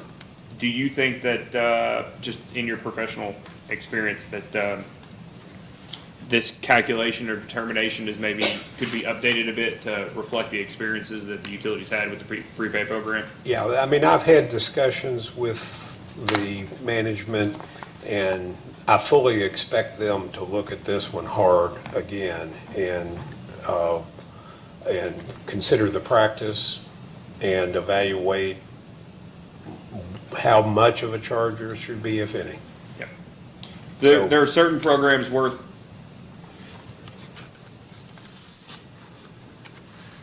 incentivizing the usage of. Would you agree? Incentivizing the usage of? Of a program or enrollment in a program.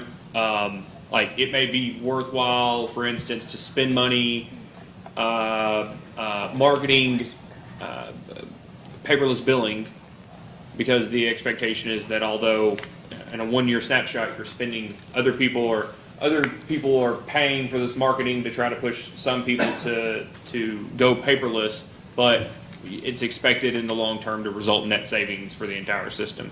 There are certain things like that. It may be worth it to give people $1 credit on their bill to enroll, a one-time bill credit to enroll in paperless billing if you think you're going to save 50 cents a month once they do it. That type of thing. Well, I mean, that's a marketing consideration, and typically, it's been my experience in the utility industry, largely because they are regulated, that they look more at the cost. They can look at the cost benefit, but, in a non-regulated environment, they will do things for marketing purposes where I think it's incumbent upon utilities to look at cost benefit when they do that type of thing. Yeah.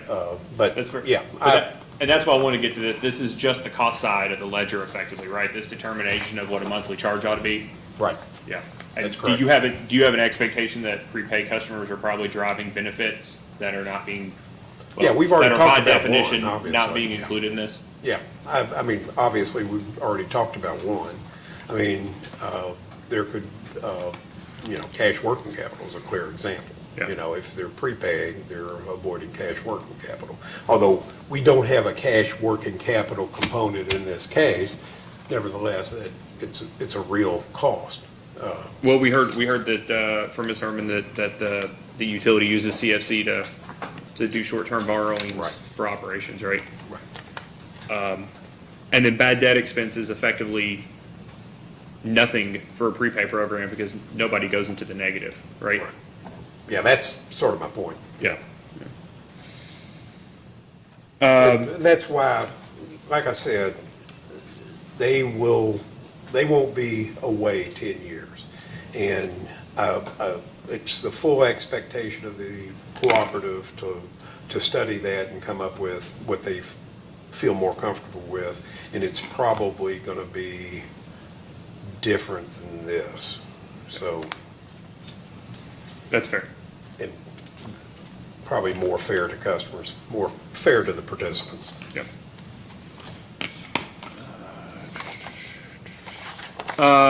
Do you know how much the cost of service study cost in this case? How Or not much? cost of service study, excuse me, the depreciation study in this case? Yeah, it was less than we probably estimated. It depends on the case, but this one was less than 15,000. Normally, when we bid those, we indicate that it'll probably be up to $15,000. South Kentucky's was less than that. Somewhere between 10 and 15? Yeah, it'd be 10 and 15 is a good estimate. It depends on the data and what kind of shape it's in, how much pre-processing it does, it requires. But it was less than that to do the study. Obviously, to put in testimony and all that is data requests, and that adds to it, but. Okay. And so the rate case expense in this case is a little higher than in ordinary cases. And so other than the depreciation expense, was there anything that you did in this case that might not ordinarily be done in ordinary rate case? Yeah, in distribution terms rate cases? of, like, depreciation study, cost of service study, rate study, developing the rates, that's three different studies that we did and we would do. What added to the cost, there were a lot of data requests, more than I have ever seen for an electric cooperative in any jurisdiction. So that's the thing that has added to the cost significantly from my side are the data requests in the case. A large number of them for a cooperative.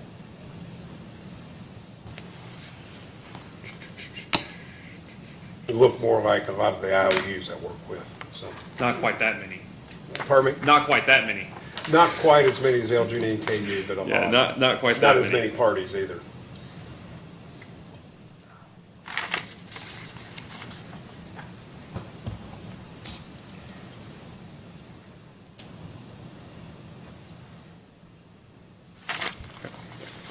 I think those are all the questions I have. Ms. Honaker, excuse me, I was saying Mr. Goss for a second. Ms. Honaker, do you have any redirect? Mr. Seeley? I do not. I had some and I kept crossing them out as he kept clarifying his answers, so.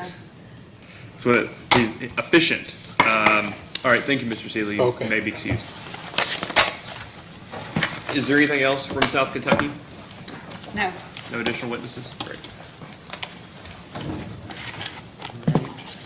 Ms. Goad, would you like to go now, or would you like to take a short recess? If we could have a short recess. I That'd be would fine. appreciate that. Let's take a recess. Is 8 minutes enough, or would you like more than like That's fine. 15? It's All about right, so we'll take a recess until 3. We'll go to 3:20. We will go ahead and Okay.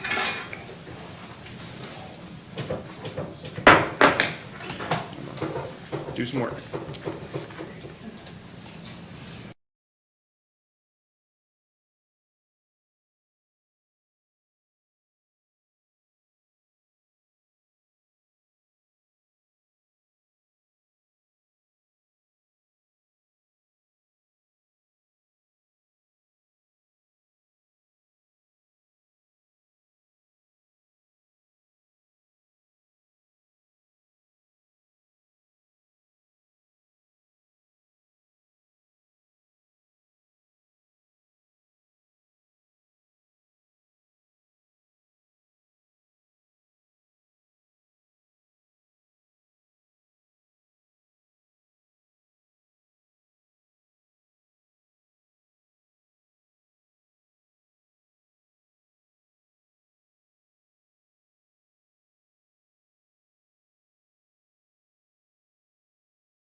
testimony you're about to give is true and correct under penalty of perjury? Yes. Okay, please have a seat.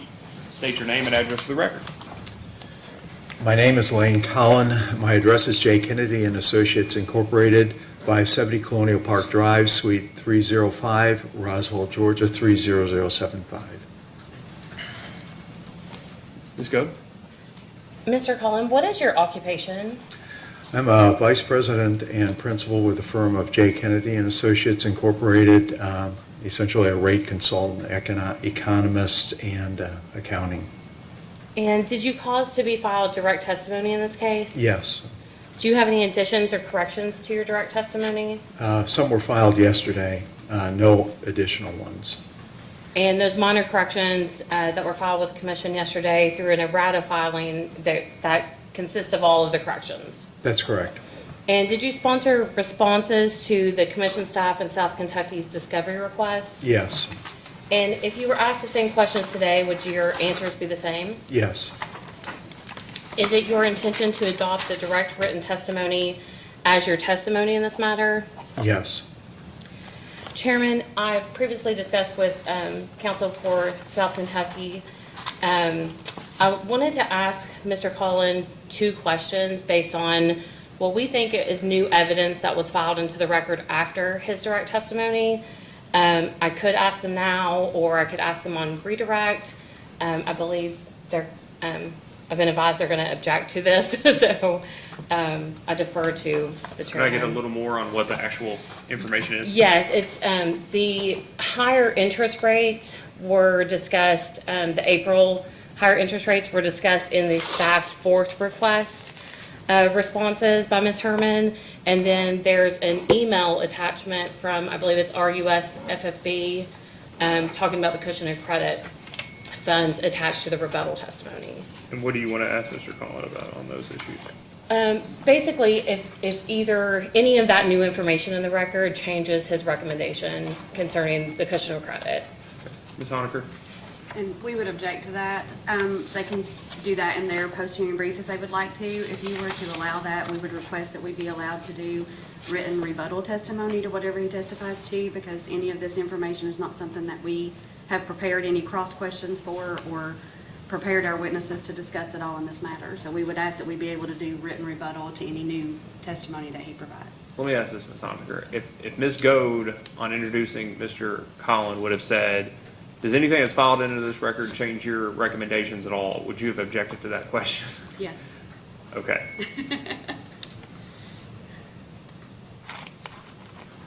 On what basis? That your testimony maintains, your recommendations, you maintain your recommendations throughout this proceeding, you would object to that testimony being provided? Because we have opportunity to do post-hearing briefs. If anything that came up during this hearing or testimony that happens, that's where we would do that, and we would make that argument in post-hearing briefs. Right, but that would be a legal argument, not expert witness providing their testimony, right?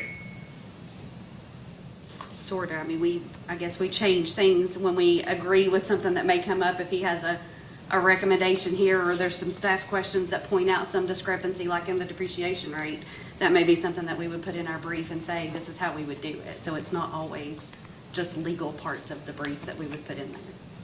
So I think that that's our opportunity, and the procedural schedule, didn't allow for sort of rebuttal, I guess. And so that's what this would be. Okay. I'm going to overrule the objection. Ms. Goode, ask the question the way it was presented, and we'll go from there.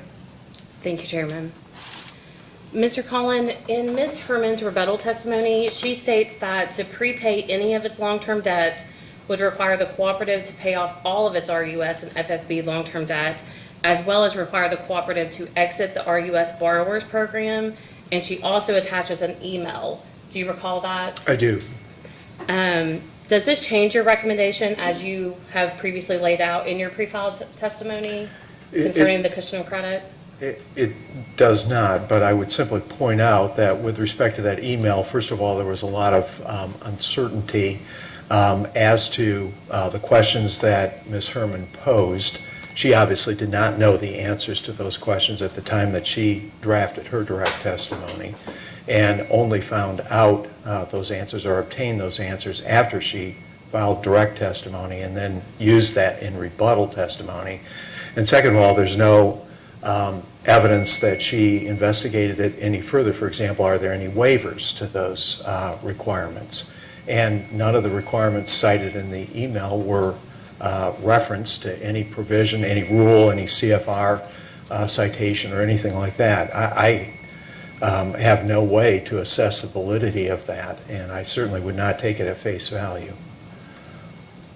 And the last question I have for you is, Ms. Herman states in her rebuttal testimony that the one-year treasury rate has been rising, and she provides examples from April of 2022.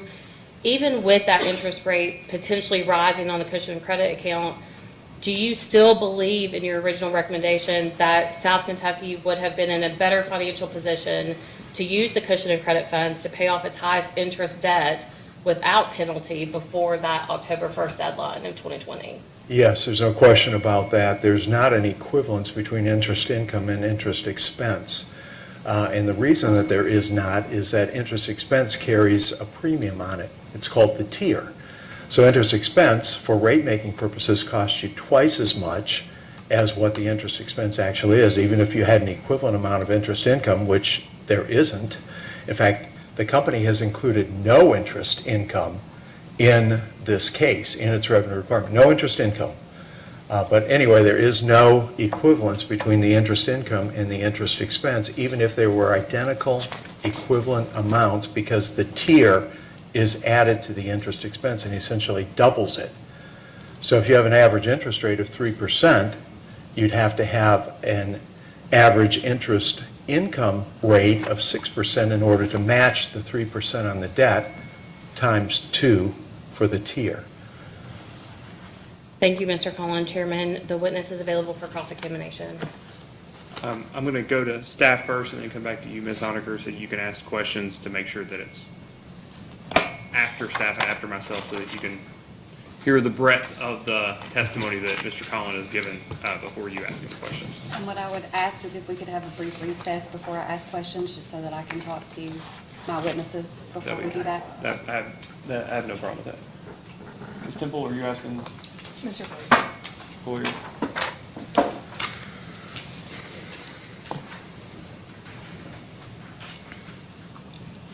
Thank you.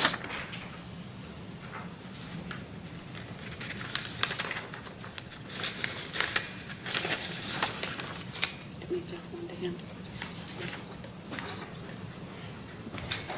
Thank you. It's okay. Don't mind giving it to me. That's okay. Good afternoon, Mr. Collin. You've been handed a document, and it might look a little different than the Excel spreadsheet that was provided. That was entitled AG's South Kentucky RECC Revenue Requirement. The series of adjustments listed. Under Adjustment 1, remove double count of interest expense for February 2020 issuance. There's an amount listed, $14,937. And if you'll look down at Adjustment 4, correct further company interest expense annualization for new debt issues, under 3/31/2020, it lists $14,031.97. Can you tell me if these adjustments are overlap, or if there's a difference between those adjustments? The amounts under Adjustment 4 are somewhat different because there is a calculation of the Section 9 interest added to it, and that's one of the reasons for the differential.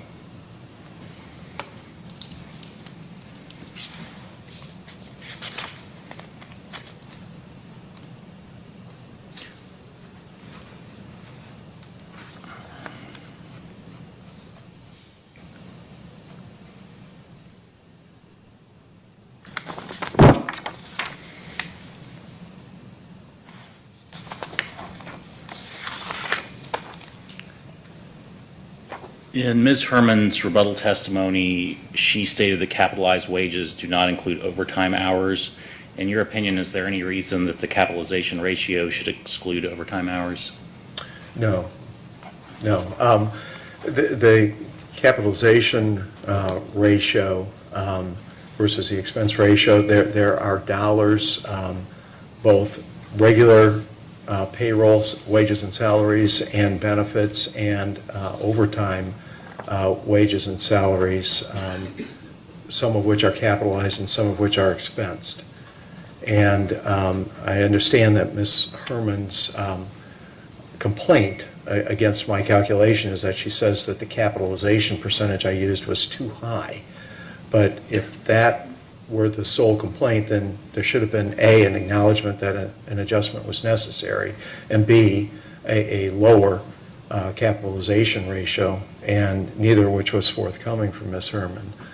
So I think that, in the testimony here today, Ms. Herman acknowledged that there would be capitalized dollars because they had done the annualization of the total wages and salaries.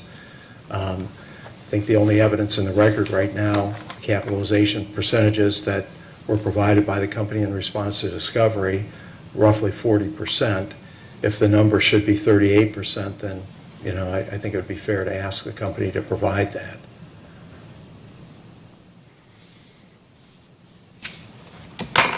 Chairman, can we introduce the document that has been provided to Mr. Collin as an exhibit? Ms. Honaker, any objection to this document? No objections. So we'll have this as staff 4? Staff here, exhibit 4? Yes, Okay. that's all I have, Chairman.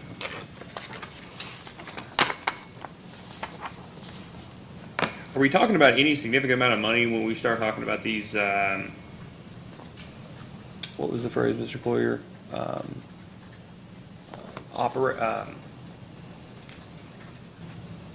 Capitals, what was the term you were just using? I'm sorry. The operating ratios? Capitalization ratio. Capitalization ratios. We're talking about a significant amount of money. $94,000. In the case of a cooperative this size, that's, an appreciable amount of money. For KU, LG&E, it would be nothing, but for this cooperative, it's, a fair amount. $119 million annual revenues. I think 20 of it's probably distribution exclusive. This is less than 100. Actually, I don't recall on that, because everything I did was incremental. So. Ms. Honaker, any questions for Mr. Collin? No, can I have just a brief recess to discuss any of the new Well, information? we'll just go off the record for a minute, Candace.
Ms. Honaker, do you have any questions for the witness? I do not have any questions, Your Honor. Okay.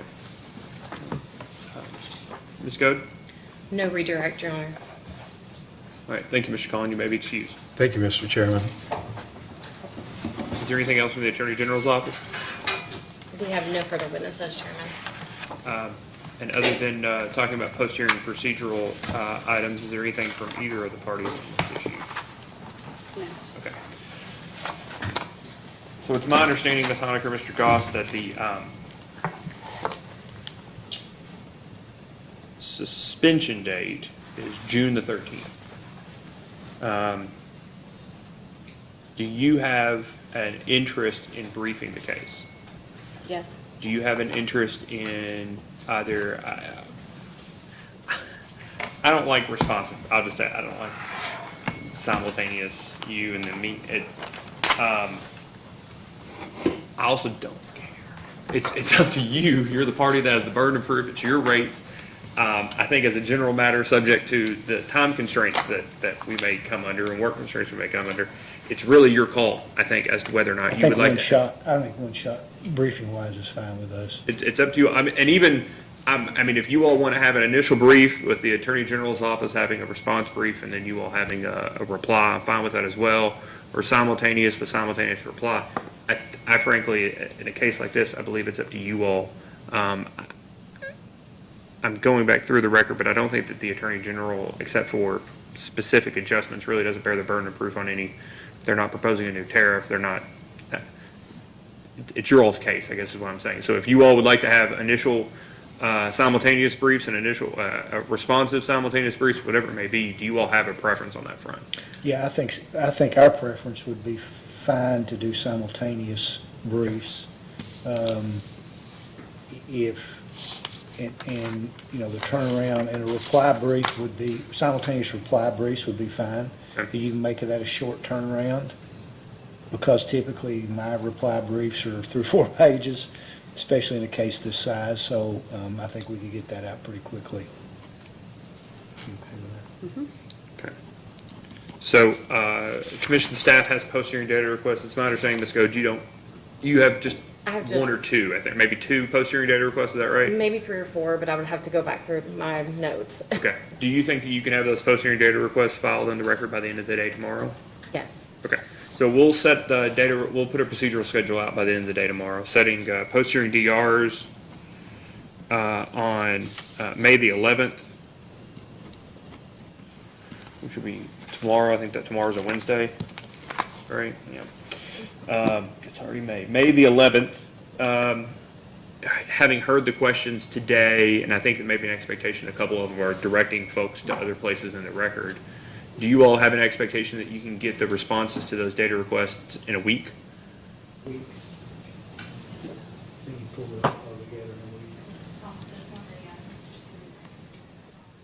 think there was one that asked like some things per day for the months since, I don't remember what that was. That was ours. So that may take some time. For the CFC's interest, I believe. Well, week's fine. Okay. If additional time is necessary, file a motion, then we'll let Ms. Goode respond, and we can redo these dates. But we'll do responses due by end of the day on the May 18th. I have so Ms. Goode, well, let me just say, I have an expectation that all parties can probably start writing the bulk of a brief prior to given the fairly anemic Yes. data requests that were asked today, that the bulk of the briefs can be written prior to the response of the data requests. Is there any objection to having the briefs due 1 week after the data request responses? No, We have no objection. Okay, so May 25th.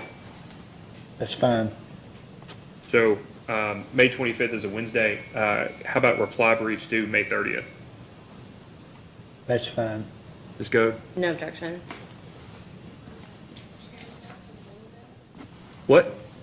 Yeah, it's Memorial It's Day. Memorial Day. How about May 31st? That's fine. Okay. That's better. I always say, none of it's good, just it'll do, right? Right. May 31st. So that should give the commission 2 weeks after the submission of the case, or a little less than 2 weeks after submission of the case. let me ask, and I know you can't answer for your witness, your client right now, Mr. Goss, but I have an expectation that 12 days puts us at about 9 business days to write the order after the submission of the case. That may be cutting it a little close. It may not be cutting it a little close. Do you have an expectation that if, given what I understand, I've never done it, but the headache of putting rates into effect subject to refund? I will interrupt you right now and tell you we would not do that. All right. So I can also guarantee you that you'll have an order in the month of June. It's not as if the commission will go to July Yes, at this rate, but I have no reason to think we can't get the order out by June the 13th, but if we can't, it'll be an error in a week. And I've got to think that's We would not want to put rates into effect subject to refund. all right. So we will venture to get an order out as soon as possible after the submission of the case on the 31st. So the case will be submitted June 1, 12:01 a.m. Okay. Do we have outstanding petitions for confidentiality? Just one, okay.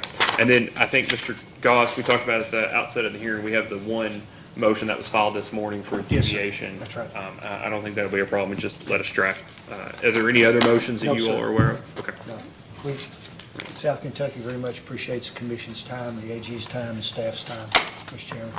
Thank you all for making the day. Told somebody this hearing may go to 12, and it may go to 5, and it may be somewhere in between. I'm glad it was the third option. So, anything else, Ms. Go, before we need to Nothing adjourn? else. All right. Thank you all very Chairman. much.